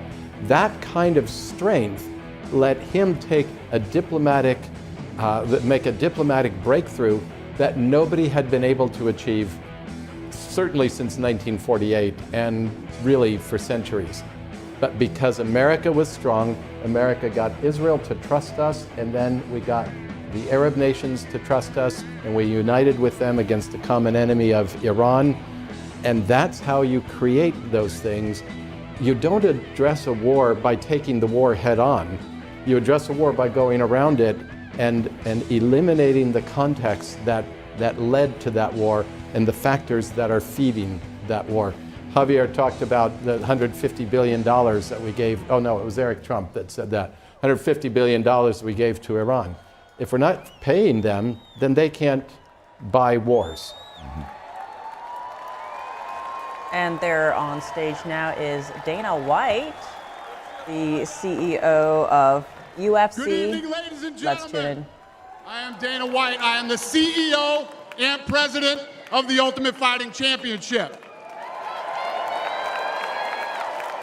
So 2 weeks ago, I got a call from President Trump asking me if I'd be willing to speak tonight. As usual, there was no pressure, no demands. He asked me as a friend, and of course I said yes. Then, after I accepted his offer, he sent me a text message, and I just want to read to you a little piece of what President Trump wrote to me. Dana, I'm so honored that you will be doing the introduction at the National Republican Convention.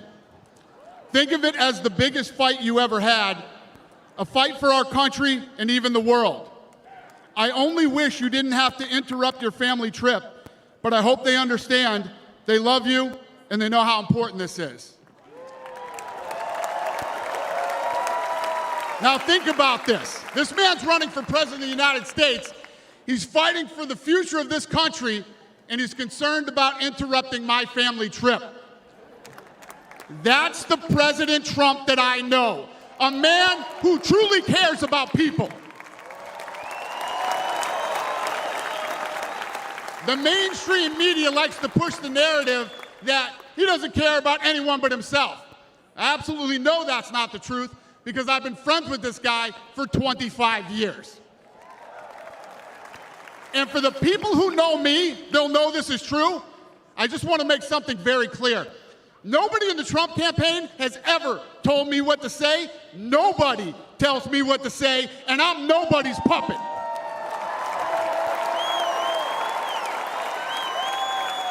And I'm not telling you what to think. I'm telling you what I know. And I know President Trump. I know President Trump is a fighter. I've been saying this since 2015. Now look at what's happened over the last 10 years. We have all seen it with our own eyes. I'm in the tough guy business, and this man is the toughest, most resilient human being that I have ever met in my life. The higher the stakes, the harder he fights, and this guy never, ever gives up. So what's at stake here? The answer is in President Trump's text, and I quote, "A fight for our country." I know why he's running for president again. Why else would he put himself through everything he's dealt with just to get back here? We all know he doesn't need this. This guy's got a great life, he has a beautiful family, and he has achieved everything that you could possibly achieve in life. I know President Trump is literally putting his life on the line for something bigger than himself, and he's willing to risk it all because he loves this country.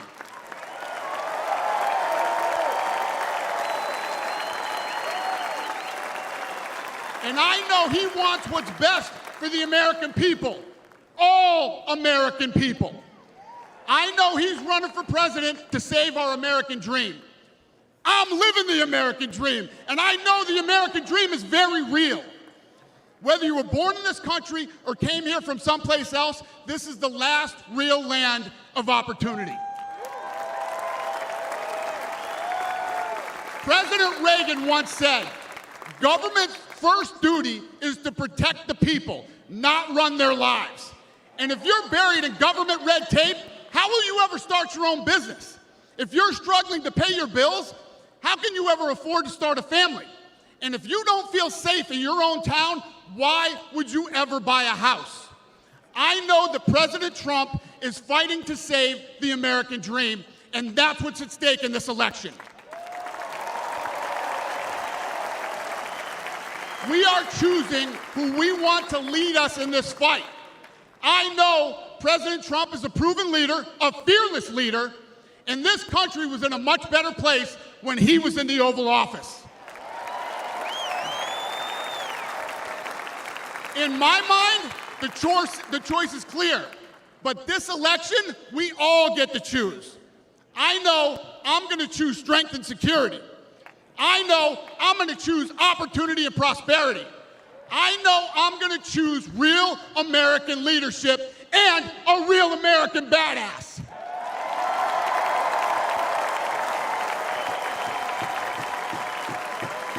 And I'm not telling you what choice to make, and I'm not telling you what to think. I'm telling you what I know. I know America needs a strong leader, and the world needs a strong America. I know Donald J. Trump is the best choice for President of the United States. My fellow Americans, it is my honor to introduce the 45th and soon-to-be 47th President of the United States, Donald J. Trump.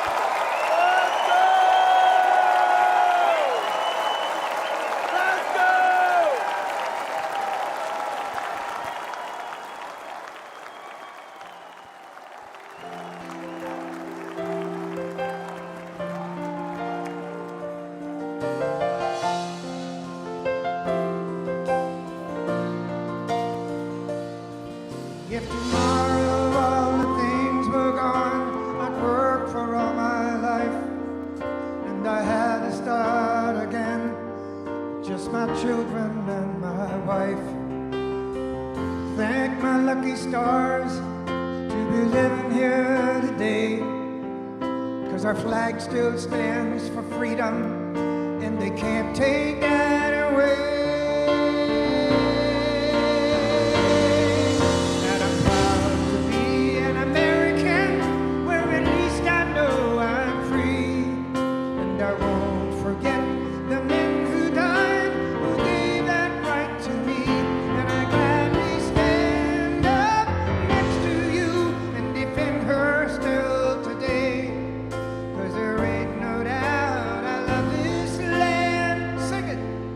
God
Thank you very much.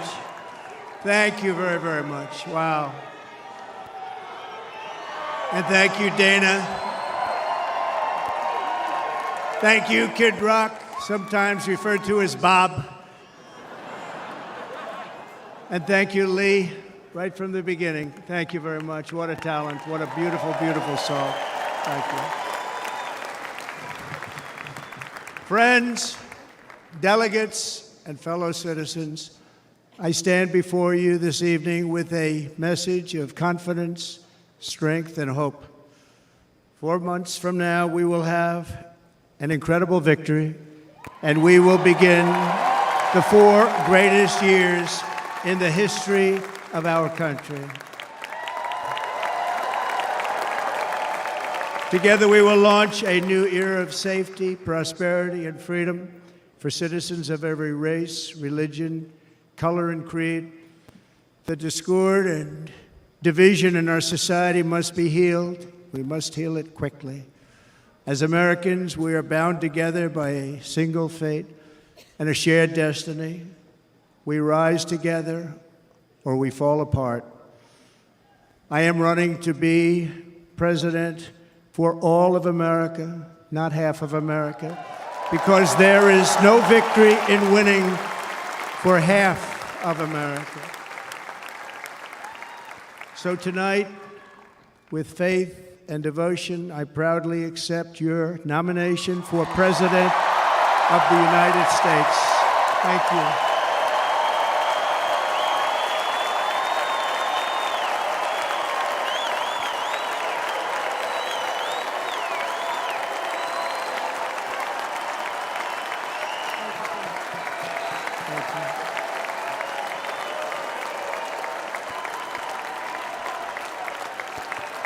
Thank you very much.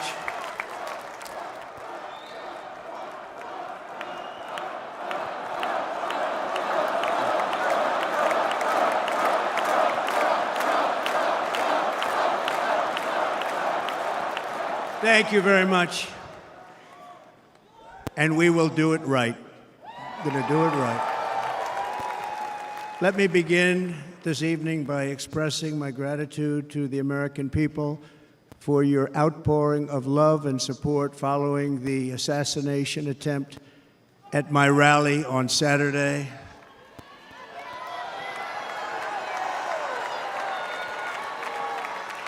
As you already know, the assassin's bullet came within a quarter of an inch of taking my life. So many people have asked me, what happened? Tell us what happened, please. And therefore, I will tell you exactly what happened, and you'll never hear it from me a second time because it's actually too painful to tell. It was a warm, beautiful day in the early evening in Butler Township in the great Commonwealth of Pennsylvania. Music was loudly playing, and the campaign was doing really well. I went to the stage, and the crowd was cheering wildly. Everybody was happy. I began speaking very strongly, powerfully, and happily, because I was discussing the great job my administration did on immigration at the southern border. We were very proud of it.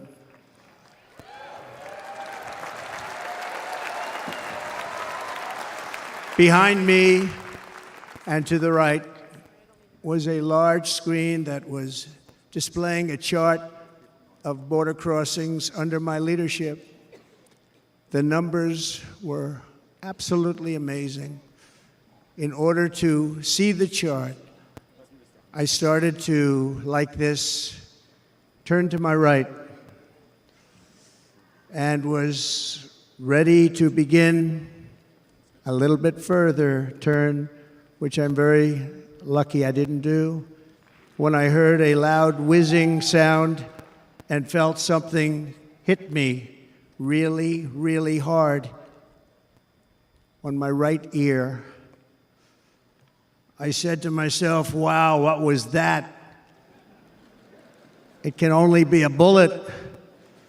and moved my right hand to my ear, brought it down. My hand was covered with blood, just absolutely blood all over the place.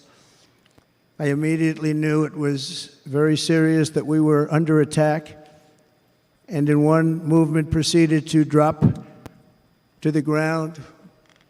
Bullets were continuing to fly as very brave Secret Service agents rushed to the stage, and they really did. They rushed to the stage.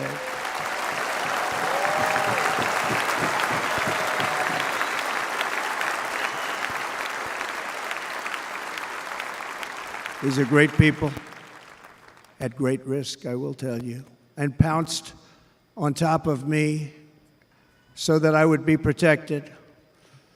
There was blood pouring everywhere, and yet, in a certain way, I felt very safe because I had God on my side. I felt that.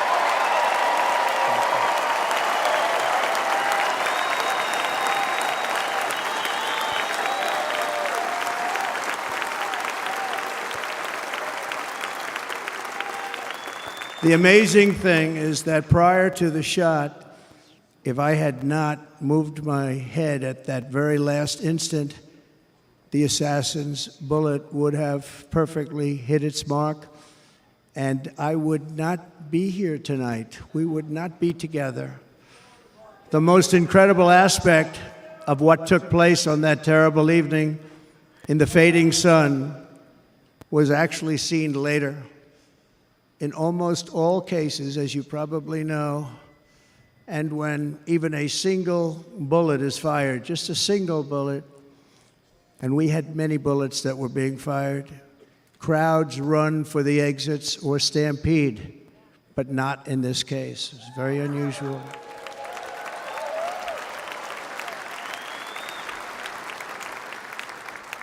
This massive crowd of tens of thousands of people stood by and didn't move an inch. In fact, many of them bravely, but automatically stood up looking for where the sniper would be. They knew immediately it was a sniper. And then began pointing at him. You can see that if you look at the group behind me. That was just a small group compared to what was in front. Nobody ran, and by not stampeding, many lives were saved. But that isn't the reason that they didn't move. The reason is that they knew I was in very serious trouble. They saw it. They saw me go down. They saw the blood and thought, actually, most did, that I was dead. They knew it was a shot to the head. They saw the blood. And there's an interesting statistic. The ears are the bloodiest part. If something happens with the ears, they bleed more than any other part of the body. For whatever reason, the doctors told me that. I said, why is there so much blood? He said, it's the ears. They bleed more. So we learned something, but they just, this beautiful crowd, they didn't want to leave me. They knew I was in trouble. They didn't want to leave me. And you can see that love written all over their faces. Incredible people. They're incredible people. Bullets were flying over us, yet I felt serene. But now the Secret Service agents were putting themselves in peril. They were in very dangerous territory. Bullets were flying right over them, missing them by a very small amount of inches. And then it all stopped. Our Secret Service sniper, from a much greater distance and with only one bullet used, took the assassin's life, took him out.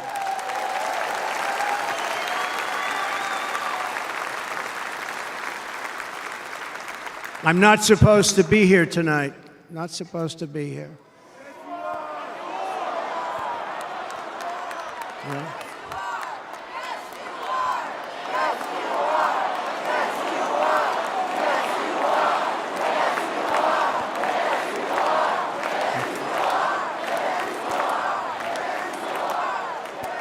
Thank you.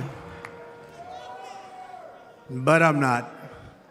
And I'll tell you, I stand before you in this arena only by the grace of Almighty God.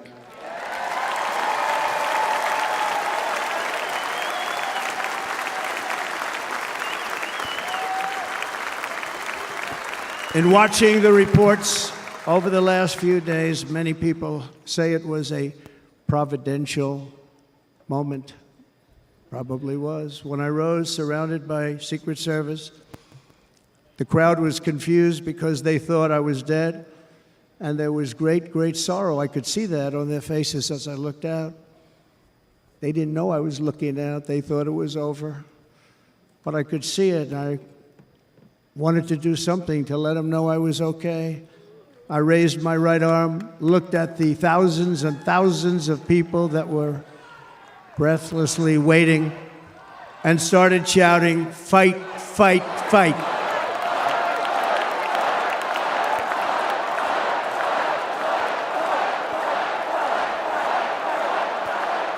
Thank you. Once my clenched fist went up, and it was high into the air. You've all seen that.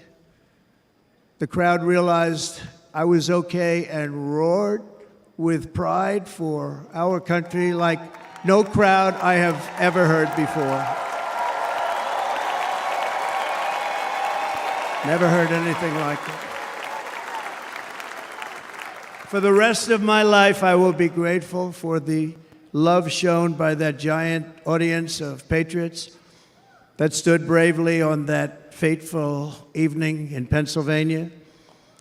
Tragically, the shooter claimed the life of one of our fellow Americans, Corey Comparator. Unbelievable person, everybody tells me. Unbelievable. And seriously wounded, two other great warriors. Spoke to them today. David Dutch and James Copenhaver. Two great people. I also spoke to all three families of these tremendous people. Our love and prayers are with them and always will be. We're never going to forget them. They came for a great rally. They were serious Trumpsters, I want to tell you. They were serious Trumpsters and still are. But Corey, unfortunately, we have to use the past tense. He was incredible. He was a highly respected former fire chief, respected by everybody.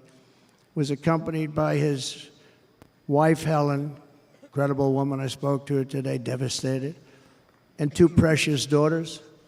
He lost his life selflessly acting as a human shield to protect them from flying bullets. He went right over the top of them and was hit. What a fine man he was.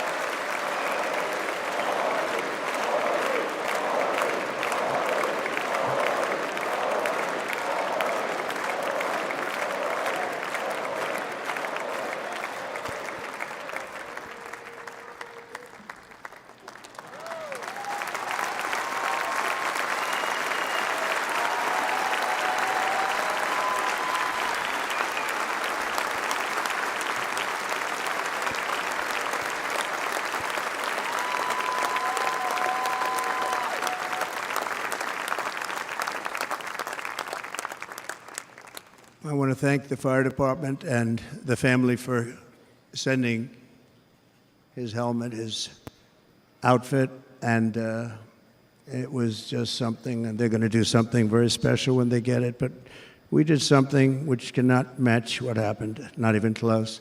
But I am very proud to say that over the past few days, we've raised $6.3 million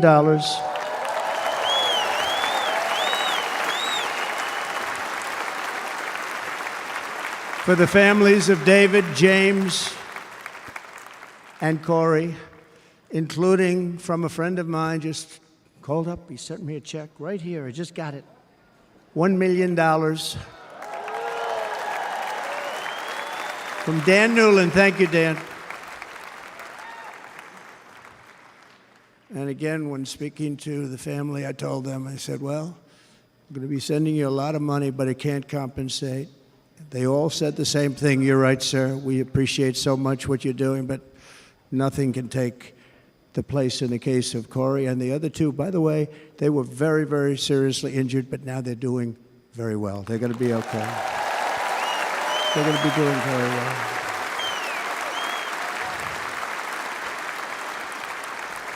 They're warriors. So now I ask that we observe a moment of silence in honor of our friend Corey.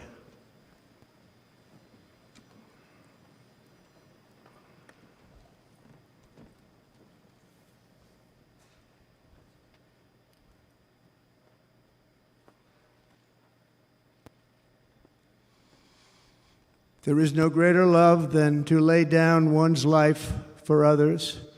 This is the spirit that forged America in her darkest hours, and this is the love that will lead America back to the summit of human achievement and greatness. This is what we need. Despite such a heinous attack, we unite this evening more determined than ever. I am more determined than ever, and so are you. So is everybody in this room.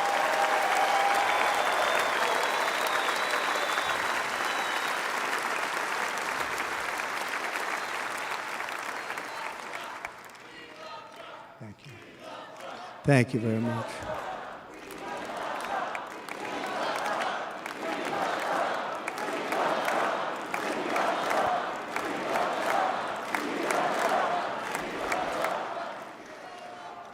Our resolve is unbroken and our purpose is unchanged to deliver a government that serves the American people better than ever before. Nothing will stop me in this mission because our vision is righteous and our cause is pure.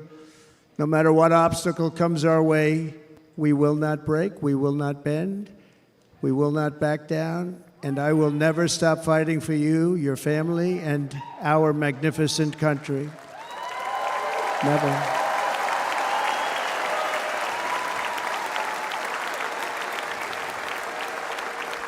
And everything I have to give with all of the energy and fight in my heart and soul, I pledge to our nation tonight. Thank you very much. I pledge that to our nation. We're going to turn our nation around, and we're going to do it very quickly. Thank you.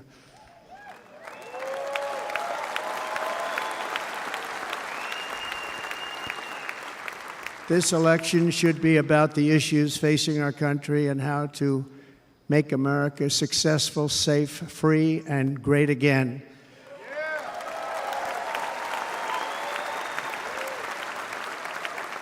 In an age when our politics too often divide us, now is the time to remember that we are all fellow citizens. We are one nation under God, indivisible, with liberty and justice for all.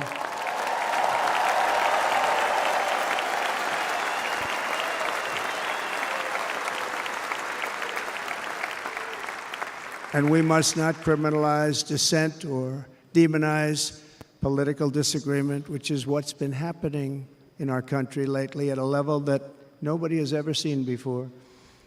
In that spirit, the Democrat Party should immediately stop weaponizing the justice system and labeling their political opponent as an enemy of democracy. Especially since that is not true. In fact, I am the one saving democracy for the people of our country.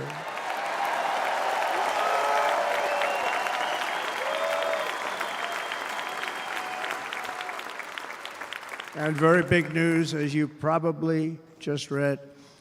On Monday, a major ruling was handed down from a highly respected federal judge in Florida, Eileen Cannon, finding that the prosecutor and the fake documents case against me were totally unconstitutional, and the entire case was thrown out of court.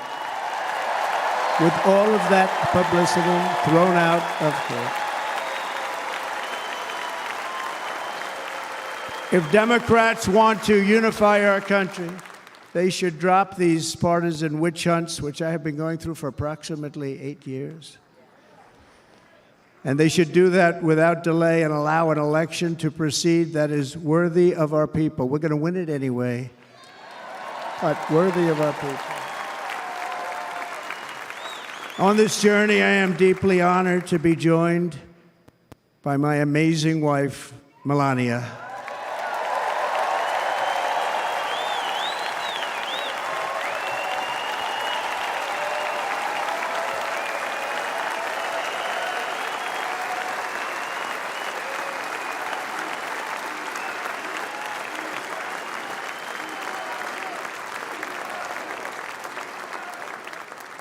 And Melania, thank you very much. You also did something really beautiful, a letter to America calling for national unity, and it really took the Republican Party by surprise. I will tell you, it was beautiful.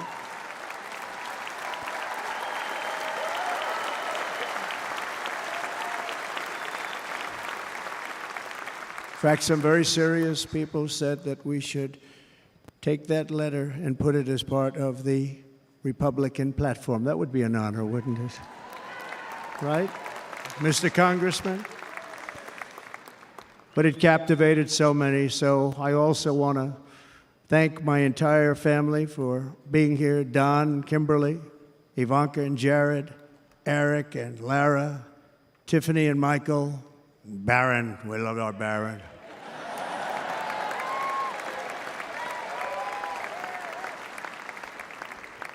And of course, my 10 wonderful grandchildren. You saw a few of them up there on my lap before.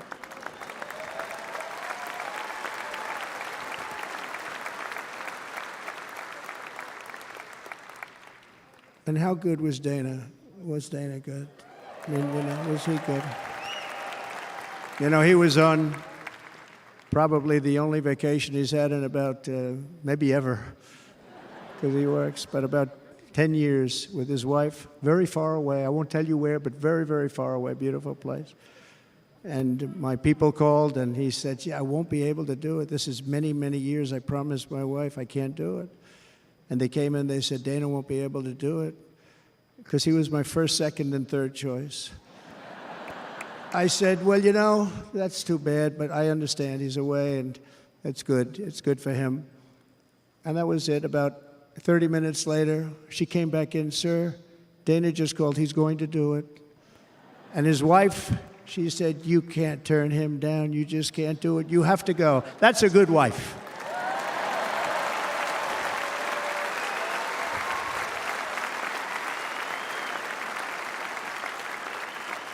So he got on a plane, he got here a little while ago, now he's going to get on the plane in a little while and he's going to go back home to his wife. But they're great, and I just want to thank her and him and their whole family, because that's not easy. And Kid Rock, same thing. Called, he said, I want to be a part of it. I want to be a part, because, Kid does his great song, Big, Big Monster song. I had no idea. He became a friend of mine over the last 10 years. And he's amazing. Everyone loves him. I didn't even know how big he was. He has rallies. 35,000, 40,000 people he gets every time he goes out. I think he's making so much money, he doesn't know what the hell to do with it. You want to know? And then we have my other friend, and I've known him so long, and we took that song, and it was a big success, but we made that.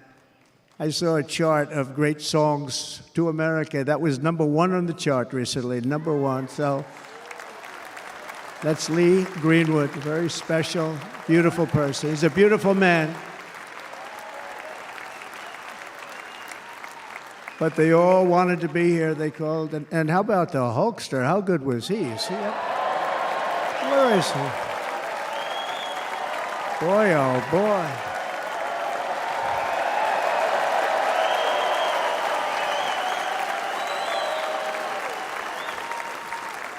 They may call that entertainment. I know about entertainment, but when he used to lift a 350-pound man over his shoulders and then bench press him 2 rows into the audience, I say, maybe entertainment, but he is one strong son of a gun. I will tell you, I watched it many times. There aren't a lot of entertainers that can do that, right? You were fantastic. Thank you very much. Followed by Eric. What was that all about? Boy, that was good. I didn't want to really come up here. But he was so great, and he's such a good young man. He went through a lot of trouble, and Don last night was incredible. They went through so much trouble. They got subpoenaed more than any people probably in the history of the United States. Every week they get another subpoena from the Democrats, crazy Nancy Pelosi, the whole thing, just boom, boom, boom. They've got to stop that because they're destroying our country. We have to work on making America great again, not on beating people. And we won. We beat them in all. We beat them on the impeachments. We beat them on indictments. We beat them. But the time that you have to spend, if they would devote that genius to helping our country, we'd have a much stronger and better country.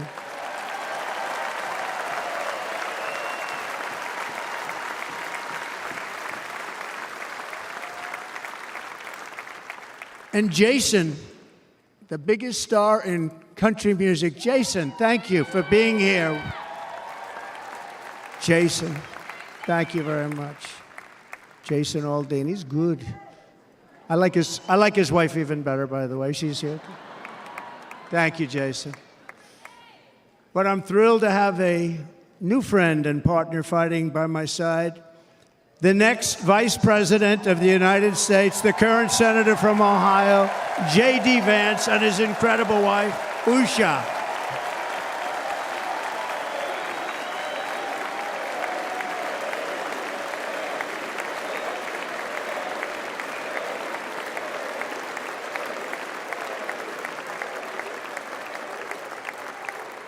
He's going to be a great Vice President. He's going to be great. He'll be with this country and with this movement, greatest movement in the history of our country, Make America Great Again. When they criticize it, they say, we're going to try and stop MAGA. I said, MAGA is Make America Great Again. What are you going to stop? There's nothing to stop. Then they say, oh, that's right. It's very tough to fight it. And all of the people that did try and fight it have failed. But he's going to be with us for a long time, and it was an honor to select him. Great, great student at Yale. His wife was a great student at Yale. They met at Yale. These are two smart people. So, J.D., you're going to be doing this for a long time. Enjoy the ride.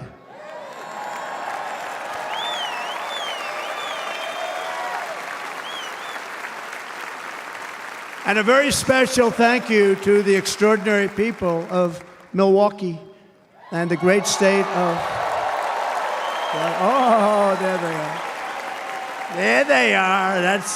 You are so easy to spot. And Green Bay's going to have a good team this year, right? They're going to have a good team. They're going to have a good team. Most of the audience doesn't like it, but it's true. You're going to have a very good team this year.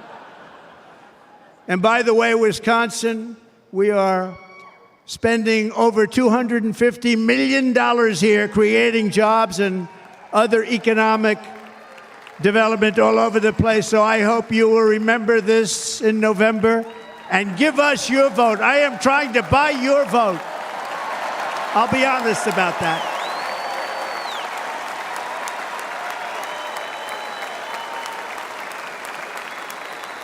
And I promise we will make Wisconsin great again. We're going to make it. Thank you, Mr. Governor. Thank you very much. Thank you. I'm here tonight to lay out a vision for the whole nation. To every citizen, whether you're a young or old man or woman, Democrat, Republican, or independent, black or white, Asian or Hispanic, I extend to you a hand of loyalty and of friendship. Together we will lead America to new heights of greatness like the world has never seen before. We were right there in the first term. We got hit with COVID. We did a great job. Nobody knew what it was, but nobody's ever seen an economy pre-COVID. And then we handed over a stock market that was substantially higher than just prior to COVID. Coming in, did a great job. Never got credit for that. We got credit for the war and defeating ISIS and so many things, the great economy, the biggest tax cuts ever, the biggest regulation cuts ever, the creation of Space Force, the rebuilding of our military. We did so much. We did so much. Right to try. Right to try is a big deal. We got right to try. They were trying to get that for 52 years. Somebody's terminally ill, and hopefully there's nobody in this audience, but it does happen a lot. They're terminally ill and they can't use our new space-age drugs and other things that we are way ahead. We have the greatest doctors in the world, the greatest laboratories in the world, and you can't do it. They've been trying to get that approved for 52 years. Wasn't that easy? The insurance companies didn't want to do it. They didn't want the risk. The labs didn't want to do it because if it didn't work, people are pretty far down the line toward death. They didn't want to do it. The doctors didn't want to have it on their records, so I got everybody into an office. 52 years they tried. Sounds simple, but it's not. And I got them to agree that somebody that needs it will, instead of going to Asia, Europe, or someplace, or if you have no money, going home and dying, just die. We got them to sign an agreement, agree to it, where they're not going to sue anybody. They're going to get all of this stuff. They're going to get it really fast. And what's happened is we're saving thousands and thousands of lives. It's incredible. Right to try. It's a great feeling. Under our leadership, the United States will be respected again. No nation will question our power. No enemy will doubt our might. Our borders will be totally secure. Our economy will soar. We will return law and order to our streets, patriotism to our schools, and importantly, we will restore peace, stability, and harmony all throughout the world. But to achieve this future, we must first rescue our nation from failed and even incompetent leadership. We have totally incompetent leadership. This will be the most important election in the history of our country. Under the current administration, we are indeed a nation in decline. We have an inflation crisis that is making life unaffordable, ravaging the incomes of working and low-income families, and crushing, just simply crushing our people like never before. They've never seen anything like it.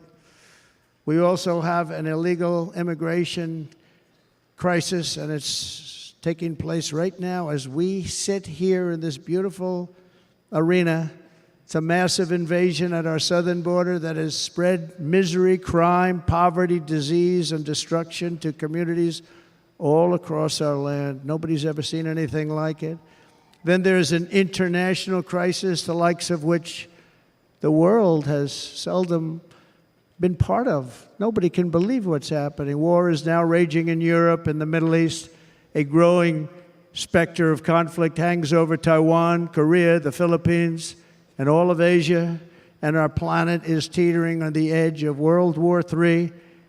And this will be a war like no other war because of weaponry. The weapons are no longer army tanks going back and forth shooting at each other. These weapons are obliteration.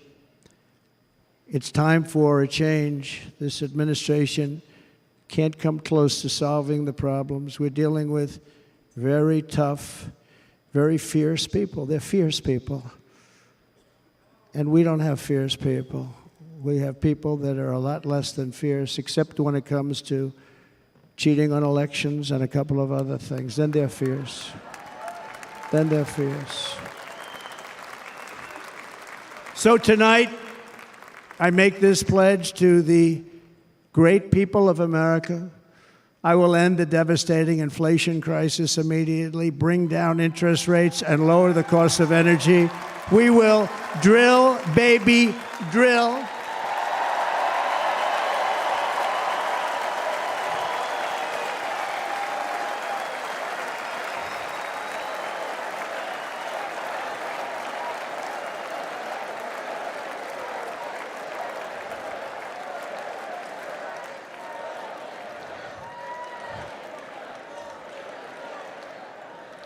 Can you believe what they're doing?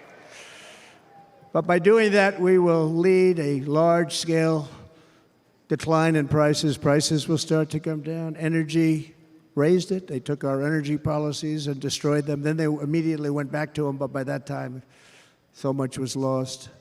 But we will do it at levels that nobody's ever seen before. And we'll end lots of different things. We'll start paying off debt and start lowering taxes even further. We gave you the largest tax cut.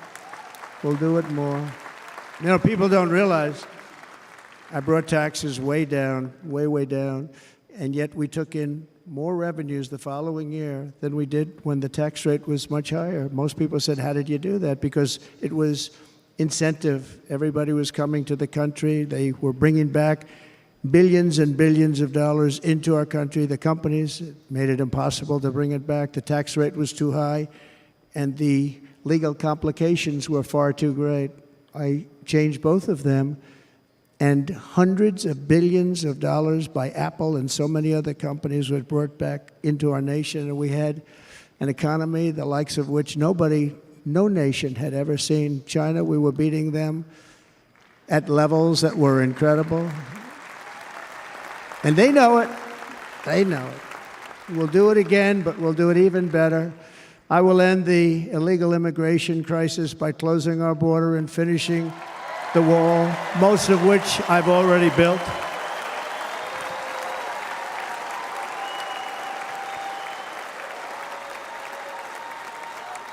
On the wall, we were dealing with a very difficult Congress, and I said, oh, that's okay, we won't go to Congress. I call it an invasion. We gave our military almost $800 billion. I said, I'm going to take a little of that money because this is an invasion, and we built, most of the wall is already built, and we built it through using the funds because what's better than that? We have to stop the invasion into our country that's killing hundreds of thousands of people a year. We're not going to let that happen. I will end every single international crisis that the current administration has created, including the horrible war with Russia and Ukraine, which would have never happened if I was president, and the war caused by the attack on Israel, which would have never happened if I was president. Iran was broke. Iran had no money. Now Iran has $250 billion. They made it all over the last 2.5 years. They were broke. I watched the other day on a show called Deface the Nation. Has anyone seen it? And they had a congressman who was a Democrat say, well, whether you like him or not, Iran was broke dealing with Trump. I told China and other countries, if you buy from Iran, we will not let you do any business in this country, and we will put tariffs on every product you do send in of 100% or more. And they said to me, well, I think that's about it. They weren't going to buy any oil.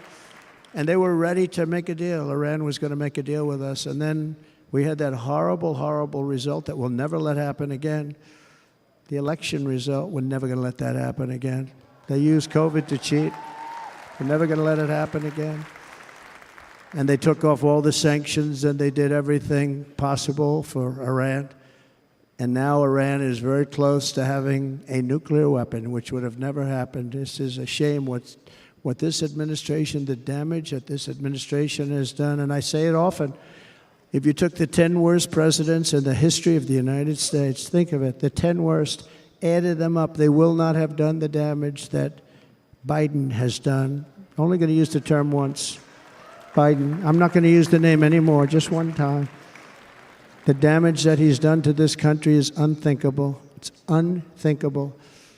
Together we will restore vision, strength, competence, and we're going to have a thing called common sense making most of our decisions, actually. It's all common sense. Just a few short years ago, under my presidency, we had the most secure border and best economy in the history of our country, in the history of the world. We had the greatest economy in the history of the world. We had never done anything like it. We were beating every country, including China, by leaps and bounds. Nobody had seen anything like it. We had no inflation, soaring incomes were going. Nobody can believe it. You can't believe what happened 4 years ago is happening now in reverse. And the world was at peace. Inflation has been a killer for our country. No matter what you make it doesn't matter because inflation is eating you alive. People that were putting away money, they were making great wages, the highest they've ever made, but they were putting away a lot of money. Now they are just being destroyed. They're not putting away anything. They're barely living. They're going into savings accounts. They're taking out their money to live because of inflation. Inflation, remember, it's called a country buster. You can go back to Germany from 100 years ago. You can go back to any country that suffered great inflation. We've suffered the worst inflation we've ever had. But go back and see what's happened to those countries. We've had the worst inflation we've ever had under this person. But in less than 4 years, our opponents have turned incredible success into unparalleled tragedy and failure. It's been a tremendous failure. Today, our cities are flooded with illegal aliens. Americans are being squeezed out of the labor force and their jobs are taken. And by the way, you know who's taking the jobs that are created? 107% of those jobs are taken by illegal aliens. And you know who's being hurt the most by millions of people pouring into our country? The black population and the Hispanic population, because they're taking the jobs from our black population, our Hispanic population, and they're also taking them from unions. The unions are suffering because of it. Thank you. Thank you. I like you too. Thank you very much. Inflation has wiped out the life savings of our citizens and forced the middle class into a state of depression and despair. That's what it is. It's despair and depression. We cannot and will not let this continue. Less than 4 years ago, we were a great nation, and we will soon be a great nation again. We're going to be a great nation again.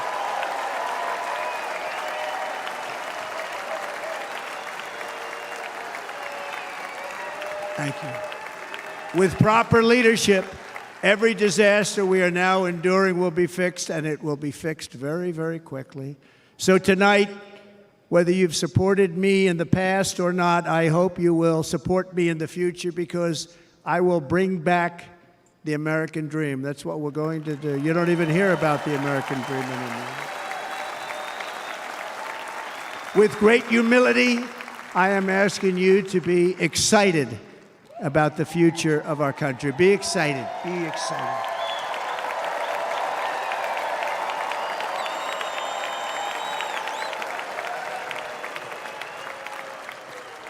And by the way, the news reports, look at all of those big networks. Look at them. They're all here.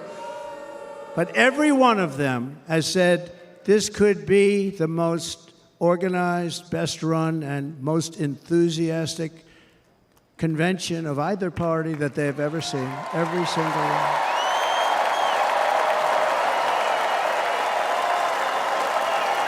And it's true. It's true. And there's love in the room. There's great love in the room.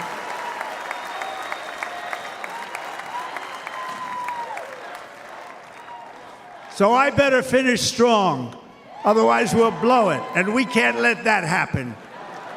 Now, this was great. All of the great people that spoke, and everybody hit a home run. I mean, there's not one that I can think of where I said, oh, gee, that wasn't great. Every single person. I refuse to be the only one. Don't do that to me. They're already getting ready. See, I gave them an idea.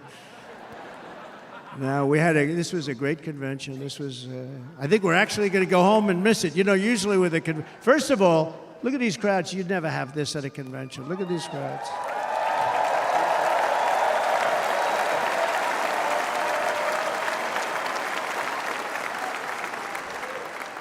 Love. It's about love. This week, the entire Republican Party has formally adopted an agenda for America's renewal, and you saw that agenda. And it's very short compared to the long, boring, meaningless agendas of the past, including the Democrats. They write these things that are hundreds of pages long, and they never read them after they're done. In their case, fortunately, they don't read them because they're pretty bad. It's a series of bold promises that we will swiftly implement when you give us a Republican House And Mr. Speaker, thank you very much. We have our great Speaker of the House with us tonight. Mr. Speaker, thank you very much. Thank you. A Republican Senate, we have many senators here. And send me back to our beautiful White House just a few short months from now. We're talking about just months. It can't come fast enough. We have to get it done. First, we must get economic relief to our citizens. Starting on day one, we will drive down prices and make America affordable again. We have to make it affordable. It's not affordable. People can't live like this. Under this administration, our current administration, groceries are up 57%, gasoline is up 60 and 70%, mortgage rates have quadrupled. And the fact is, it doesn't matter what they are because you can't get the money anyway. You can't buy houses. Young people can't get any financing to buy a house. The total household costs have increased an average of $28,000 per family under this administration. Republicans have a plan to bring down prices and bring them down very, very rapidly. By slashing energy costs, we will in turn reduce the cost of transportation, manufacturing, and all household goods. So much starts with energy. And remember, we have more liquid gold under our feet than any other country by far. We are a nation that has the opportunity to make an absolute fortune with its energy. We have it, and China doesn't. Under the Trump administration, just 3.5 years ago, we were energy independent. But soon, we will actually be better than that. We will be energy dominant and supply not only ourselves, but we will supply the rest of the world with numbers that nobody has ever seen, and we will reduce our debt, $36 trillion. We will start reducing that, and we will also reduce your taxes still further. Next, and by the way, they want to raise your taxes 4 times, think of it. And all my life, I grew up watching politicians. I always loved politics. I guess I was on the other side. I'd watch and they were always talking about, we will give you a tax cut. We will give you a tax cut. My whole life I was watching, I will give you a tax cut, right, Mr. Congressman? That's all they talked about. This is the only administration that said, we're going to raise your taxes by 4 times what you're paying now, and people are supposed to vote for them? I've never heard it. You're paying too much. We're going to reduce your taxes still further. We gave you the biggest one, as I said. We're going to give you more, and it's going to lead to tremendous growth. We want growth in our country. That's what's going to pay off our debt.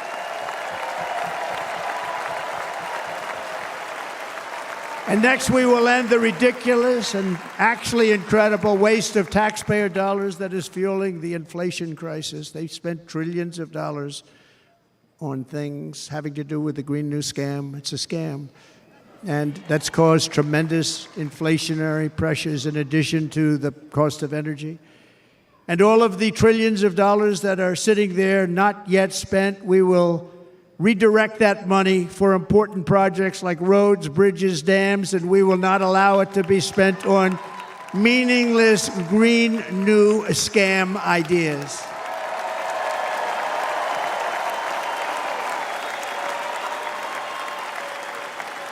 And I will end the electric vehicle mandate on day one.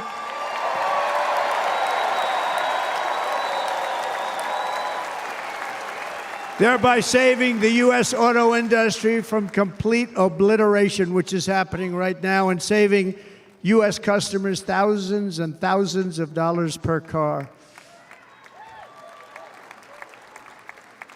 And right now, as we speak, large factories just started are being built across the border in Mexico. So with all the other things happening on our border, and they're being built by China to make cars and to sell them into our country.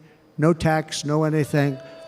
The United Auto Workers ought to be ashamed for allowing this to happen. And the leader of the United Auto Workers should be fired immediately. And every single auto worker, union and non-union, should be voting for Donald Trump, because we're going to bring back car manufacturing, and we're going to bring it back fast.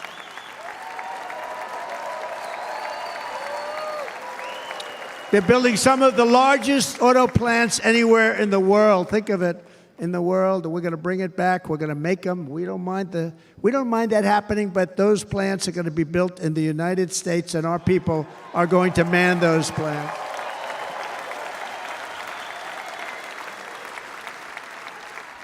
And if they don't agree with us, we'll put a tariff of approximately 100 to 200% on each car, and they will be unsellable in the United States. We have long been taken advantage of by other countries.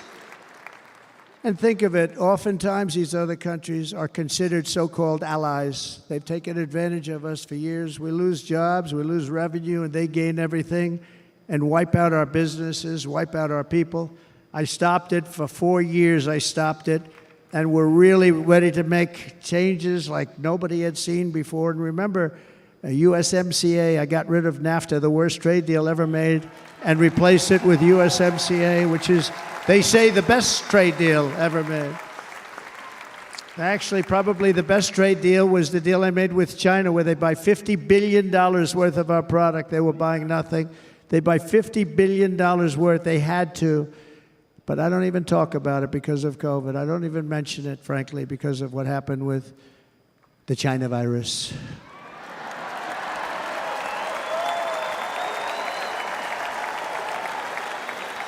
We will not let countries come in, take our jobs, and plunder our nation. They come and do that.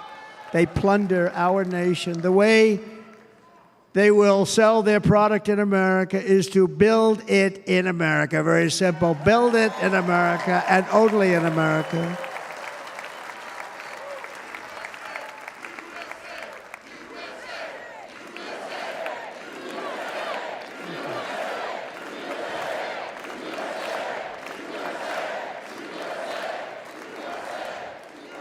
And this very simple formula, and Congress has to go along with us, and they will. This very simple formula will create massive numbers of jobs. We will take over the auto industry again, and many, many, hundreds of thousands of jobs. We lost so many jobs over the years. If you go back 20, 25 years, they've stolen, going to China and Mexico, about 68% of our auto industry manufacturing jobs. We're going to get them all back. We're going to get them all back, every one of them. At the center of our plan for economic relief are massive tax cuts for workers that include something else that's turned out to be very popular, actually. Here it's very popular, in this building and all those hotels that I saw that are so nice. I'm staying in a nice one. It's called no tax on tips. No tax on tips. No tax on tips.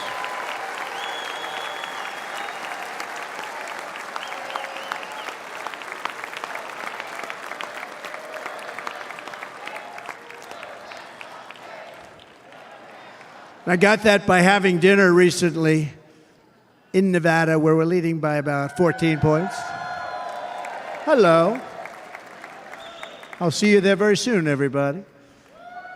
And we're having dinner at a beautiful restaurant in the Trump building on the Strip, and it's a great building, and the waitress comes over. How's everything going? A really nice person. How's everything? Oh, sir, it's so tough. The government's after me all the time on tips, tips, tips. I said, well, they give you cash. Would they be able to find him? She said, actually, and I didn't know this, she said, very little cash is given. It's all put right on the check. And they come in and they take so much of our money, it's just ridiculous, and they don't believe anything we say. And they've just hired, as you know, 88,000 agents to go after him even more. And I said, this shows the level of my, most people go out, they hire consultants, they pay them millions of dollars. But I said to her, let me just ask you a question. Would you be happy if you had no tax on tips? She said, what a great idea. I got my information from a very smart waitress. That's better than spending millions of dollars. And everybody loves it. Waitresses and caddies and drivers and everybody. It's a large group of people that are being really hurt badly. They make money, let them keep their money.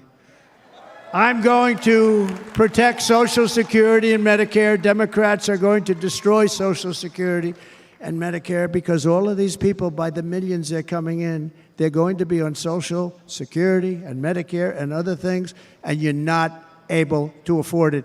They are destroying your Social Security and your Medicare.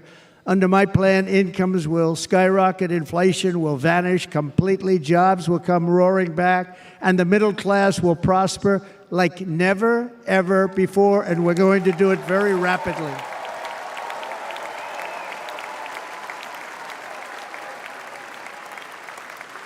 But no hope or dream we have for America can succeed unless we stop the illegal immigrant invasion, the worst that's ever been seen anywhere in the world. There's never been an invasion like this anywhere. Third world countries would fight with sticks and stones not to let this happen. The invasion at our southern border, we will stop it, and we will stop it quickly. You heard Tom Homan yesterday. Tom Homan, put him in charge and just sit back and watch.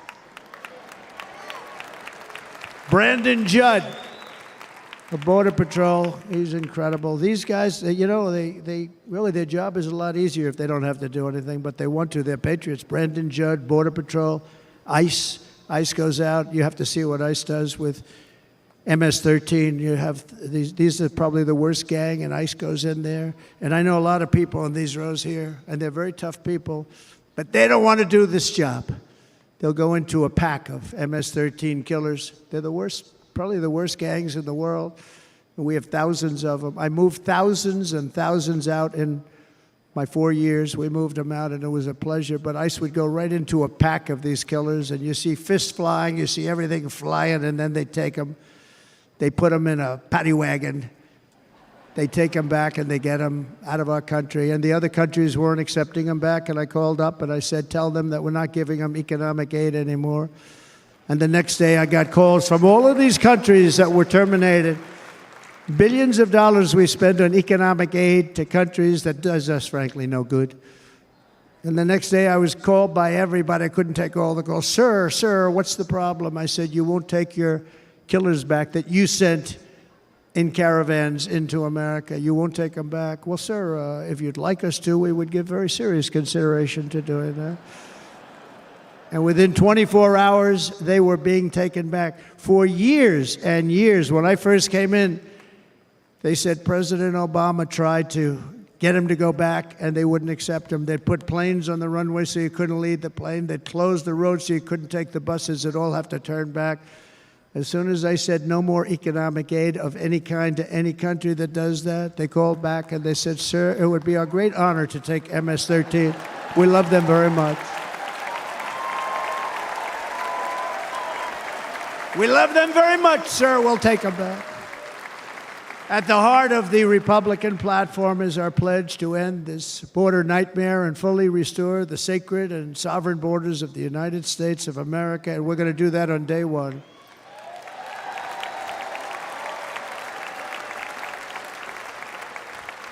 That means two things on day one, right? Drill, baby, drill, and close our borders.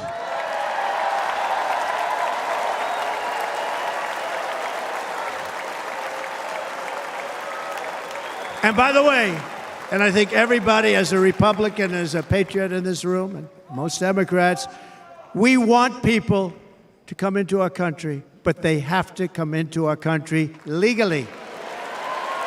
Legally.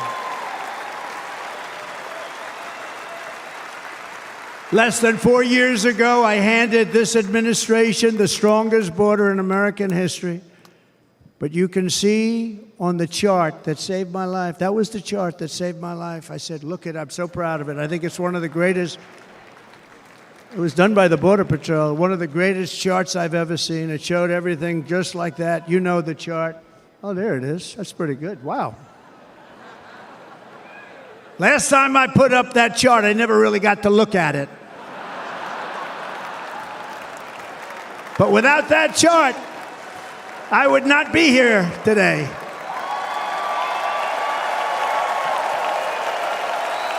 Never got to look at it.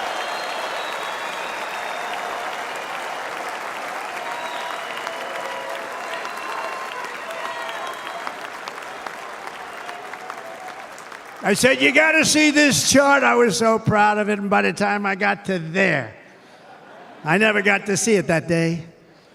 But I'm seeing it now, and I was very proud. If you look at the arrow on the bottom, that's the lowest level, the one on the bottom, heavy red arrow. That's the lowest level of illegal immigrants ever to come into our country in recorded history, right there. Right there. And that was my last week in office. And then you see what happened after I left. Look at the rest. And if you go out a little bit further, it's getting to be a little bit old, but I love it anyway, right? But you can go much higher with those numbers. Look what happened right after that. The invasion began. We had the opposite. We stopped the invasion. But the invasion that we stopped was peanuts by comparison to what happened after I left. Look at what happened after I left. They took over our country. We ended all catch and release. We shut down asylum fraud. We stopped human trafficking and forged historic agreements to keep illegal aliens on foreign soil. We want them to stay on their soil. Under the Trump administration, if you came in illegally, you were apprehended immediately and you were deported. You went right back. The current administration terminated every single one of those great Trump policies that I put in place to seal the border. I wanted a sealed border. Again, come in, but come in legally. You know how unfair it is? So many people, hundreds of thousands of people, have been working for years to come into our country. And now they see these people pour into our country at levels that are unprecedented. It's so unfair. And we're not going to do it. We're not going to stand for it. They suspended wall construction, ended remain in Mexico. We had a policy, remain in Mexico. You think that was easy to get from the Mexican government? But I said, you must give it to us. If you don't give it to us, there will be repercussions. And they gave it to us. But not easy. Canceled our Safe Third agreements. Demolished Title 42, implemented nationwide catch and release. That's catch and release, where we catch them and release them into our country. We catch them and release them into Mexico. There's a slight difference. And took 93, this is the previous administration, 93 executive actions to throw open our border to the world. The entire world is pouring into our country because of this very foolish administration. The greatest invasion in history is taking place right here in our country. They are coming in from every corner of the earth, not just from South America, but from Africa, Asia, the Middle East. They're coming from everywhere. They're coming at levels that we've never seen before. It is an invasion indeed, and this administration does absolutely nothing to stop them.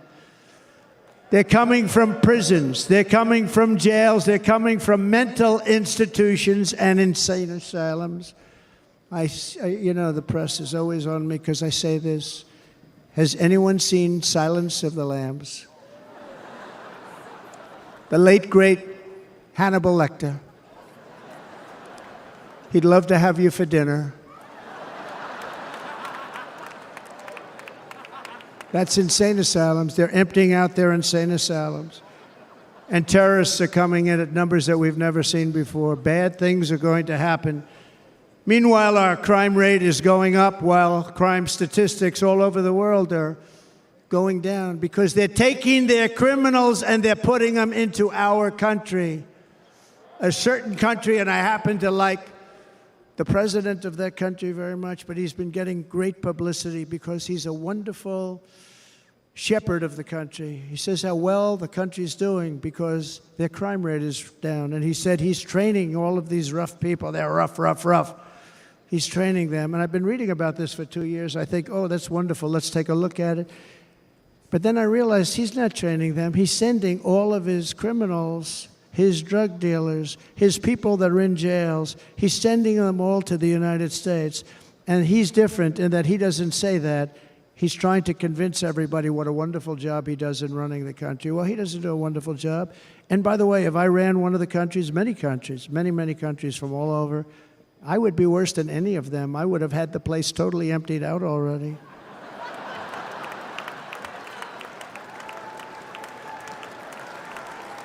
But we become a dumping ground for the rest of the world, which is laughing at us. They think we're stupid. And they can't believe that they're getting away with what they're getting away with, but they're not going to be getting away with it for long. That's what I can tell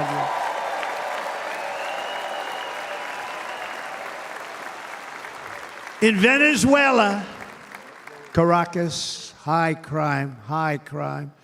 Caracas, Venezuela, really a dangerous place, but not anymore.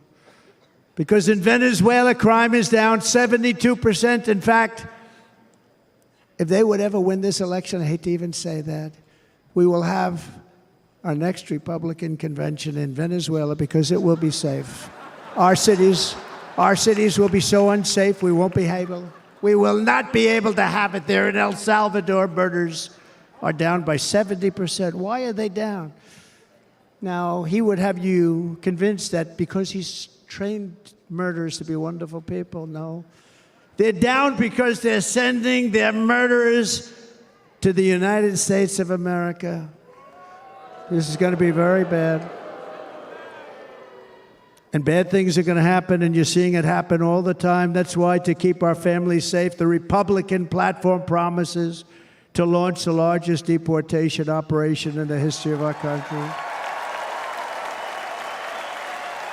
Even larger than that of President Dwight D. Eisenhower from many years ago. You know, he was a moderate, but he believed very strongly in borders. He had the largest deportation operation we've ever had. Just recently, I spoke to the grieving mother of Jocelyn Nungary, a wonderful woman, a precious 12-year-old girl from Houston who last month was tied up, assaulted, and strangled to death after walking to the convenience store just a block away from her house.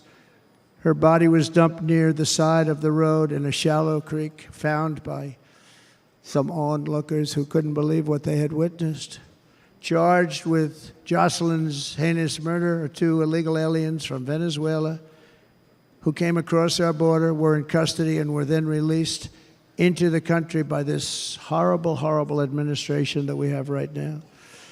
I also met recently with the heartbroken mother and sister of Rachel Morin. Rachel was a 37-year-old mom of 5 beautiful children who was brutally raped and murdered while out on a run. She wanted to keep herself in good shape. It was very important to her. She was murdered. The monster responsible first killed another woman in El Salvador before he was led into America by the White House. This White House let them in. He then attacked a 9-year-old girl and her mother in a home invasion in Los Angeles before murdering Rachel in Maryland. Traveled all throughout the country, doing tremendous damage. Rachel's mother will never be the same. I spent time with her. She will never be the same.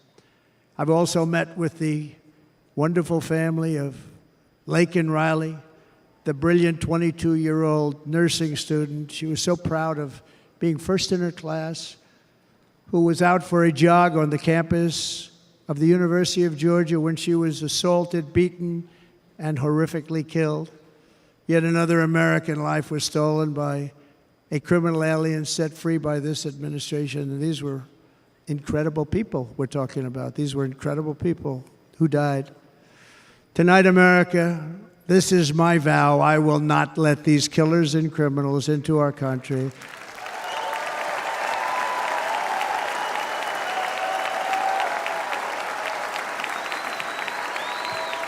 I will keep our sons and daughters safe.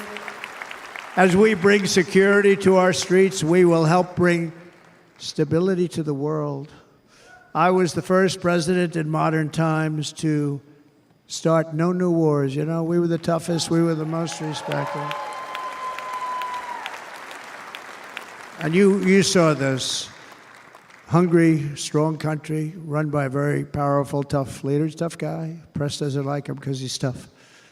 And he came out recently, they were asking him at an interview, the whole world is exploding. What's happening? What's going on? Viktor Orban, Prime Minister of Hungary, very tough man. He said, I don't want people coming into my country and blowing up our shopping centers and killing people. But they said to him, tell us what's going wrong, what's happening, what is it? He said, there's only one way you're going to solve it. You got to bring President Trump back to the United States because he kept everybody at bay. True. He used a word I wouldn't use because I can't use that word. Because you'd say it was braggadocious. The press would say, he was a braggart. I'm not a braggart. But Viktor Orban said it. He said Russia was afraid of him. China was afraid of him. Everybody was afraid of him. Nothing was going to happen. The whole world was at peace. And now the world is blowing up around us. All of these things that you read about were not going to happen. Under President Bush, Russia invaded Georgia. Under President Obama, Russia took Crimea. Under the current administration, Russia is after all of Ukraine. Under President Trump, Russia took nothing.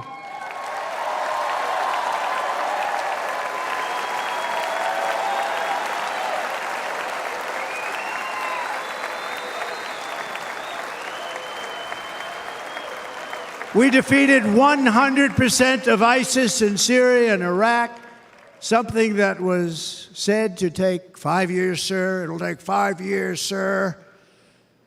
We did it in a matter of a couple of months. We have a great military. Our military is not woke. It's just some of the fools on top that are woke.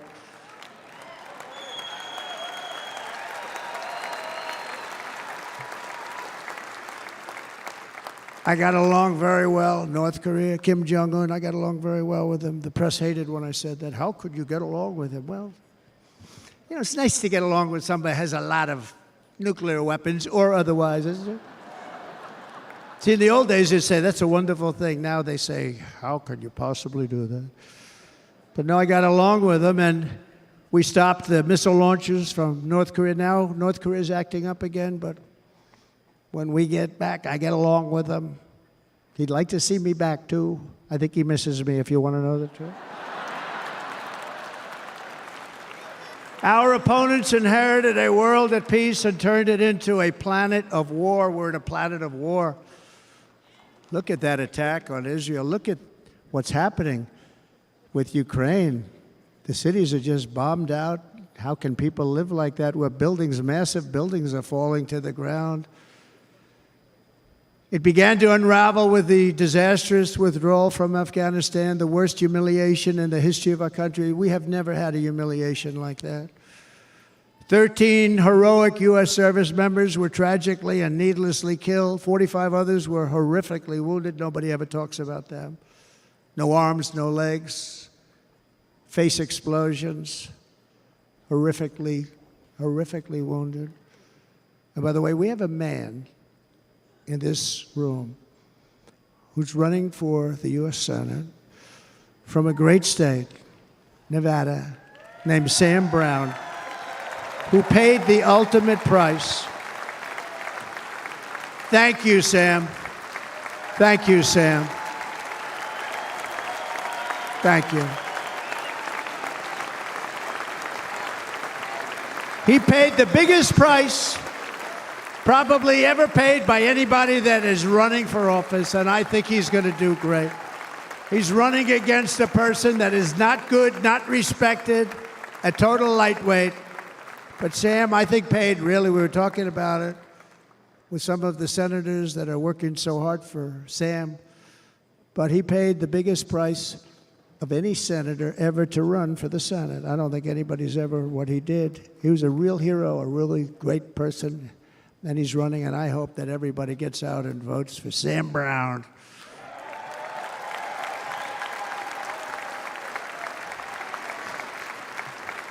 And we also left behind $85 billion worth of military equipment, along with many American citizens were left behind.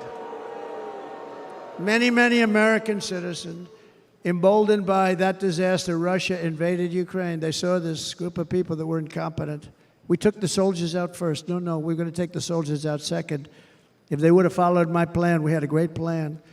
But the plan only kicked in if they did everything perfectly. And they weren't doing things perfectly, so we said it doesn't kick in. You know, 18 months in Afghanistan, we didn't have one, so they were killing them left and right, snipers.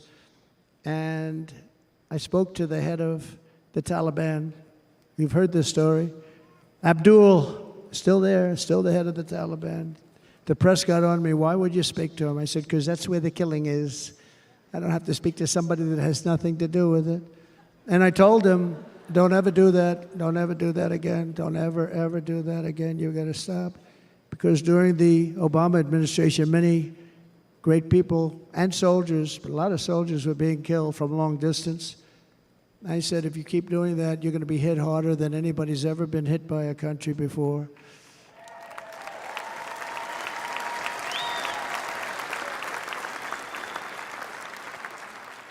And he said, I understand, Your Excellency. He called me Your Excellency. I wonder if he calls the other guy Your Excellency. I doubt it. The other guy gave him everything. I mean, what kind of a deal was that? He walked out, gave him everything. Do you know that right now Afghanistan is one of the largest sellers of weapons in the world? They're selling the brand new, beautiful weapons that we gave them. But think of it, he actually said to me, but why do you show me a picture of my home? I said, you'll have to ask your people or one of your wives. But he could figure it out. And for 18 months, we had not one attack on an American soldier by the Taliban. 18 months.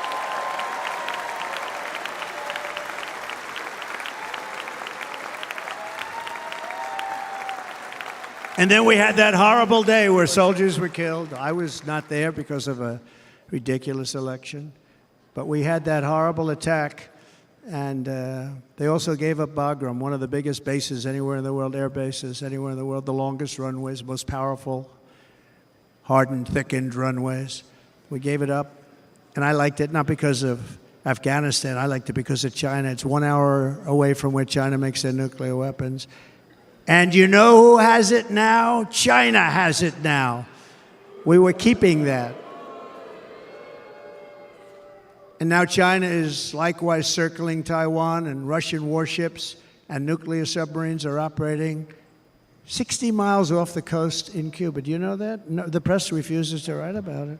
If that were me running this country and we had nuclear submarines in Cuba, I will tell you that headlines every day would be, what's wrong with our president? You don't even hear this. You're not hearing about this.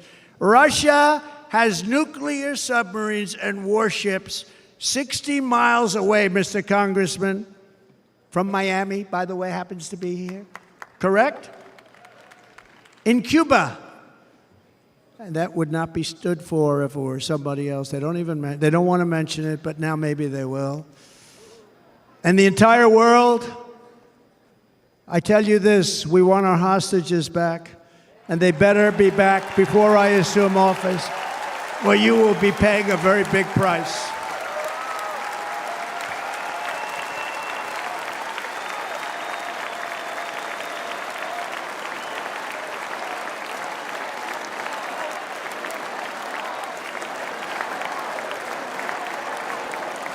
With our victory in November, the years of war, weakness, and chaos will be over. I don't have wars. I had no wars other than ISIS, which I defeated, but that was a war that was started. We had no wars. I could stop wars with a telephone call. I could stop wars with just a telephone call. If properly stated, it would never start.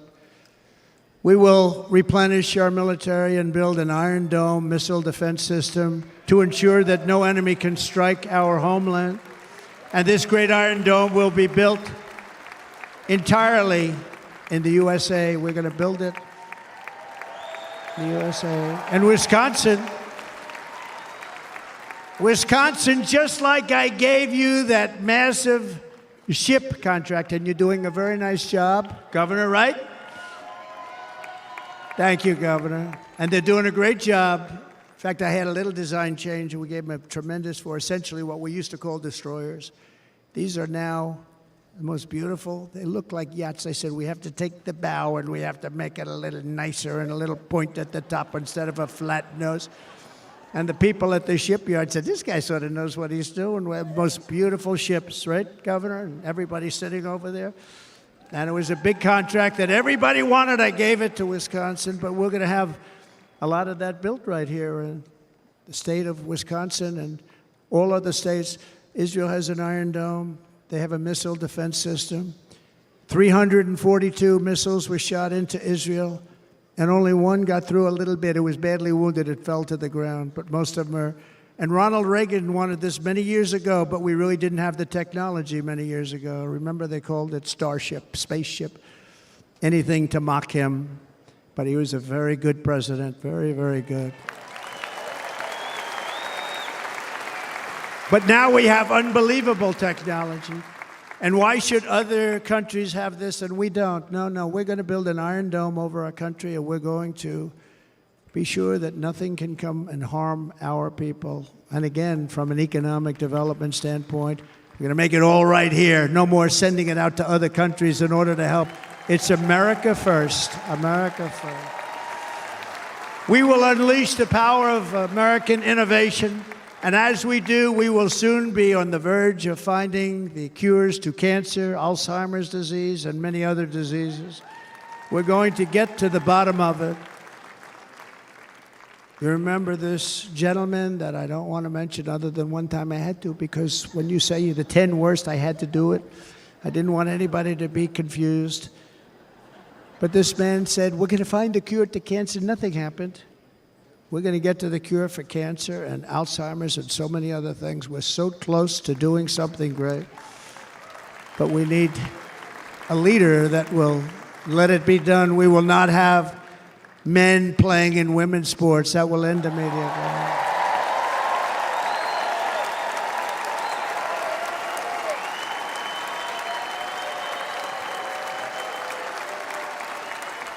And we will restore and renovate our nation's once great cities, making them safe, clean, and beautiful again. And that includes our nation's capital, which is a horrible killing field. So many things. They leave from Wisconsin, they go to look at the Washington Monument, they end up getting stabbed, killed, or shot. We will be very soon very proud of our capital, again, Washington, D.C.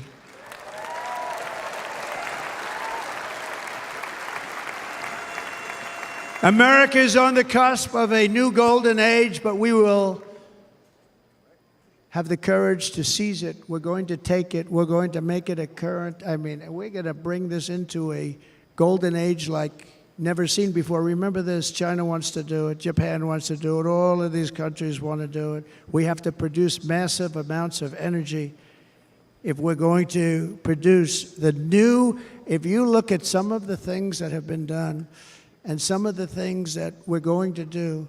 But AI needs literally twice the electricity that's available now in our country. Can you imagine? But instead, we're spending places where they recharge electric cars. They built 8 chargers at a certain location toward the Midwest. 8 chargers for $9 billion. Think of them as a tank for filling up your gas. Think of it. They spent $9 billion on 8 chargers, 3 of which didn't work. And if you were going to do this all over our country, this crazy electric mandate, if you're going to do this and by the way, I'm all for electric. They have their application. But if somebody wants to buy a gas-powered car, gasoline-powered car, or a hybrid, they're going to be able to do it. And we're going to make that change on day 1.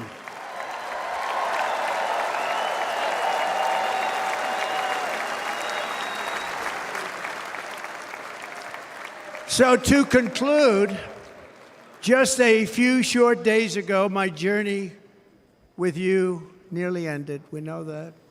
And yet, here we are tonight, all gathered together, talking about the future, promise, and a total renewal of a thing we love very much. It's called America. We live in a world of miracles. None of us knows God's plan or where life's adventure will take us. I want to thank Franklin Graham for being here tonight. He's an outstanding man.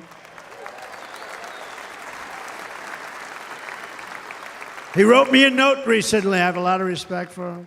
Sir, I love your storytelling. I think it's great in front of these big rallies. But sir, please do me one favor. It won't make any difference. Please don't use any foul language. I was a little embarrassed. He said, it won't make any difference. Actually, it does. The story's not quite as good, but I've been very good. The story is not quite as good, to be honest. I've got to have a little talk with Franklin, but he was great. He's a great gentleman. His father was so incredible, Billy Graham. My father used to love taking me to see Billy Graham. My father would take me to see Billy Graham at Yankee Stadium. He had the biggest rallies you've ever seen. He was a good rally guy, too. But he'd get up, and he was a fantastic guy. My father loved Billy Graham. But I love Franklin Graham. I think Franklin's been fantastic, and I'm working so hard to adhere to his note to me. I'm working hard on it, Franklin. But if the events of last Saturday make anything clear, it is that every single moment we have on earth is a gift from God.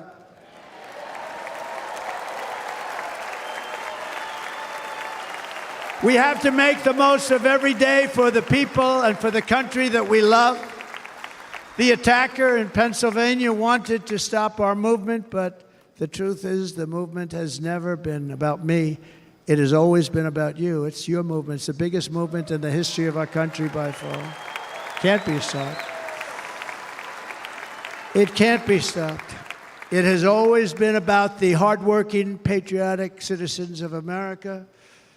For too long, our nation has settled for too little. We settled for too little. We've given everything to other nations, to other people. You have been told to lower your expectations and to accept less for your families. I am here tonight with the opposite message.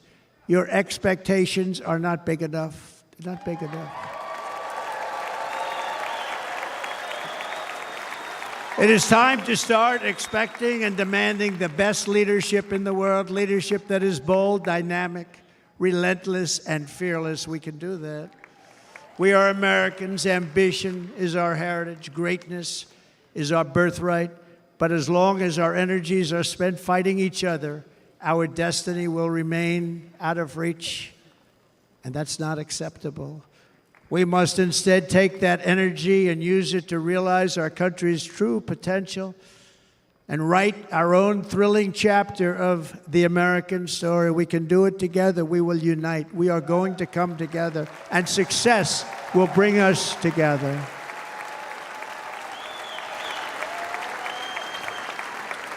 It is a story of love, sacrifice, and so many other things. And remember the word, devotion. It's unmatched devotion. Our American ancestors crossed the Delaware, survived the icy winter at Valley Forge, and defeated a mighty empire to establish our cherished republic. They fought so hard, they lost so many. They pushed thousands and thousands of miles across a dangerous frontier, taming the wilderness to build a life and a magnificent home for their family. They packed their families into covered wagons, trekked across hazardous trails, scaled towering mountains, and braved rivers and rapids to stake their claim on the wide open, new, and very beautiful frontier. When our way of life was threatened, American patriots marched onto the battlefield, raced into enemy strongholds, and stared down death and stared down those enemies to keep alive the flame of freedom. At Yorktown, Gettysburg, and Midway, they joined the roll call of immortal heroes. So many just so many heroes, so many great, great people. And we have to cherish those people. We can't forget those people. We have to cherish those people.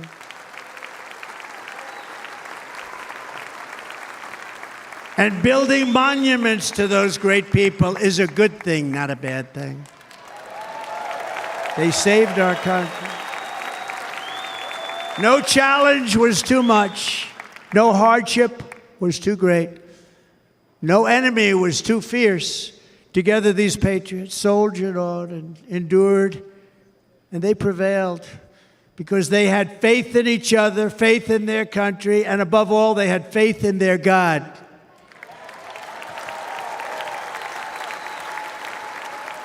Just like our ancestors, we must now come together, rise above past differences, Any disagreements have to be put aside and go forward, united as one people, one nation, pledging allegiance to one great, beautiful, I think it's so beautiful, American flag.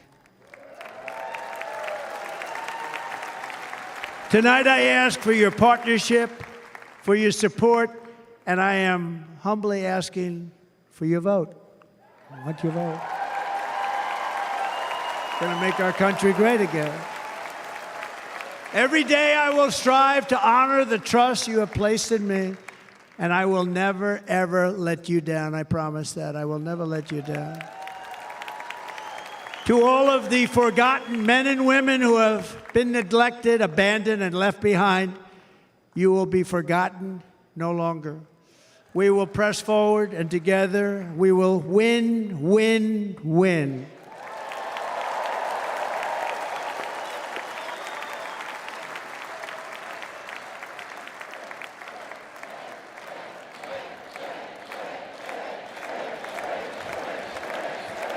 Win, win, win, win, win, win.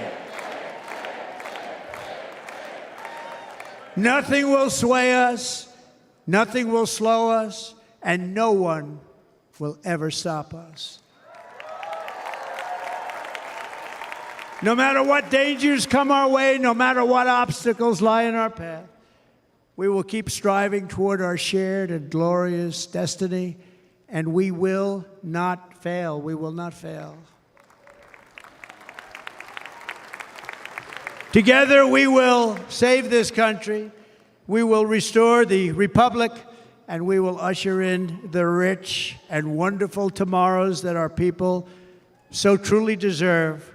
America's future will be bigger, better, bolder, brighter, happier, stronger, freer, greater, and more united than ever before.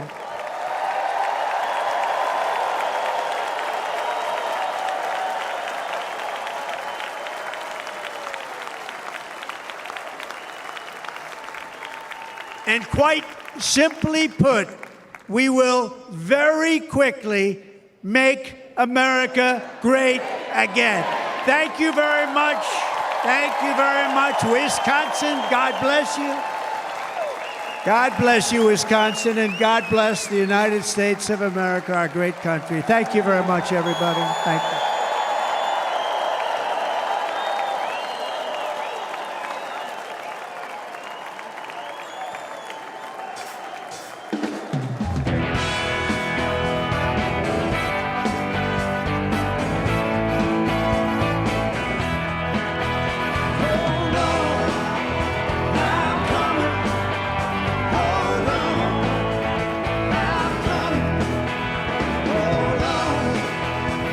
I'm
All right, here we are.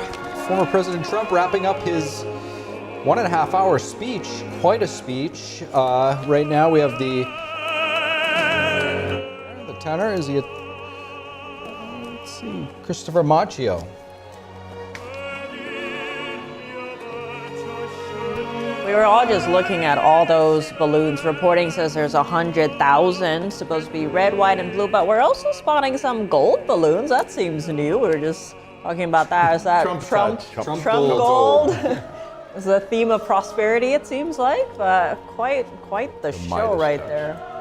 I was looking at some reporting. It seems it's been the same man behind every GOP convention balloon drop since 1988. As Trabe Heining, he's also been at 5 for the Democratic National Convention. But yeah, there you can see the singer Christopher Macchio ending it. And we're gonna stay on the RNC. We have our White House correspondent and Washington correspondents, Iris Tout and Jack Bradley, there on the floor at the venue. Take it away, you two. It's day 4 of the RNC, just wrapping up. A wild crowd here. Really beautiful Italian opera playing, and that's a wrap. Yeah, so everyone, as you can see behind us, are popping the balloons like we do. We managed to get one from our crowd behind me. And of course, the crowd here are playing, they're cheering, and still, people are very excited after Trump's speech. Absolutely. The sizes of these balloons, they're not normal size balloons. They're like huge. Yeah, there are huge ones, there are smaller ones, and there are normal sized ones like this one. It's a very lively scene out here. Take a look.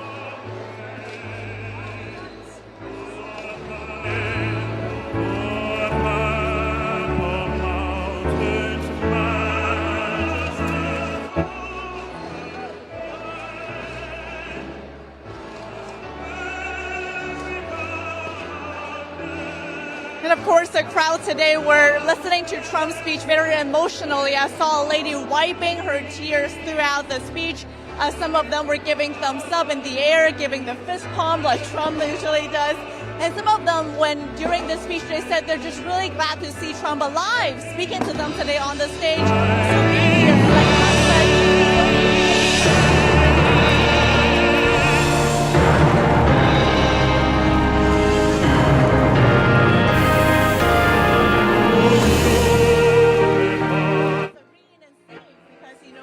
Was by his side. Divinity messaging here tonight in Trump's speech, especially after what happened last Saturday, must be a life-changing moment for the former president. Oh, most definitely. You can see his messaging really changed tonight about a real message about divine protection. And he said, like, I shouldn't be here. And the crowd, you could hear yelling, yes, you should. And I think some people were also yelling how God wants you here. That's when Trump when he said, I'm not supposed to be here. And the crowd thinks, it's really the divine who makes it possible for him to be here tonight. Right. And he did go off script, like for almost half of the whole entire speech. It was pretty incredible.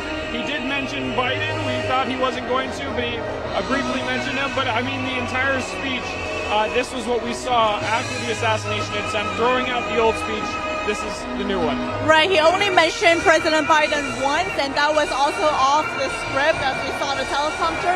And overall, his message was to unify the country. He said how he wants to be the president for all Americans, not for just half of Americans. That he can win by just winning over half of them. And actually, that's a very similar line we heard President Biden saying throughout his campaign rally, saying how he wants to be the president for all Americans. And Trump today using that line and saying how after this moment, it tells one thing that's clear, and that is every day we live is by the grace of God, something along the lines of that. And I think that's what the people here are still trying to register and really recognizing, as well as they hear watching Trump alive, talking to them during this Republican National Convention and accepting the formal nomination of the Republican Party tonight. And they're taking down the signs out here right now. We're just wrapping up as well. So I gotta look out for our cameraman so it doesn't hit us. Oh, but really, really electric.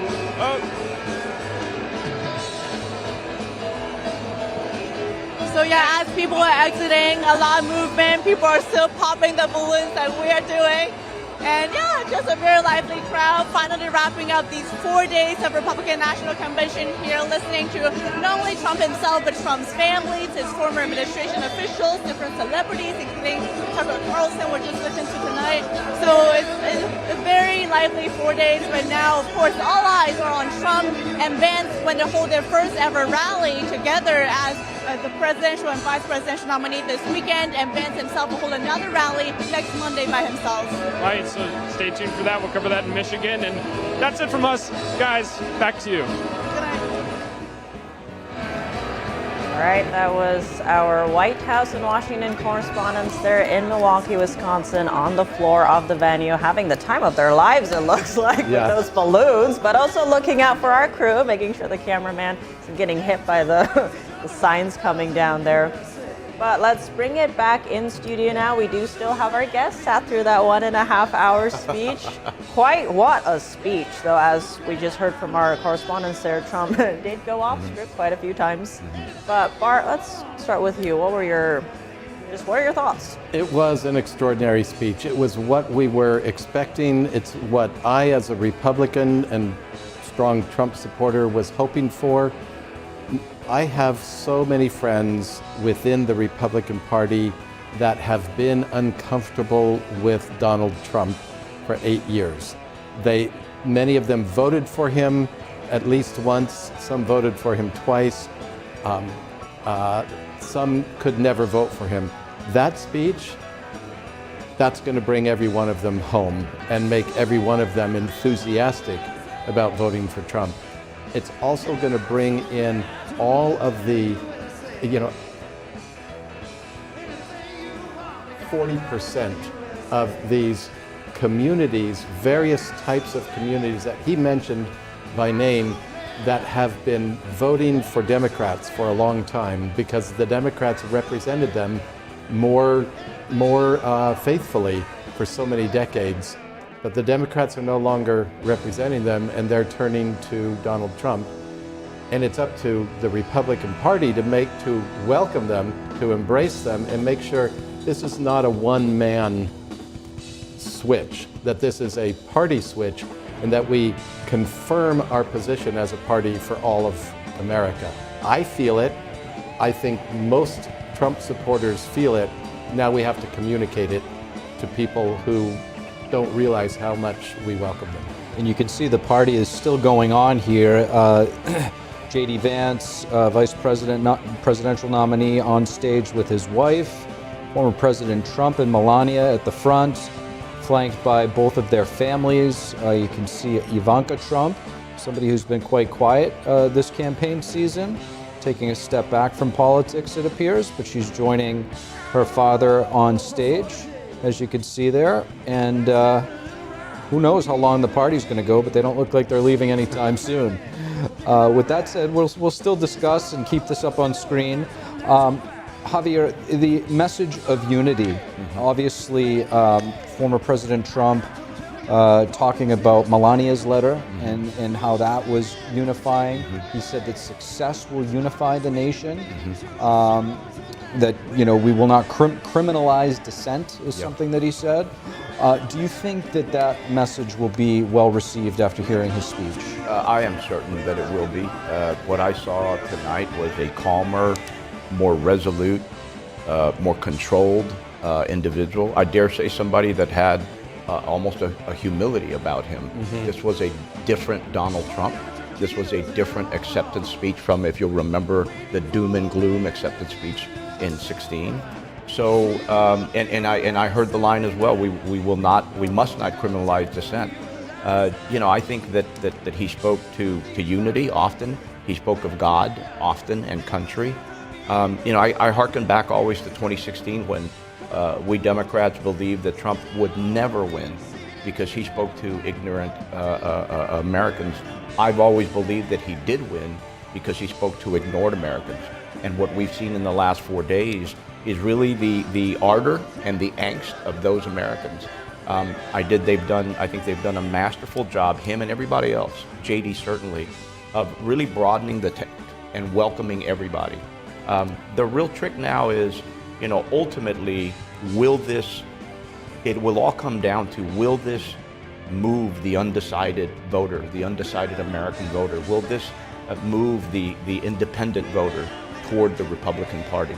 I think they've gone a long, long way. I have to admit, what I've seen in the last 4 days is really a party that has recognized that if they do not open the doors and they do not embrace more and more communities, they don't have a future.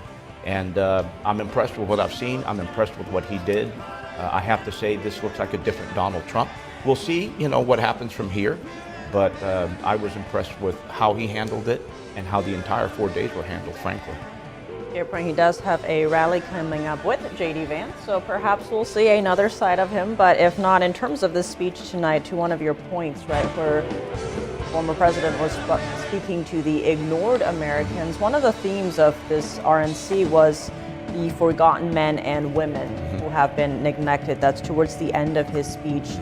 Bart, how do you see, what are those communities? You touched on it a little earlier, the ones who've had maybe their manufacturing stolen, gone to China, all these different areas. He was naming those areas and the countries where those jobs were going to, but help expand on that for us. Sure. Who could these potential Democrats, independents, moderates be who maybe would not have voted for? Well, look at some of the speakers from the earlier nights. I mean, one of the most powerful speakers was that woman, Madeleine Brame. She got up there, and I mean, that was a heart-stopping speech where she talked about her son. I think that you are going to see a huge appeal to large demographic groups, union members, Hispanics, African Americans. We've already seen African American men moving toward Donald Trump, even going back to 2016. I think African American women are starting to say, you know what? We're open. Our minds are open, and we're going to listen to what he has to say. I think youth, the 18 to 30-year-old demographic has voted for Democrats for, certainly since Obama. George W. Bush got some of the youth vote, but not much.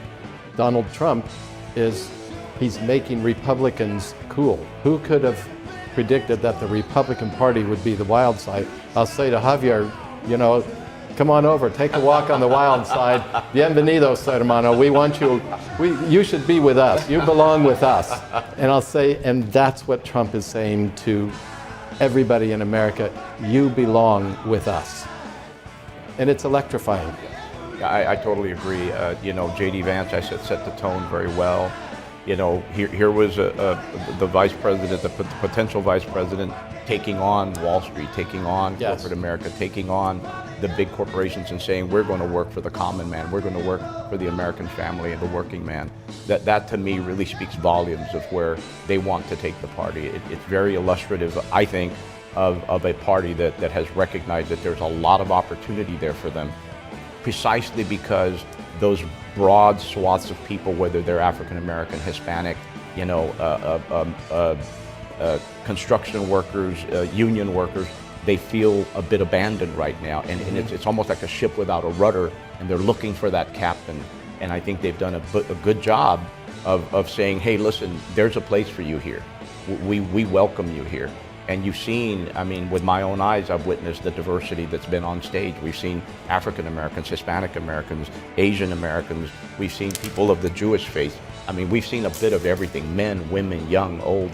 And to me, that really speaks volumes of a party that's saying, we need to change the game plan. We need to change the approach. It needs to be a broader message, and we need to unite, unite, unite. And he carried that message tonight. And it's not tokenism. It's not, let's put the black guy behind the podium, right, so you can see him.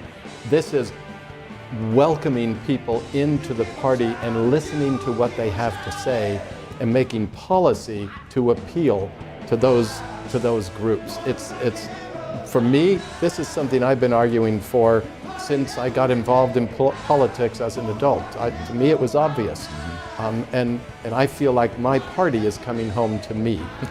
I want to. That's a good way to put it. I want to take us back to the opening part of the speech. Mm-hmm. That was a point where, he started to. He had a tribute to the Secret Service. Yeah. Following the event that took place on Saturday, the attempt on his life.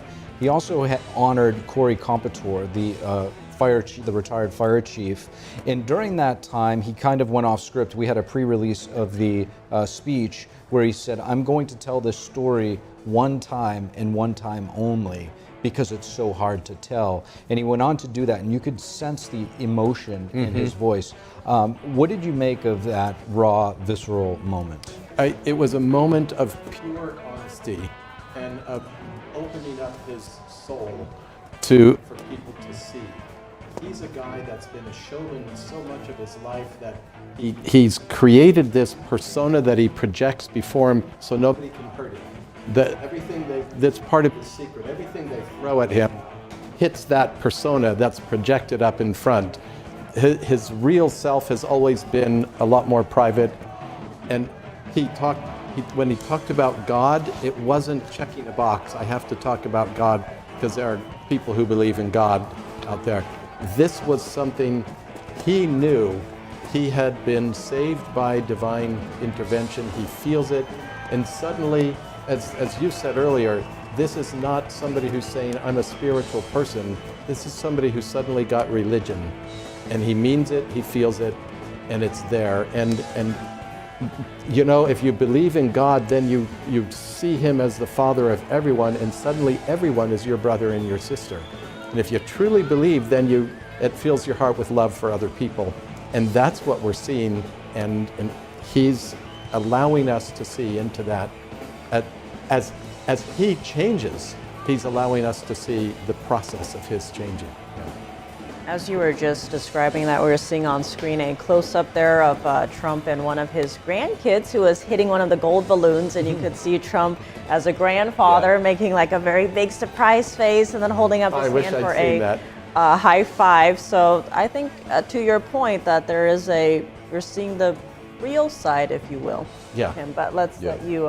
I completely agree with Barta. Look, if anything is going to change your mind, if anything is going to change, who you are, it's escaping death by literally, a few centimeters, a few inches. And this is a man who's experienced that. If anything was going to change you, it's the recognition that, my goodness, it could have ended just like that. Yeah. So I believe that what I saw today was a genuine, changed individual that recognizes, he literally said life is a gift. And I believe that he believes that. I believe that he believes that despite his power, his access, his notoriety, his money, everything he's got, he came within inches of death. It literally happened, and we saw it all. And so I think, if anything, there's probably a sense of understanding that maybe I am being called, maybe I do have a higher calling, maybe I need to take this a bit more seriously, and I need to engage with more Americans and bring them into the tent. I'm hopeful that that's what this is. Time will tell. We'll see what he looks like when he gets back on the campaign trail. And in symbolic fashion, ending on a high note with the opera singer, that's going to have to leave us here. That concludes our special coverage of the RNC.